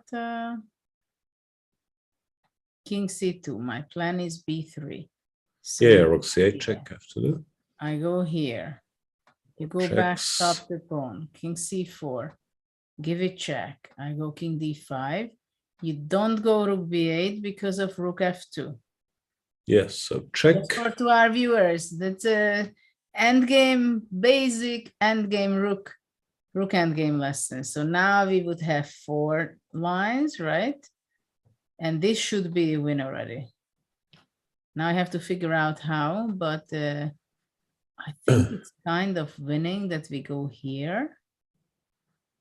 King g4. And then I think we go not here. Maybe this is also not winning. Because the king is here. If the king would be there, we could have some things to do. We go here. Rook b3, we can just wait this out, no?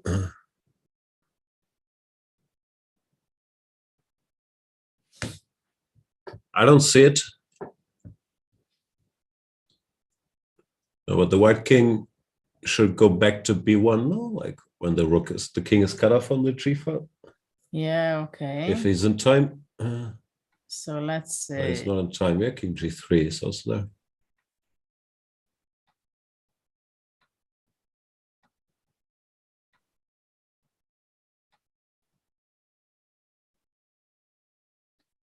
Okay, check here.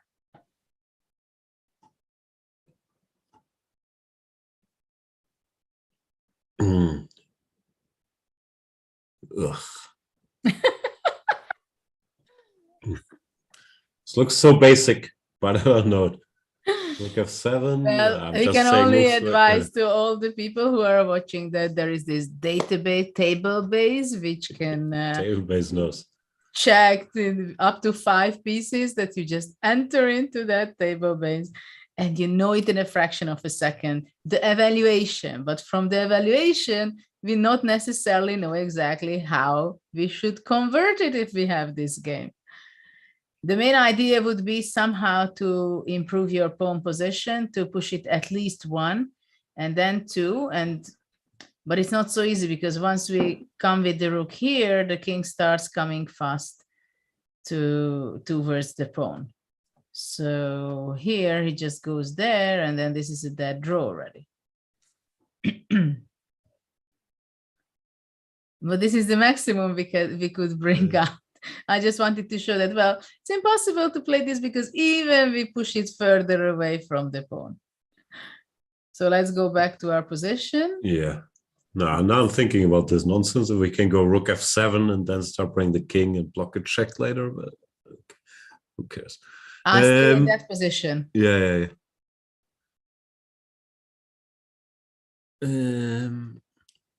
So Alireza is taking his time here.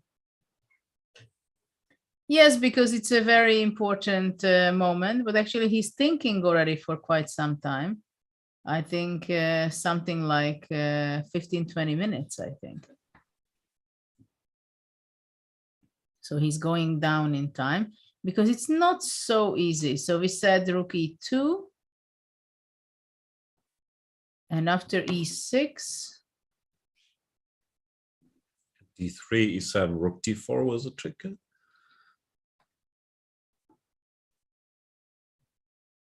Yeah, rook d4 check. And rook e4. Yeah.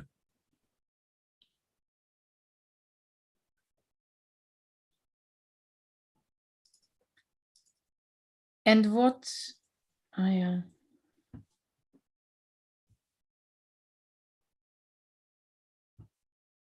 but I don't see after rook e2 what can white do? Nothing. Like we looked at as rook f5, rook f2, king e4, and so on. But that seemed to be a draw. No, Richie, he'll be very unhappy if this game ends peacefully. That's a tough day for him. Because yeah, he completely outplayed Alireza. No, like we didn't even see how it went down in detail from like move 30 on. But Yeah, because black made some inaccuracies, I think. We had this position. I think he panicked on move 30. After f4, he went knight d4 check.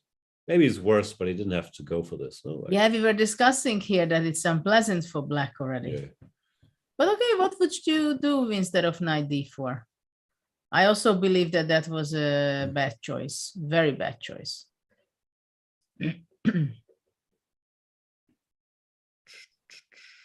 But what can you do? f5 is coming, possibly. How big a threat is f5?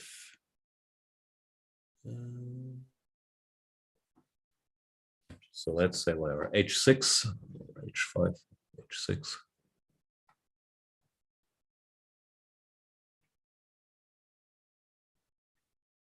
Well, can't I go rook e7 or already then you want to go knight d4? Rook e7, king f8, what's the point? Your rook. Ah, sorry, I'm just falling asleep. I don't see pawns anymore. Apologies. Can I go?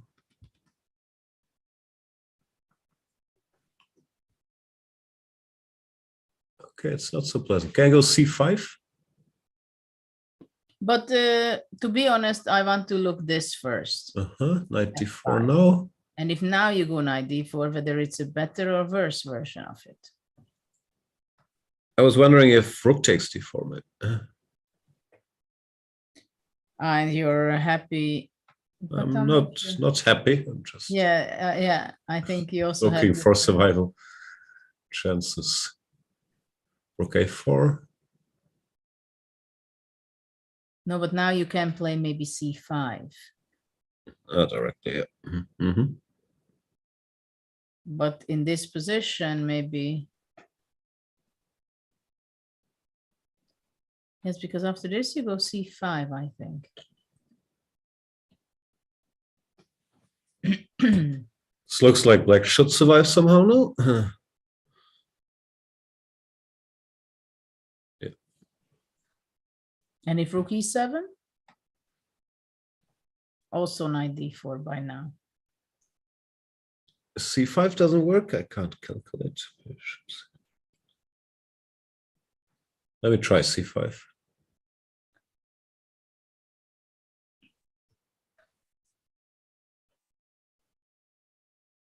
Yeah, it seems like you're sneaking out. After this, you just want to chop. I just want to take on f4. Looks like counterplay. Yeah. No, this is pretty good enough. And could you do, by the way, if what he played in this position, rook takes d4? What is this? Takes. King d3, still c5. This looks like a much nicer version for white now, with the e-pawn still mobile.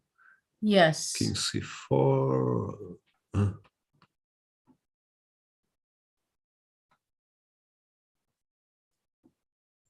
to time it right. Yeah, e5.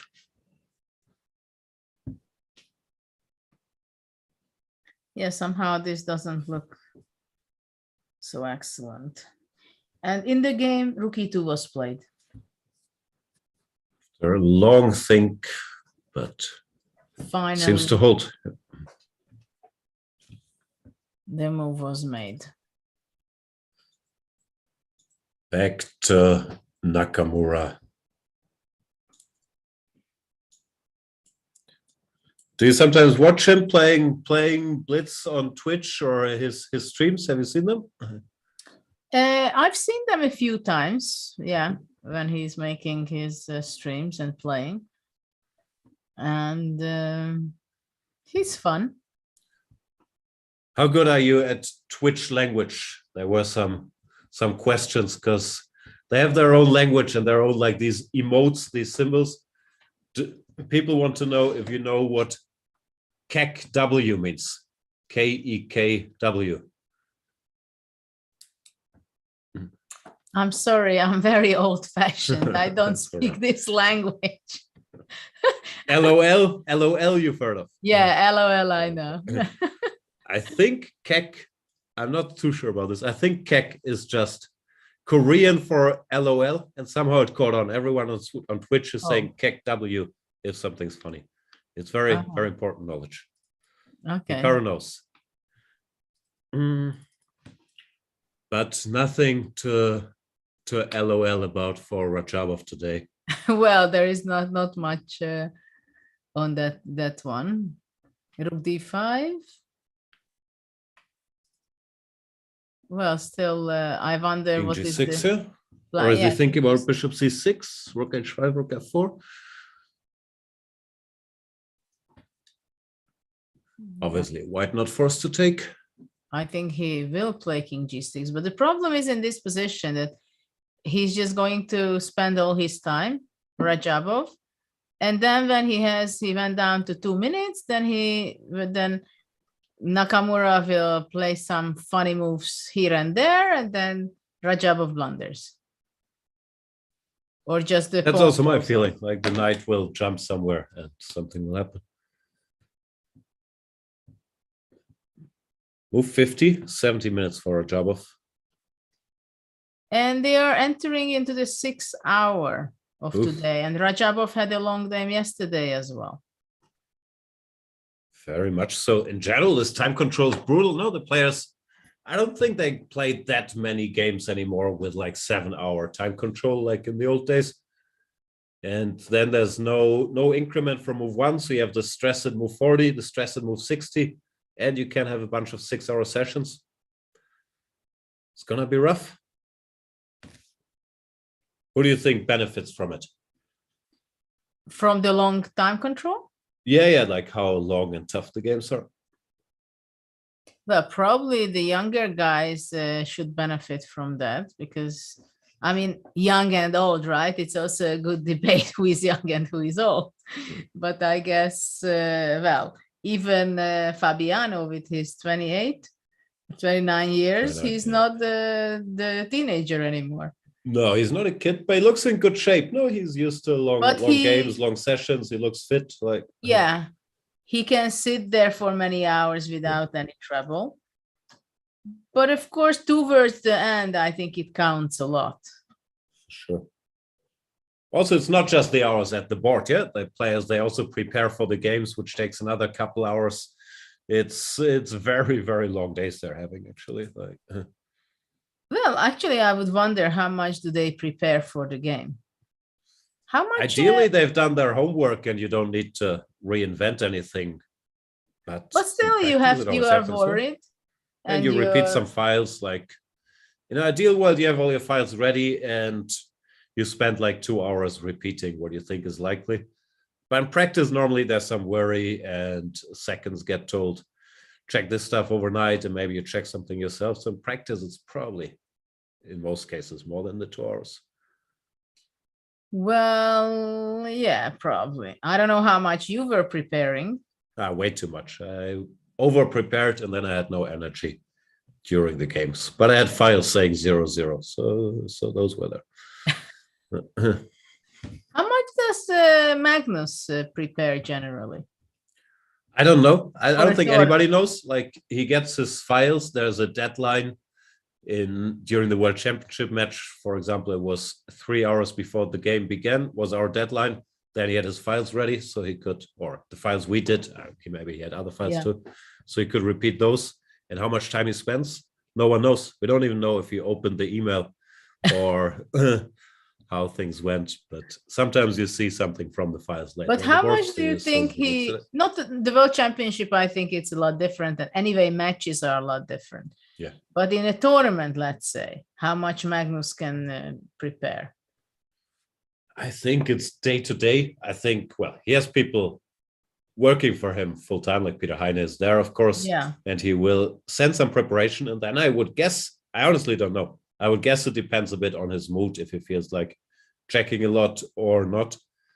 But it looked to me like in Norway chess, like online tournaments is different. He plays 1F3 and all kinds of nonsense. But in Norway chess, it looked to me like he had good preparation. And he was asking questions with the white pieces, did very specific stuff. How much that means in time, I don't know. Maybe it's just an hour where he repeats some file, but I honestly don't know. Yeah, because I think it's a big question that what the players feel comfortable with. Yeah. That if you work a lot or your team works a lot, how much do you feel that you have to repeat it to remember the key parts, right? Because many of the top players, they repeat and then they know that, okay, the key parts, the key elements are this and that. And when it happens in the game, then you will figure it out because you know the different dots which you're going to be connecting during the game, right? No, it's also important, but that's, of course, part of, your communication with your seconds, your trainers, that you don't get the huge files with like 7 moves every juncture, because your brain just overloads. If you look at it for the first time and you can't memorize all this stuff. So you want a concise version. This is important, ideally some explanations why this is important. And then if you want more, you can always keep clicking or have a bigger file. But I think it's very important that you have some version to grasp it very quickly. Yeah. We have some moves in the rapport game. And what has happened? E6, as we expected. E6, but we were looking at D3. Yes. Alireza went rook E8, which might be smart, just stopping E7 altogether. And so now there was a repetition of moves, which probably after every second move it will happen, just to gain a little time, because it's already, I know he cannot gain time, it's just he's gaining moves. So the time control, until the time control, he has to make less moves. But maybe the game is just over, no? How does he even try after? Can't I try with King F5? Rook F2?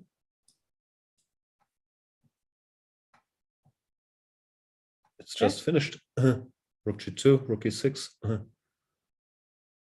Yeah. No, it's just that. Rook E8 was very precise, even much easier than our D3 line. Much well defended by Alireza again. That's a pity for Richard. How do you pronounce it in Hungarian? Do you say Richard, Richie? What do you say? Richard. Uh-huh.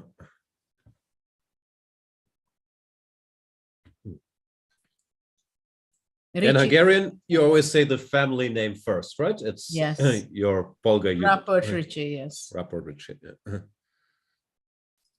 Because when I used to work for Leico long time ago, at some point I was someone was asking me what I was doing in Szeged, and I thought, okay, he's a big star here. So I told them, I'm working for this guy, Peter Leico, the chess player. And they looked at me like they had no idea what I was talking about. Leico Peter. Yeah.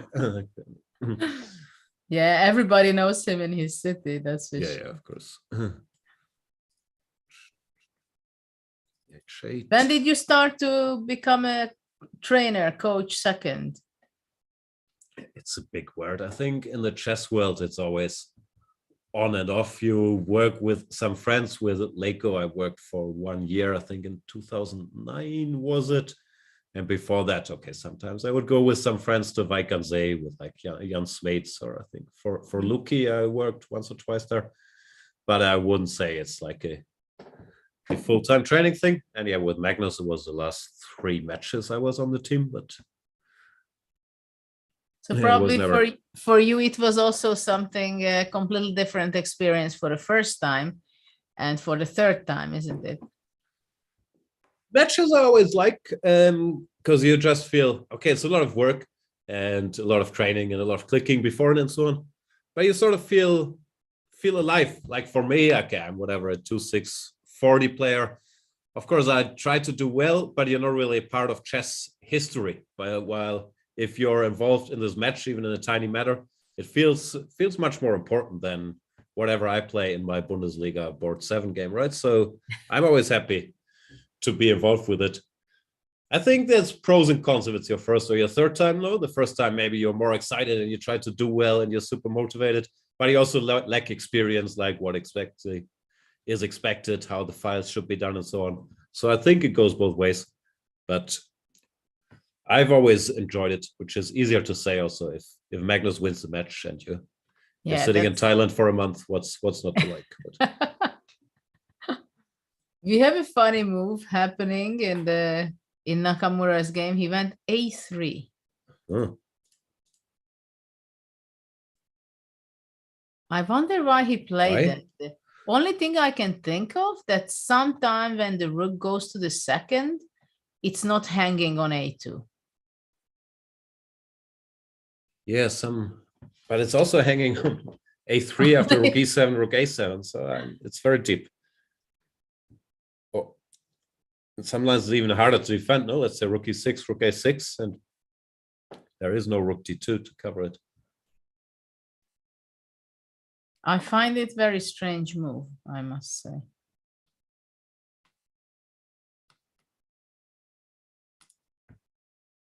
There must be some sneaky idea. Maybe some knight D4 in some line and there's no B4, or I don't know. I don't get it either. Some rook C5, knight D4, and then black doesn't have B4. Guesswork. Maybe. But somehow it's very deep. Yeah, I don't get it either. So Nakamura still has chances here. While the rapport game, I think Richard is going through the motions here. He played rook F6, keeps the game going. But after D3, it's hard to believe he will win. But at least it's not directly over yet, as I thought. Well, of course, it's never easy to make a move with black. Like where he said, let's say rook E6. Looks like you could move, threatening rook A6. And after knight D4, I guess you go back to E4, right? Yeah, if we're assuming knight B5, rook H4 is fine, then that makes a lot of sense. But maybe here, look at it, maybe here takes here and C4. And then after rook H2, it's not hanging on A2. Oh. I'd still rather go A4 than C4, but yeah, that at least explains. Well, but okay, now of course rook A3 is possible, rook G4, and I don't know. It's very complicated.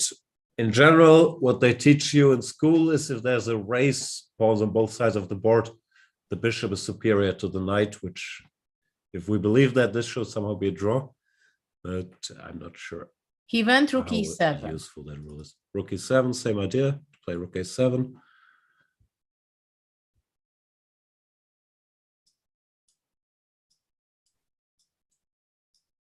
Rook E7. Here comes the big point of A3. Now he wants to go knight D2. And after rook A7? C4. Knight D4. No, knight D2. But he went knight D4. Ah, okay, he doesn't want to go. And they repeated knight D4. Okay. Next move, knight E4. Knight D2 is coming. Just repeating once.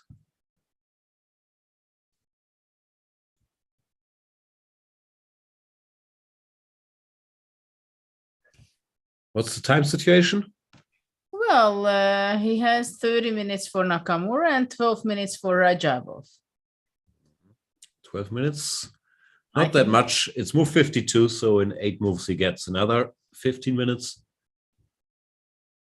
But Nakamura will tire him out. Well, this is the question, whether is he going to tire him out? Or himself. Yes. This is also always an alternative and option.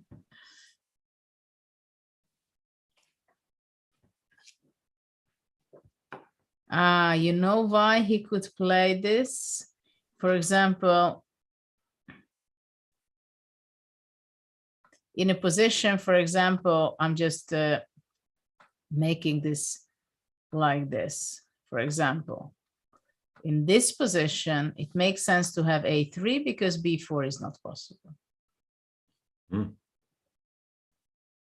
even if b4 was possible, wouldn't we win? King f4. We still win. Oh, that's still winning. No, I'm just trying to figure out. Yeah, I'm also making up reasons. Actually, he went knight b5, rook h4. So finally, here we go. Knight d4 back. D4. You see, this was the idea, that he doesn't want the a2 to be hanging. You were right all along. Strangely enough, he just wanted to defend his pawn. Yeah. So another question is what is the best way for black to push his pawn? It's a big question. Rook g4, rook h3. On rook h3, I think knight f3, isn't it? No, knight f3 is maybe not working actually because of takes and bishop c6. How's and that? takes, C4? And takes and king f5. Takes king f5. That's a draw, yeah? Like if the king is in time. a4, king5, yeah. Sorry. And the problem is, yeah, clear that it's f5, right? I mean, this is one way of a problem. So let's say rook h3, rook c5. Rook c5 or c4? h4? Yeah, a4, let's run. Let's say a4.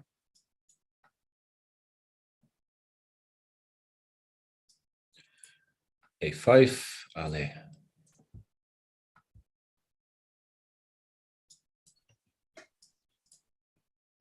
Looks winning, no? I don't know, h2, rook h3.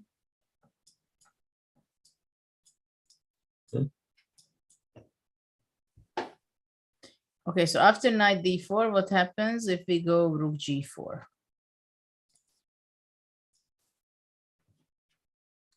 He went rook h2 check. h2. Where is h2 he went. Is he going to a2? Where does he want to go? I don't know. Let's say king g3. I don't know.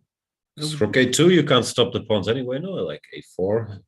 If the h pawn isn't moving, he will lose. On rook d2, what do you do? Knight e6? Rook d2 is a trick.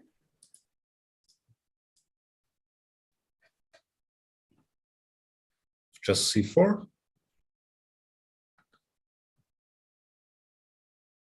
And after check, king h4. Bit worried about bishop d7 at some moment, but it doesn't work out at least. Yeah.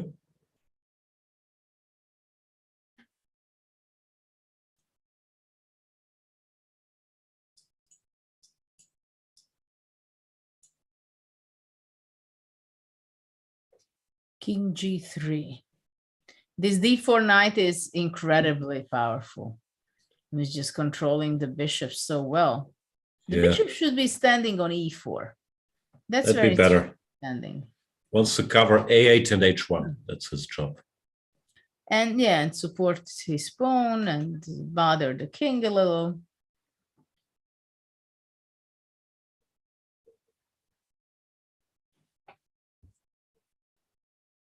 All right. King g3 played. This rook h2 feels wrong to me. Like, not that I. Yeah, because I don't know how. I know, but yeah.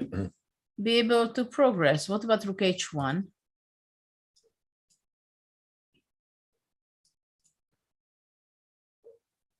He played rook d2. He went rook d2, Here went we down go. 9 minutes. So now there's all these tricky moves which Nakamura can calculate, like knight e6 or knight f5. No, like Yeah, knight this is f5 what maybe. I was wondering Yeah, also. What is this knight e6, let's say? Because actually it's forcing. Yeah. It is forcing the exchange of the rooks. Let's say king g5, you go h4. So what's Yeah, this? king somewhere. No, Bishop but I f7, think is this still a draw? Bishop f7 I here? would go Yeah. bishop bishop f7. You're right. This is what I wanted to get also, that this is still a draw because f5. But f5 is losing. Yeah, king f5. But after king f5, I can go king h4. Ah, yeah, of course. So it's not a draw. No, it's a Yeah. draw.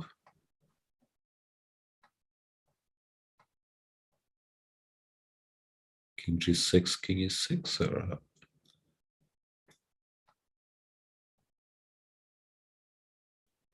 No, a4.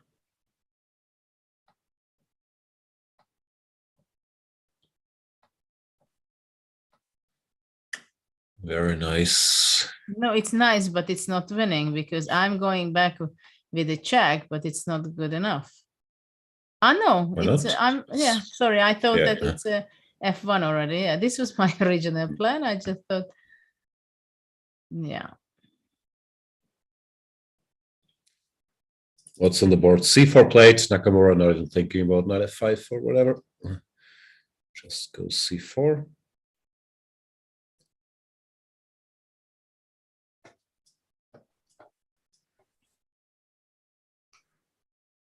Probably after rook d3. Oh, maybe he just, no, he can't. I mean, it's a big question whether he goes king h4 here. Yeah. But why not?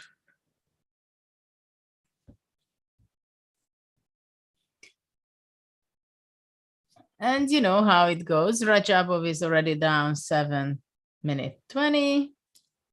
Clock is ticking.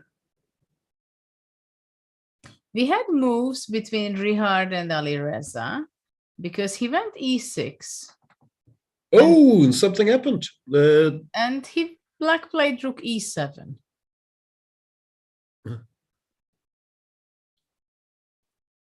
The game is not But over now yet. I don't understand. What happens if rook Why f5? rook e7? Rook f5, king h7. H7. Okay.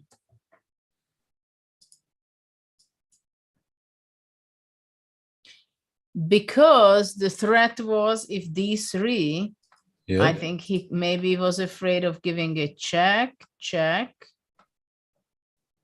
check.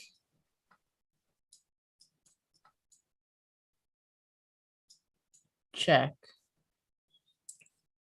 King f6. Sorry.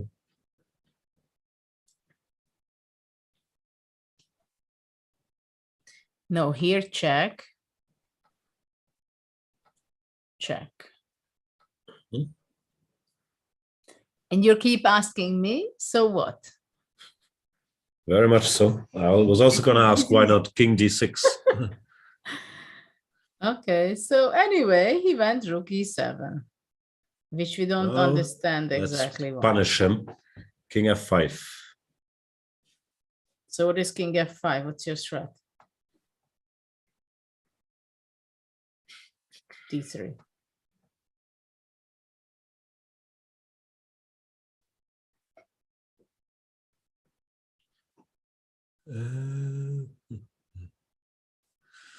Still nothing to do, yeah? No, you're winning. Check. Oh, no, king g8. Oh, yeah, king g7 is made. Yeah.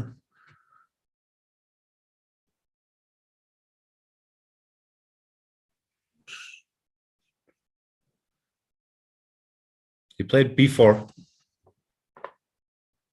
Well, why not? If he didn't play d3 before, hopes that he will not play d3 now either.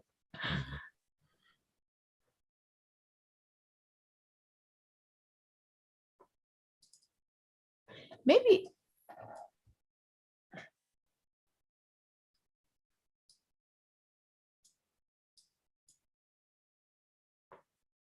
it's a good question what White has in mind after d3.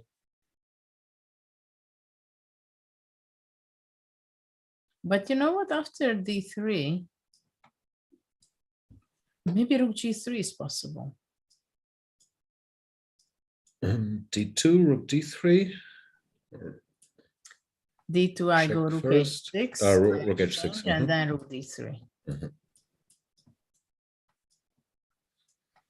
We still need Alireza to show his technique.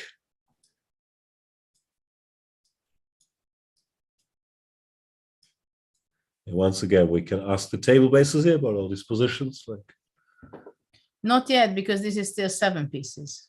yeah, but after, let's say, rook e6, rook d2. No, but that's winning. No, that should be deadly winning. I don't know. I'm so confused by anything. So rook e6, rook d2, king g6. No, this cannot be. Come on. But my king is coming. That our king is also cut. That's your Yeah. problem. I go king f6, king e7. I go rook at d5. Sorry for the cuffing. King f6. Yeah, because you want to claim that this is a draw because my pawn is on b4 already. Oof. Barely, but yes. King g6. I think this is a draw. King f6, rook over, king e6. Yeah, because our king is cut off as well. So complicated. Stupid rook again. d3 is played. D3 on the board, okay.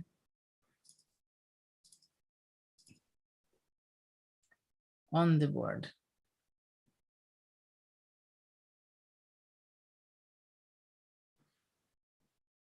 Oof. I feel bad for Richie. He's not going to win this game. And then I hope Lubojevic cheers him up. He's there with the legend, Lubomir Lubojevic. And I hope they have a nice dinner. And Richie does not question what's the meaning of it all. Why am I wasting my time playing chess? Lubo is always very cheerful. Yeah.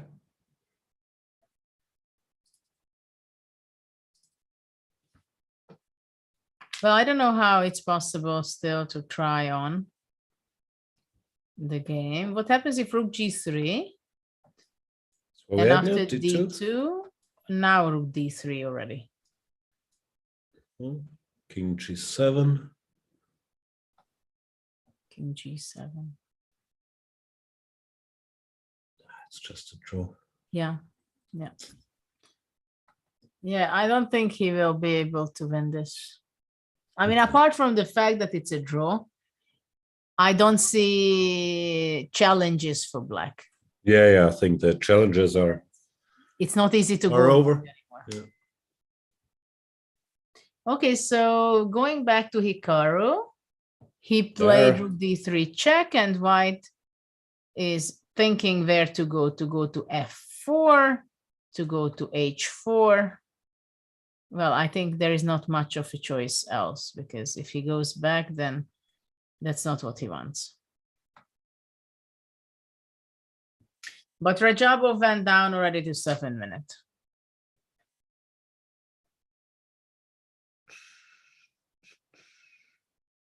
So let's look at king h4 again. King h4. Plan is a4, a5. Yeah, the bishop is just completely trapped, right? Yeah, it can go to f7, but it doesn't help, no? Rook d8. Well, just rook d6. Or rook d6, yeah. And he's done it, king h4 on the board. What can black do to try to survive? Maybe rook c3 What do you think of rook c3? If a4, you want to take it? Well, that was my idea, but I realized in the meantime that it's not a good idea because you just Let's see. a5. a5. No, there is no way that this can be a draw. So after king h4, if bishop f7, you go rook d6. Looks completely lost. Pawns are just running. The bishop Idiot is bishop is just doesn't find any work. completely trapped. Yeah.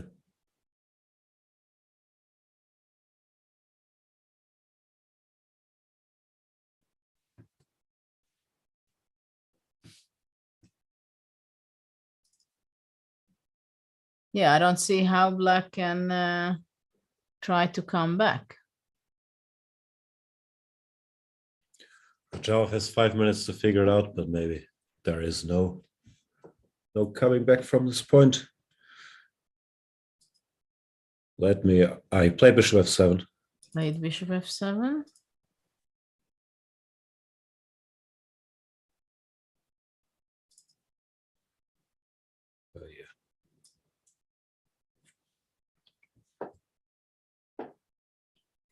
Oh, there's one trick maybe. Rook d6. Yeah, because if rook d6, maybe bishop e6. Well, no, it's not possible. Ah. Might still be lost, but at least the bishop gets to do something. But Hikaru. No, but bishop e6 would save the game. Rook e6. Ah, and then rook d3, of course. Yeah. Rook d3, rook d4. Wow. So that was his trick. Ah, look at this. Threatening rook h3.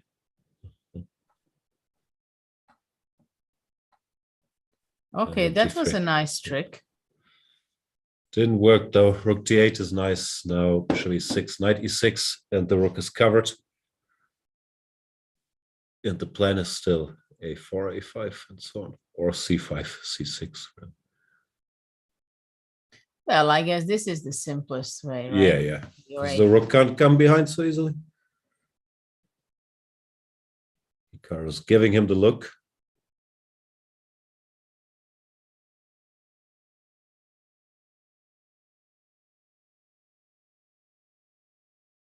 Yes, Naka look. Yep. He feels comfortable. He feels that he is going to win this. No, he also does this when he's happy about his position and the opponent makes a move. He always looks confused by the move. No, really, rook d1? Like, why would you do that? But this bishop is really awful. I didn't like it when he went back from g4 to d7 and d8.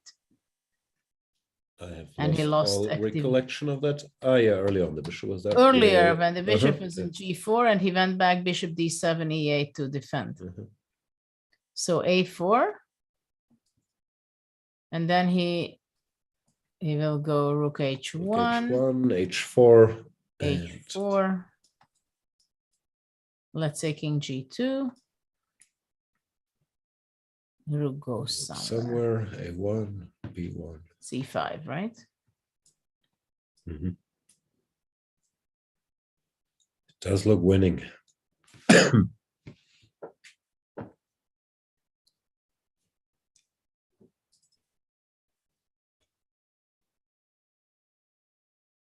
Well, by now we crossed move 60, so the players are receiving 15 minutes when they finish with their time limit, but you still see 4 minutes on the clock, but actually he has an extra 15 minutes and the players are receiving 30 seconds already after every move.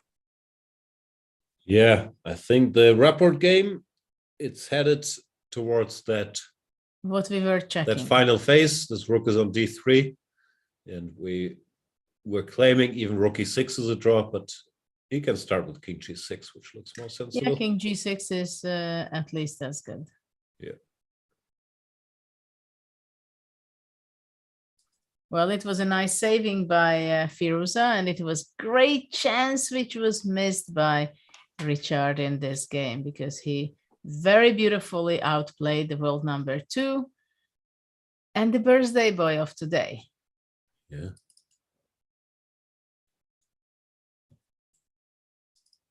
But now, yeah, King G6 looks by far the most sensible, and whatever. King F3, Rook E6, Rook D2. Then the king can come here, King F6, and there's not much to hope for. No, but 1 second. If you go King G6, King F3, yeah, Rook after D6. King F3, you're going to take it already. Yeah. Rook D2, King F6, that's what I meant. I think it's just a draw.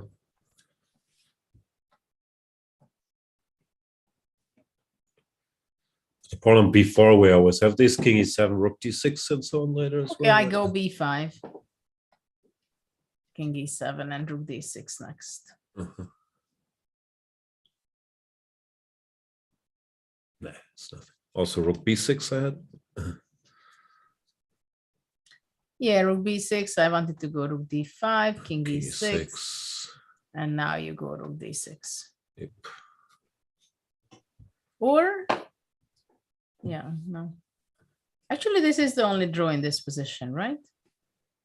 And I don't know, but it looks like a King D4. No, maybe Rook B7 is still a draw, and after King And D4. Rook D7. Maybe Rook B8 still a draw. After Rook B8, I go King D4. B7. And now Rook B7? Yeah, pushing my luck here, But after that, I can go here. check. Rook C5. King D6. You're too good. Hanging in there. Yeah. Yeah. Okay, so Firuza went King G6. We have H4 check played by Radjabov. Yeah. And he received, after move 60, his extra time. So he has 19 minutes for the rest of the game,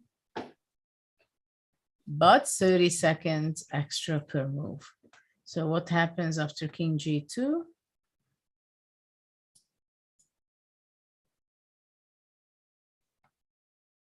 Okay, so what about playing Rook A1? And if C5, then going Rook C1. The only reason I don't like when white plays C5, that the D5 square. Yeah, the bishop comes alive. Yeah, and if the bishop comes alive once, then it is a possibility to save. Of course, now white can go C6. And I think Naka is not going to miss this one. So it will be a nice bounce back after his loss yesterday. Very much so. Fabiano. I thought he is going to bounce back. This was my prediction. You did. I did say that he might bounce back. Though I thought Rapport will win. Well, he came close enough. Like, we can't blame you for that one. Yeah.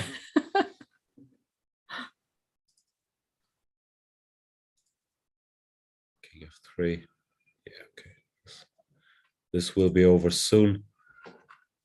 I need one more break, but I'm wondering, how long will the Richard game still take? Is it a handshake or will they spend some time? Still a few moves. You know how Richie is. He likes to play it until the very end, until 2 kings on the board. Okay. And but he's not going to be the one who finishes the game of the round, I think. He was last night, the last one to finish. And well, now also again getting very close because the players are playing already for 5 hours and 40 minutes this round. So a lot of stress. Sorry. Bless you, focus. And of course, these games, when, you know, they are reaching out to round 10, 11, 12, it adds up. Yeah. That's very much so. They have some rest days, but not that many. Like every 3 rounds, there's a rest day. No, it's a tough program. But okay, Madrid is a beautiful city. Everybody likes it. They play in a beautiful, gorgeous hall in a palace. You can see some of the pictures or videos on the social media where You can see that it's a wonderful location for the candidates, I must say. It is really beautiful. It stunning. might be very warm already, but in the night palace you can go for some nice you walks. have air condition, right? And then h4, king g2. Yep, on the board.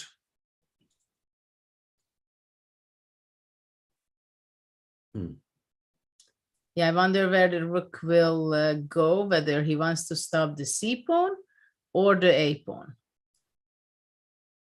So he wants to stop the c pawn. He could also go rook b1, yeah, to go c5, bishop b3.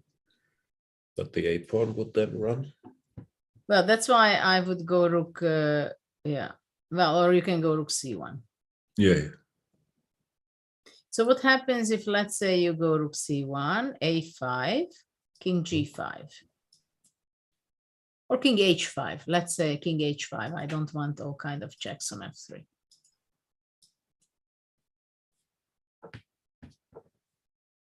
If I keep running, at some point, rook a1 has to and come. I go bishop g6. Oh. But first, maybe I But go. now I bring the king. Yeah, rook a1 rook first. a1. Yeah. Okay, rook d6, I guess. And I go bishop g6. How does this go? King f3. King f3, I go h3. I was hoping I had something smart, knight e2 or king g3. Maybe king g3 you have.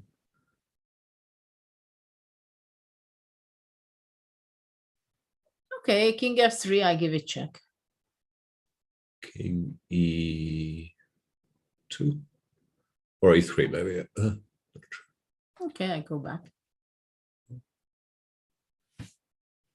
I take the pawn.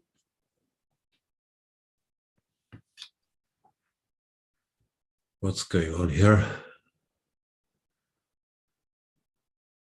Feels like you made progress. I don't know. The pawns are running so quickly. Knight f3. Well, at least they are running, right? Yeah. The only pawn which left. I mean, for black. Yeah, exactly. And knight f3, h2. Like, who knows if this is winning? Oh, maybe also bishop e4. You're starting to play for a win with black. Yeah? Like it's, I wouldn't say so. I'm an optimistic person, but not that much, I guess. I'm a pessimist, so I'm looking for a draw for white already. But I see a nice draw if, let's say, king goes here. I can go bishop f3. And on rook f3, there is a nice way of making a draw, giving up the pawn. No? Nice perpetual. Yeah. Unless you go king e3 and you queen with your pawns. I doubt it. Maybe you win that, huh? Do? Well, maybe king e3 is the way to do it. h2, b4. Yeah? b4.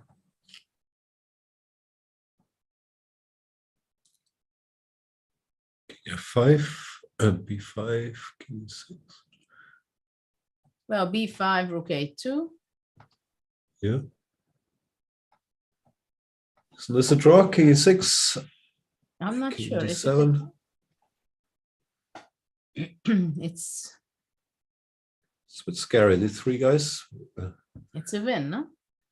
I go king a7 and b6. Yeah.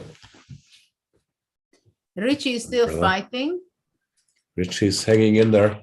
He went rook d4, but I can make a king bet. e6, he's bluffing it. Will be left with two kings at the end in the final position. The question I have is, if king e6 now, will Richie go rook e4 check? Or Yes, will he will continue? go rook e4, I think. He will go rook e4, takes, king d6. Yeah, because there's nothing to hope for. No. And yeah, they're done. Actually, they agreed to draw. Oh, not rook e4. That's strange. If you made it here, might as well play two kings. Yeah, tough break for Richard Rapport, who had a winning position before the time control. Ali Reza, great tenacious defense for the second day in a row. And also Rapport had like 15, 16 minutes, while Alireza had 2. So this was a unpleasant lesson that he was not using his time and calculating and make a better choice than E5. Yeah. But it happens. And also he saved a probably lost position yesterday. He didn't win a probably winning position today. It sort of evens out, but of course that doesn't help you on the day. You messed up this the winning is position. not what he's thinking about. Exactly. Yeah. But Okay. what Radjabov is thinking about is where to move the rook so to create some counter chances and trying to save this game, which Hikaru wants to win, and he's getting very close to it. So 30 I think minutes left for Radjabov. The only way practically is somehow to move the rook and move the king and try to activate the bishop to e4. I think that's the only chance for black.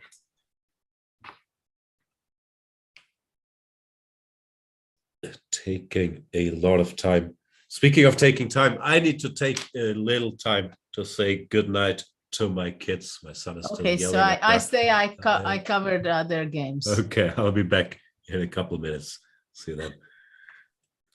Okay, so what we have up to now, for those who are still here, and let's see what happened today in the different games, because it was a very exciting game today as well.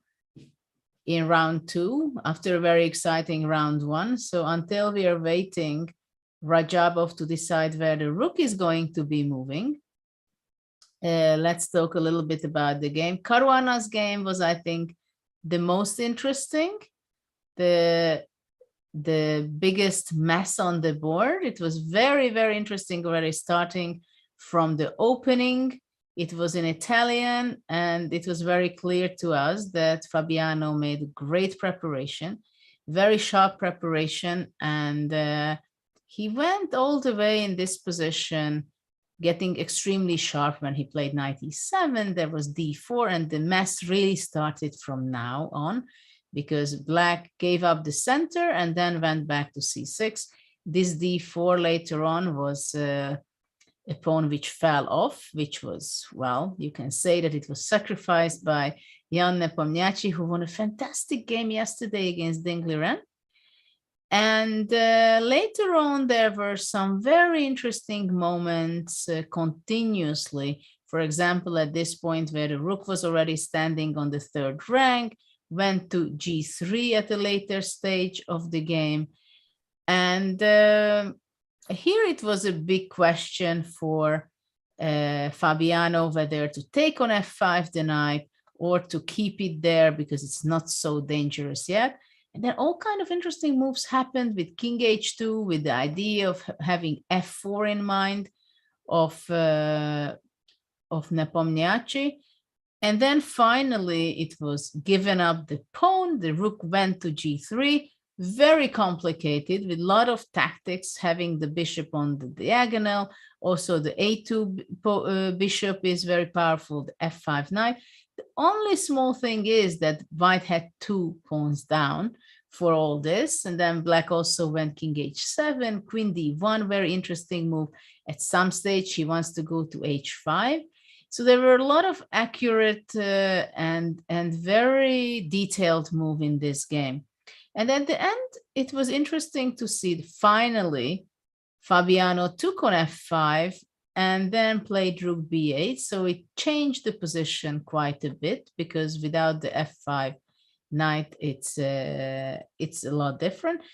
And then at this point, they made a repetition of moves, because it was very difficult choice for Fabiano. He didn't have too much time left. He could sacrifice on b2, and then he has a better position, but it's a very difficult decision to make in round 2 when you don't want to take extra risk. But maybe he will still regret it. He decided to go for the repetition of moves. Nepo played bishop c1, threatening bishop g5. So it was rook g8, bishop b2, going back and forth. So this was Fabiano's game, and he still keeps his spot together with Nepomniachtchi, with 1.5 point out of 2. This was a very interesting game. Then we had another very interesting game between Jan-Krzysztof Duda and Ding Liren. Ding Liren suffered a very heavy loss yesterday. It was extremely painful for different reasons. It was very convincing by Jan, and it was very difficult to handle the king side. It was a storm on the king side by Jan against Ding Liren. Ding Liren made quite a few inaccuracies and big mistakes as well. So it cost him the game. And this game was also an Italian. We ended up with a very interesting situation in the middle game. It was something like this. And at this point, it doesn't seem that the pawn structure is something very special, but it became very special because White played c4, the queen went back, bishop c3, White was trying after knight g8. Definitely he wanted to go after rook d2, d4. But this rook d2, I think it was not necessarily the best move, because after this, there is a very surprising move Ding played, completely made the b6 bishop and the a7 queen, having it seems like it's not going to play in this game, or it's not clear what does it want. But in the next move, after rook f1, he went c6, and this made a whole different story because he made opportunities for his bishop and his queen, and suddenly we realized that Black has a very good game. And after this, it was pretty clear that I think it was more Ding who was playing for an advantage. But at the end, it was also an interesting point where he played g5, so it was a very close structure. And later on, there was a moment already at move 38 where they made a repetition of moves because somehow the position being kept pretty balanced. And I guess Ding Liren didn't mind after his heavy loss yesterday. He was kind of okay with the draw here. He didn't want to push it too hard. And then we had this game with Richard, which was very interesting opening. It was kind of very funny. Where in the beginning, move 9, he played c5, exactly the same or very similar, but also yesterday he was from the Black side, and Ali Reza played the, not Ali Reza, Duda played c5 against him also in move 9. So this was somehow interesting. They got to this kind of endgame, which was pretty drawish, equalish, but then somehow they got a position where Rapport got a little better endgame, having the bishop versus the knight apart from the 4 rooks. And then after move 30, at this point, Ali Reza misplayed it. And here, actually, Richard could have probably win without too much of a trouble. E5 was an early move. B4 or rook g7 first, that was the kind of the winning plan, but he misplayed it. And after that, Ali Reza played an excellent defensive game. So he deserves to be saving the game. And now we are still going back, and I think Jan is back also. I'm here. Yeah, I was listening. For the game which we're still having on, Hikaru is playing against Timur, and rook c1 was the move. And Radjabov is again down to 8 minutes, and there is no extra time apart from the 30 seconds per move. Yeah, what happens now? Pawn to a5? Well, this is the big question that after a5, what does he want to do, right? If he wants to go king to h5 and then bring the bishop, or is there any other alternative for Black to defend? What happens if rook a1, by the way?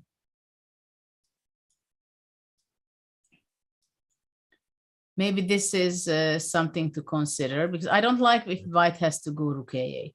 Maybe that's the move, but then it means that probably rook a1 is a good option. But what else?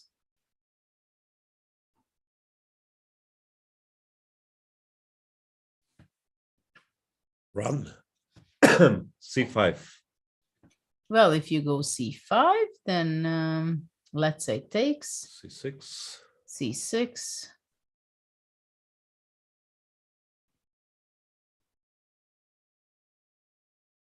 And rook c5, let's say, b4. Rook c3, b5. b5. Well, it is scary. Looks winning, doesn't it? Can't stop both of them.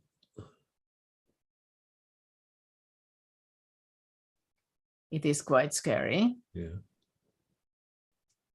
This badly placed bishop. I'm always complaining about that. Well, it's hard to imagine how can black stop the white pawns to queen. And if after a5, black is not going to a1, but let's say again, let's try king h5.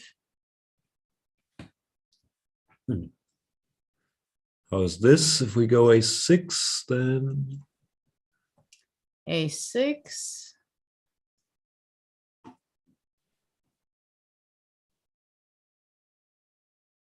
Bishop g6. that way again. What other option? Let's say I go rook a1. Yeah. I was curious if I can still run c5 here. Yeah, this is a question whether you can really run with c5, rook a6, c6, rook a7, rook d7, rook d7, rook a2, king f3, let's say.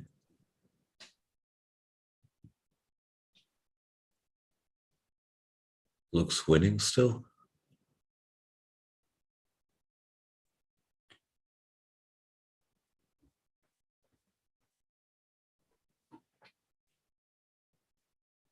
Bishop is still an idiot here. Like it is find really anything to do. Very difficult to deal with this bishop. Yeah. And if bishop e8, you rook go d8, I thought. Rook.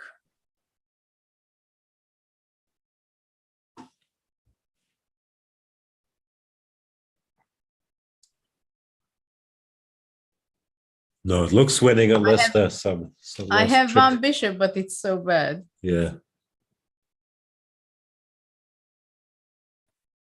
Okay, so let's try again. After rook c1, a5.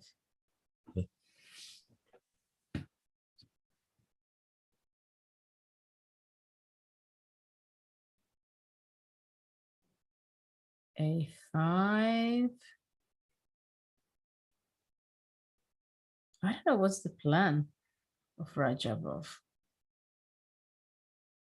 Rook a1, c5.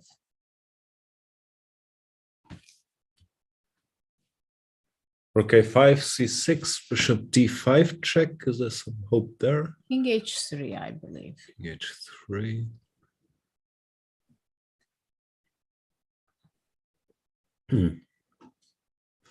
Still no hope, yeah? Yeah, just c7.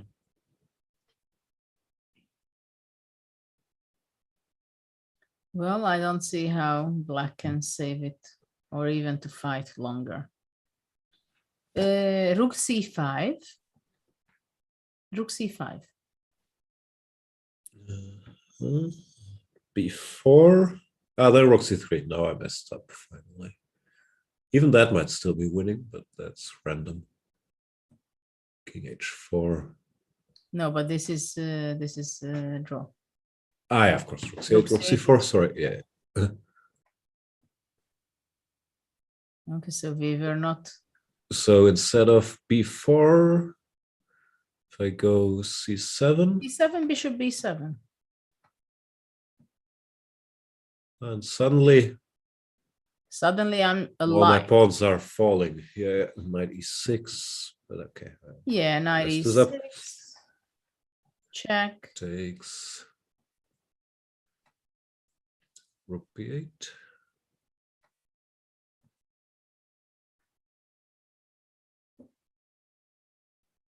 This might be winning randomly. Check. Back. Check. Keep going back. There. I want king f2.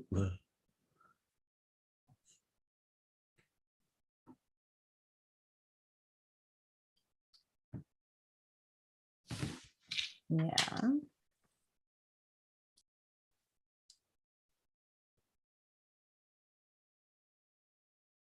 Yeah, it seems that this is the end. But let's say after knight e6.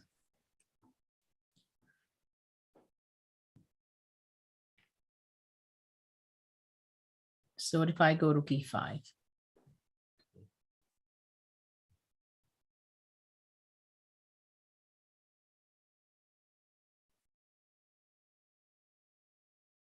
This is not Rook so b8. simple.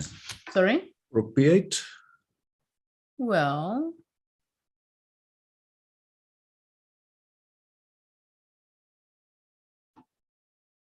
rook b8, bishop a6. b4 I wanted to try. b4. Ah, no, but I'm stupid. Rook Why? e6, b5, there's rook e7. I have rook e7. Okay. No, but it's not so simple. It's not so obvious. I mean, you can go wrong, and if you go wrong here, there is no way back. Yeah, also has to calculate all this from far away Yeah, now and because here a5 is very committal. You would not like to give up the pawn. I think here, well, But he's pushed it. finally he pushed it. Well, also the question is whether does white have enough time to play rook a8? Yeah, that's ugly. He can Yeah, no longer go you also don't c5 like and the it, pawn yeah? doesn't move now. I'd But I'm much not rather sure go it's not good. c5 if it wins. But,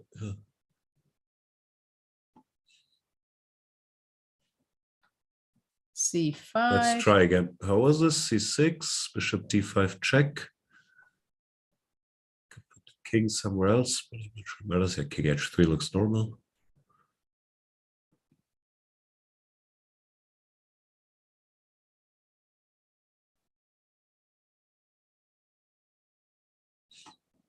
No, it's not easy. What about bishop d5, king f2? Yeah, same. No, the thing is that after rook c5, you go b4. Ah, and there's then no check. Yeah, good point. there is a small detail. But what about h3? Here. But here.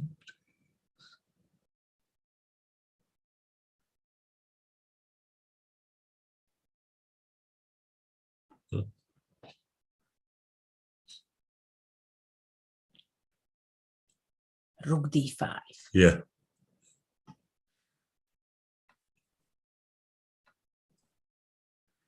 That's pretty. c7. It's not over. Getting there. b5. b5. No, That'd be a nice finish. he went after a5, king h5. Okay, he doesn't even This try is what to we were stop him. discussing. We looked at this, no, a6, I can't recall, but we thought it was winning. Yeah, I wonder what he wants to go after a6. Bishop Yeah. g6 we were discussing. And what happens if you just simply check here and going here? King h5. In this position, for example, maybe knight e2 is the best. What do you think? Rook c2, king f3. Knight f4 is there.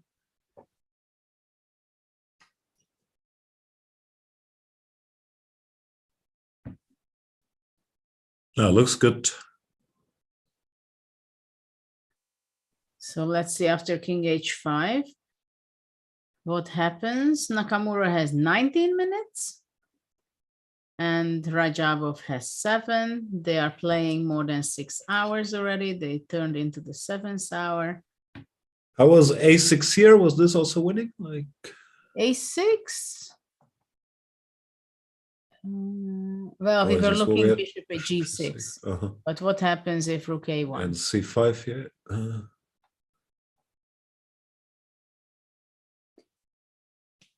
Yeah, this is what we checked. Rook a6, but what happens if I go bishop g6 instead? And if king f3? King f3. Just trying to stop the check. You want to stop everything and push your pawns. Trying. But okay, now I grab. c6.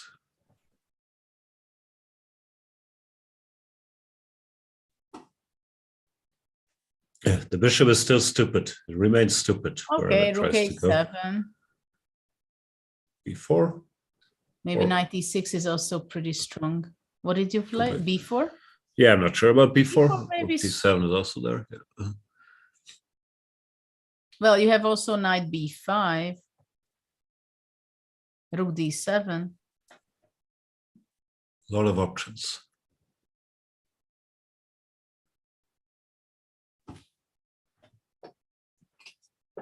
Let Hikaru figure it out. Okay, Well, let's try b4. Very important victory for him after his loss yesterday against Caruana. Yeah. It's essential. He mentioned he had to keep it exciting for the content. Can't just win every game. He has to add some intrigue.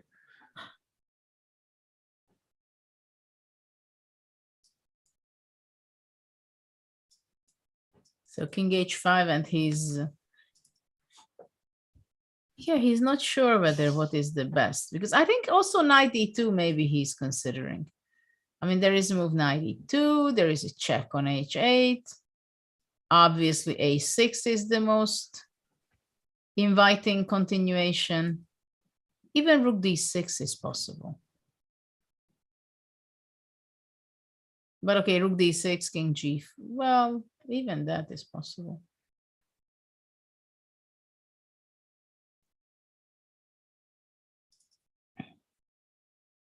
Well, 60 minutes. This is one of the most important thing in chess, to win and convert your winning position into victory. Yeah, and it's not just about chess skill, but also about stamina. No, after 6 hours of calculating, if you still have the power to calculate lines here, because he has to calculate something. It's not like it goes automatically. It doesn't go by itself. No. You have to have the precision, and then it seems easy afterwards. That's what the greats do. They make it look easy.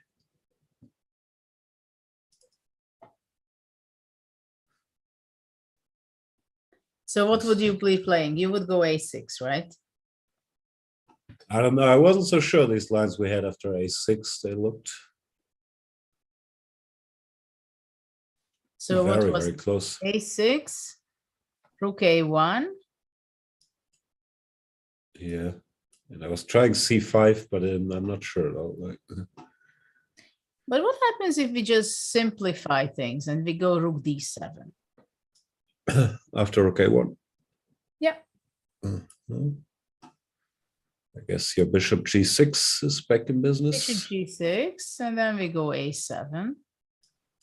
But now the bishop is where it always wanted to be. Bishop e4. Finally, the bishop is in action. This is more fun than black deserves. But what h3. happened? Oh, I have a trick. Yeah. h2. Ale. King h4. Good one. Very good. Ooh. No, we can't let this bishop breathe. All of a sudden, there's counterplay. That's a nice one.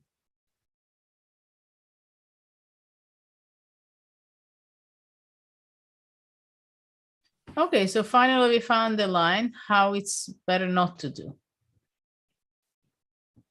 What Yeah, about the bishop rook should never make it to e4. Okay, what That's about the rook goal. d6? King g4. Are we in time there?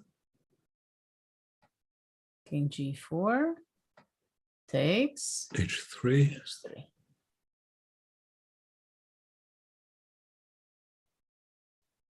And we give checks. And then you give checks and you claim that you're also saving yourself.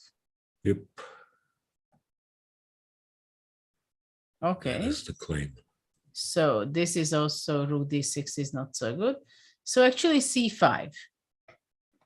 But this is something, if this is the only win, he has to calculate all this because he's giving up a pawn of his. Yeah. What happens and if also I don't here, take here King G4? Yeah, exactly. C6, then H3, and black is in time, yeah? Sorry, my voice is disappearing. So if King G4. No, we can't allow any of this.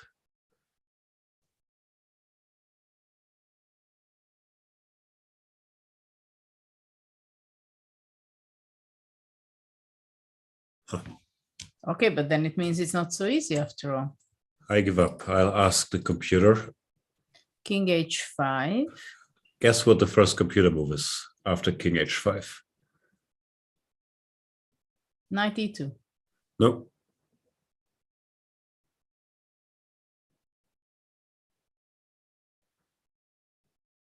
What does he go? Rook F8? No, he goes King F3 Oh or my. King F2.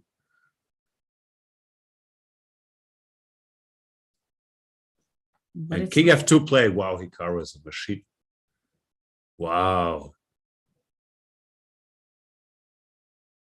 what a prophylactic move, I guess.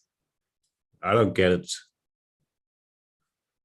King F3, I understand it was stopping King G4, but King F2? So what's the point? Let's say No. King G4. King G4, now Rook F8. Now Rook F8, yeah? Oof. Bishop G6. Oof, it's all very weird. Bishop G6, Rook G8, King H5, and we want a tempo A6. So Rook now F6 for is not Lisbon. good already? Let's see. Rook F6. No, it's less good. Very random stuff. Rook F6, Bishop H5, and black is fighting. But Bishop H5 is Yeah, incredible. no, this is yeah. Computers, they have they play a different game. But King F2 was the first line, so credit to Hikaru. Thought a lot and found And what about Bishop this G6? move. Probably check on H8, right? Bishop G6, then Rook H8 and Rook G8 again. Yeah, that's the mechanism Again. it was. Okay, and if King H5, now finally A6. Now A6, yeah. And if Rook A1,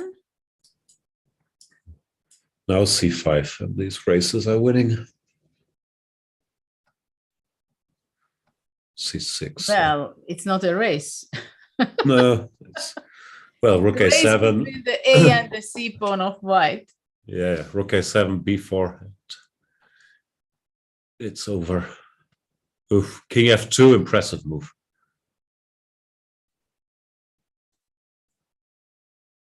Yeah, very unpleasant one. And what happens if H3? I think King G3. I'm just G3, blatantly reading out the first line now. King G3. Yeah. King G4.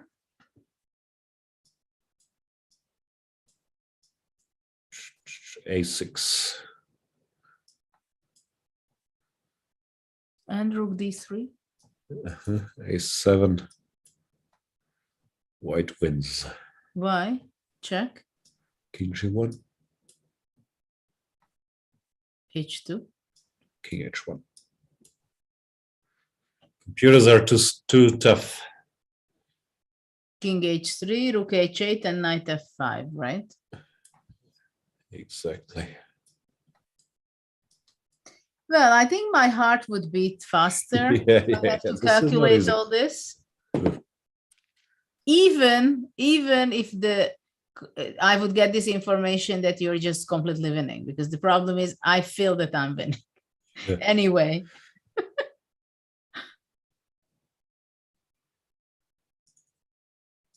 Not easy lines, I must say. No. But as we expected it, Radjabov goes down in time. Yeah, And- now he also has to calculate. Yeah, now he has options. I mean, he's down to 4 minutes. Yeah. It's also a nice thing about king f2, because if you play a6, black can blitz out rook a1 or whatever. Exactly. So happens, but now he has to think. I'm not sure actually in this position whether Nakamura thought that, well, a6, rook a1, c5, it's winning, but there is a move king f2 and it's annoying. That probably it's not the best move, but let's go king f2. Could very well be, but it's also the first computer move, so that would be very. That's what I'm saying. That yeah. I mean, maybe he will be surprised that actually king f2 is maybe the best in this position. Yeah. But this also shows that no matter how much you're winning, still you have to be so accurate. King g4 is played. So now it's that This rook f8 was the way. Yeah. Even that you have to be sure about a lot of things. No, rook f8, h3, what's the way? Rook f7, rook h2, rook g7. Yeah. Rook g7, check. And king f4, knight e2, and knight g3, I guess. Yep. A lot of tactics. That's the problem at this level. You can't just win by quote-unquote class. No, it's always just rough calculations at the end. At the end it is. And you have to hang on until the very end. And this is why it's not fair to play against the computer, because it's, and he plays rook f8. He's so accurate. Yeah. So accurate. So this is why it's not fair to play against the computer, because when you get to such a position, it just simply, you have no chance. Yeah, makes no sense. In a practical game, you would be having chances. You go down on time. The opponent can always make a wrong move, always make inaccuracies, and so on. But when you play a computer in this kind of position, it's just done. Yeah, and also even if you analyze with the computer, you don't get a feeling for what was difficult or what wasn't. Yeah, it's like +4 all the time, and then maybe at some point it's blunder and then 0, 0, 0, but you don't get a feel for what everything had to be calculated. They're very misleading because they just see everything. Yeah. Very nice technique by Nakamura. Very impressive. If after bishop g6 he goes rook g8, that's really well, that's already human. Yeah, I mean, even rook f8 is human, because you want to block, right? We understood it before that somehow you should not allow the bishop out to control the e4 square, because it just gives much more opportunities for black, right? And also, of course, if you can keep the push back the king, it can only be good. Then there's no more counterplay, and the h-pawn can always be reached. No, it makes a lot of sense once you see it, but I'm still very, very impressed. Like, king g2, king f2, king f2, rook f8. Yeah, that's good stuff.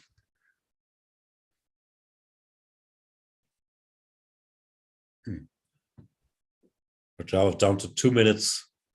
Yeah, it's getting more and more stressful. Playing for 6 hours and 20 minutes already, and both players are going to be playing the same amount of time. At the same time, Nakamura will have a lot of energy and happiness, and for Radjabov, it's going to be like deadly tired after this game. That's the problem with chess. If you win after all this hard work, then adrenaline carries you through. But if the results aren't there and you have to spend all this time, it's really, really rough. h3 played, but yeah, this forces the issue, and this Hikaru will blitz out rook f7. This is child's play for him. Well, is it going to go to the rook end game? But it's 3 versus 1, no? Like, well, 3 versus 1. It's yes. not a fair rook end game. Radjabov is down to 2 minutes. And look at Nakamura's face. He's rook f7. He doesn't even need. What is really happening? Half a minute there. No, these calculating straightforward lines. These guys are amazing. Rook h7 might also win, but why bother? But he will go rook g7, For sure, yeah. knight e2, There knight it is. e3. But actually, still, I think it was not a bad choice by Radjabov from practical point of view, because the rook end game you always have to win still. So let's have a look. King e5, knight g3, rook c2. or H? No, I think he is H1? going to be queening. Or you don't think so? I thought queening was by the way, hopeless. what is rook c2? Yeah, that was my question. Because queening, yeah, he played rook c2. And king f1, rook b2, or what's the plan? I'm not sure Or there's is much he of a going plan to go left. king f1, A6. king f4?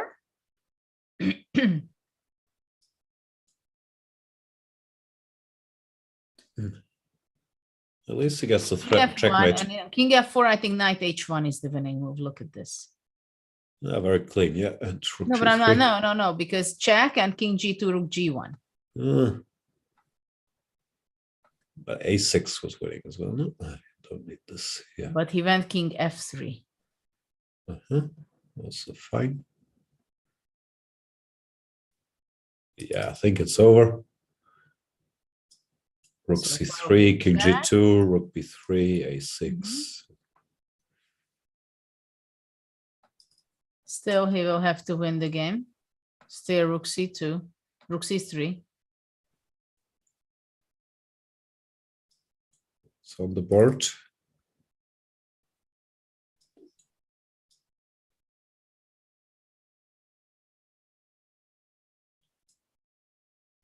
What a fighting spirit. They played until the very end. By now, Radjabov has 4 minutes because he played very fast and he got the extra 30 seconds per move.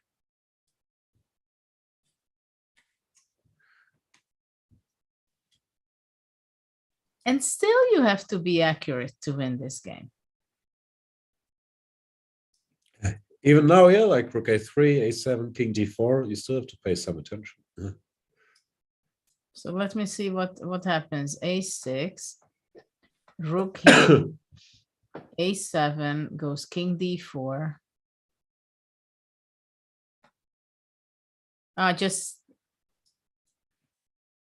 Yeah, because rook c7 you cannot go because they take your knight. Yeah. So actually, No, it's winning, of course. King takes h2, king c4, knight e4 or whatever. Like the knight comes to help. is it? Yeah. Okay, king.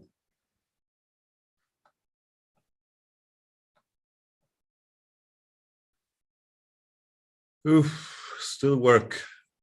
Knight e8.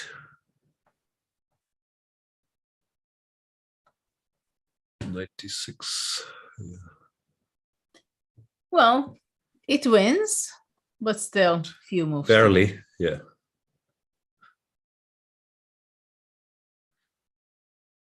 Maybe white can do it more precisely.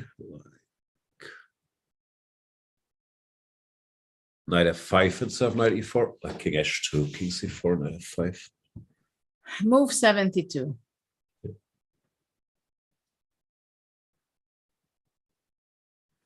Every day, we'll be here for 7 hours every day. They are playing till the bitter end.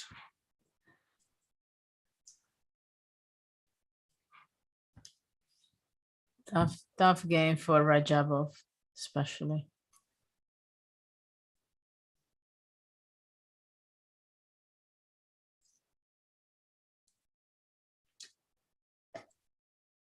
So what do we have tomorrow, by the way? What kind of pairings do we have? Let's see.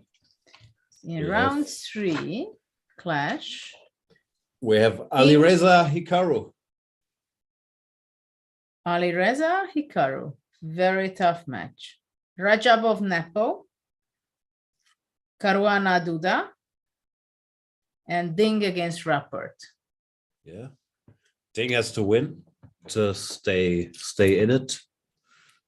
Yeah, he should be winning. He will have his white. But obviously, I'm not rooting for him tomorrow. No. Well, Fabiano has, he's in good form. Yeah, he seems incredibly well prepared and he will have some nasty ideas against. I'm sure he's Duda's coming openings. there to win tomorrow. Yeah. But of course, Duda is a very tough opponent as well. They're all tough. And well, every game is tough. Well, Alireza Nakamura will be a fun game too. Yeah. Radjabov, we'll see if he can put pressure on Nepa or if he thinks, okay, After today's suffering, time to play solidly. We'll find out. There's Hikaru trying to figure out the most accurate way. It was knight f5 check, Knight f5. which looks pretty clean. King c4. And now he can take if he wants to. I guess he can also go knight d6 and put the knight on c8. Yeah, that's the good solution. He can also go rook b7 and then knight d7, knight c8. Yeah, more than one solution now, but well, yeah, I mean, after all, we have a fast pawn and the great knight. And yeah, rook b7, you call it. Yeah, this looks very clean. Knight 7, knight c8, rook b8. It's nice. There are no stalemate tricks. I think this is the last move of the game.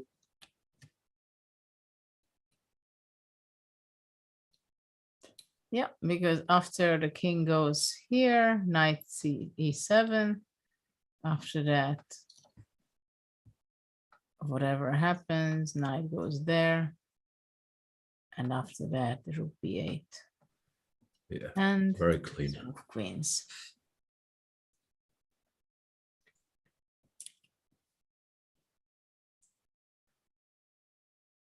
This is it. Hikaru knows it's over. He's waiting for the hand. This is a typical way of playing with the pieces. You see that Nakamura is playing with the. I wonder which piece. Gelfand is loves to play with the knight. Yeah, the knight many people seem to prefer. There's also the pawn. But I noticed that playing with the pieces has become incredibly popular too in Norway chess. Everyone was doing it. Magnus, Wesley, Anish, they all like to play with the piece.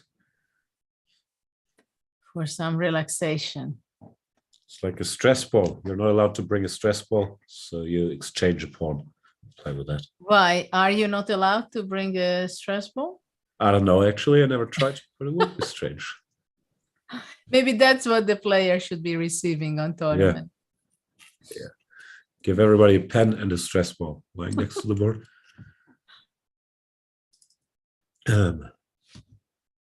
Radjabov. Yeah, he needs some time for emotional reasons, I think. Yeah, just processing it.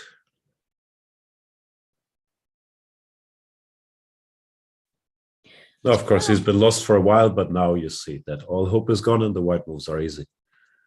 But Nakamura made a great journey in this game. Basically, he had a good opening preparation. After that, he did not play the best way. But then he had his pawn up. Then it was balanced because then it was equal material.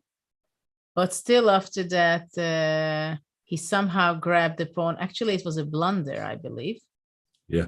We were talking about it before, that the a6 pawn was falling off. And after that, it was extremely hard to hang on. But yeah, Nakamura's technique was just amazing. Excellent. Excellent technique. Radjabov is looking for one move to continue the game, but there is nothing to do. Very painful to realize it, that you have a pawn on h2, but it's not worth anything because you will not queen that one.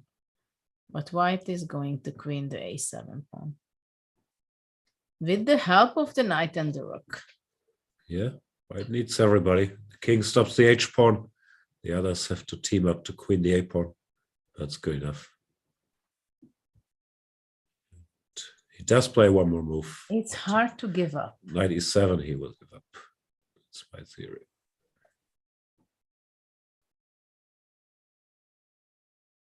And knight e7. He's still thinking.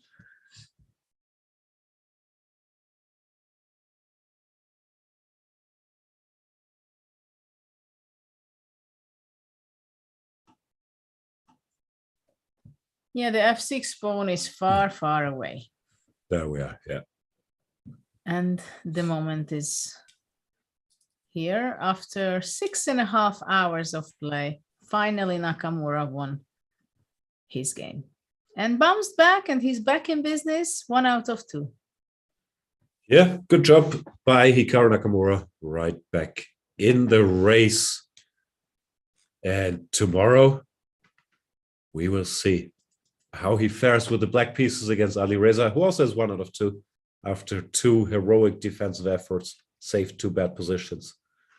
We also have Radjabov against Nepa, one of our co-leaders, and Caruana, the other co-leader, with the white pieces against Duda. Fabi looks like he's in great shape, means business. Can't wait to see what he wants to do against Dudas, Petrov or Marshall or whatever Duda plays. Ding also needs a victory, while Richie mainly needs to not get depressed after today's game. And we'll see how that one goes. Well, it was an exciting game. Thanks for watching us. It was great, Jan, to be with you analyzing these all games. And I think we are pretty much spoiled in the first 2 rounds by the players having these games. Yeah, the action has been amazing today when we had 1 decisive game. But even the draws are very far from boring. If we think back to Nepomniachtchi, Caruana, 5 playing this h6, g5. No, it's been a fun round. Thank you so much for watching. There's going to be a banter blitz right after this. So what you should do now is go to chess24.com, go premium, use the code candidates2022, save 50% off, and then challenge in the banter blitz. Win, drink champagne out of your brand new candidates mug. What's not to like? See you tomorrow. Bye.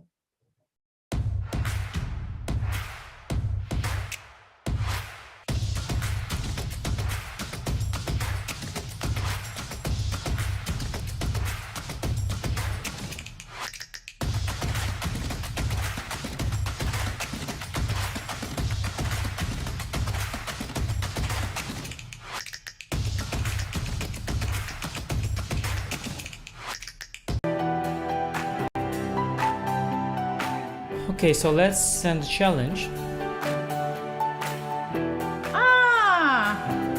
Here is challenging me.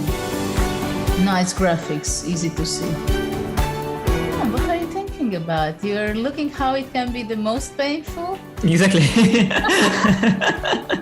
Okay, fine. So that I give up a phone. He wants to be even rude.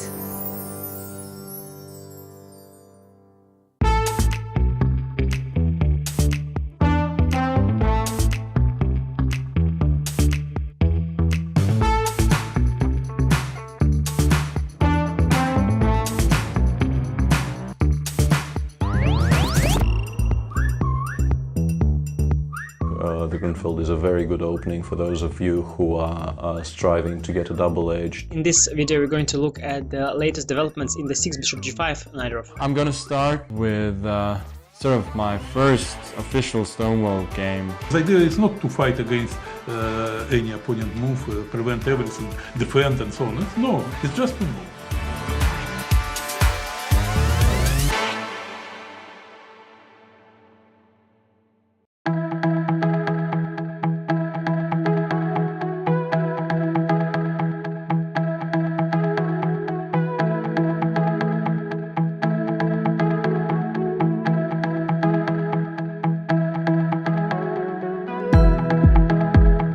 B3, A5.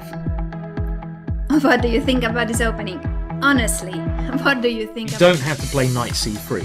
We can actually put a piece on d2, which is better because then we avoid the potential doubling of our c-pawns. What you have to understand about practical endgames as a whole is that just like in the middle game or the opening, you cannot rely solely on these general considerations.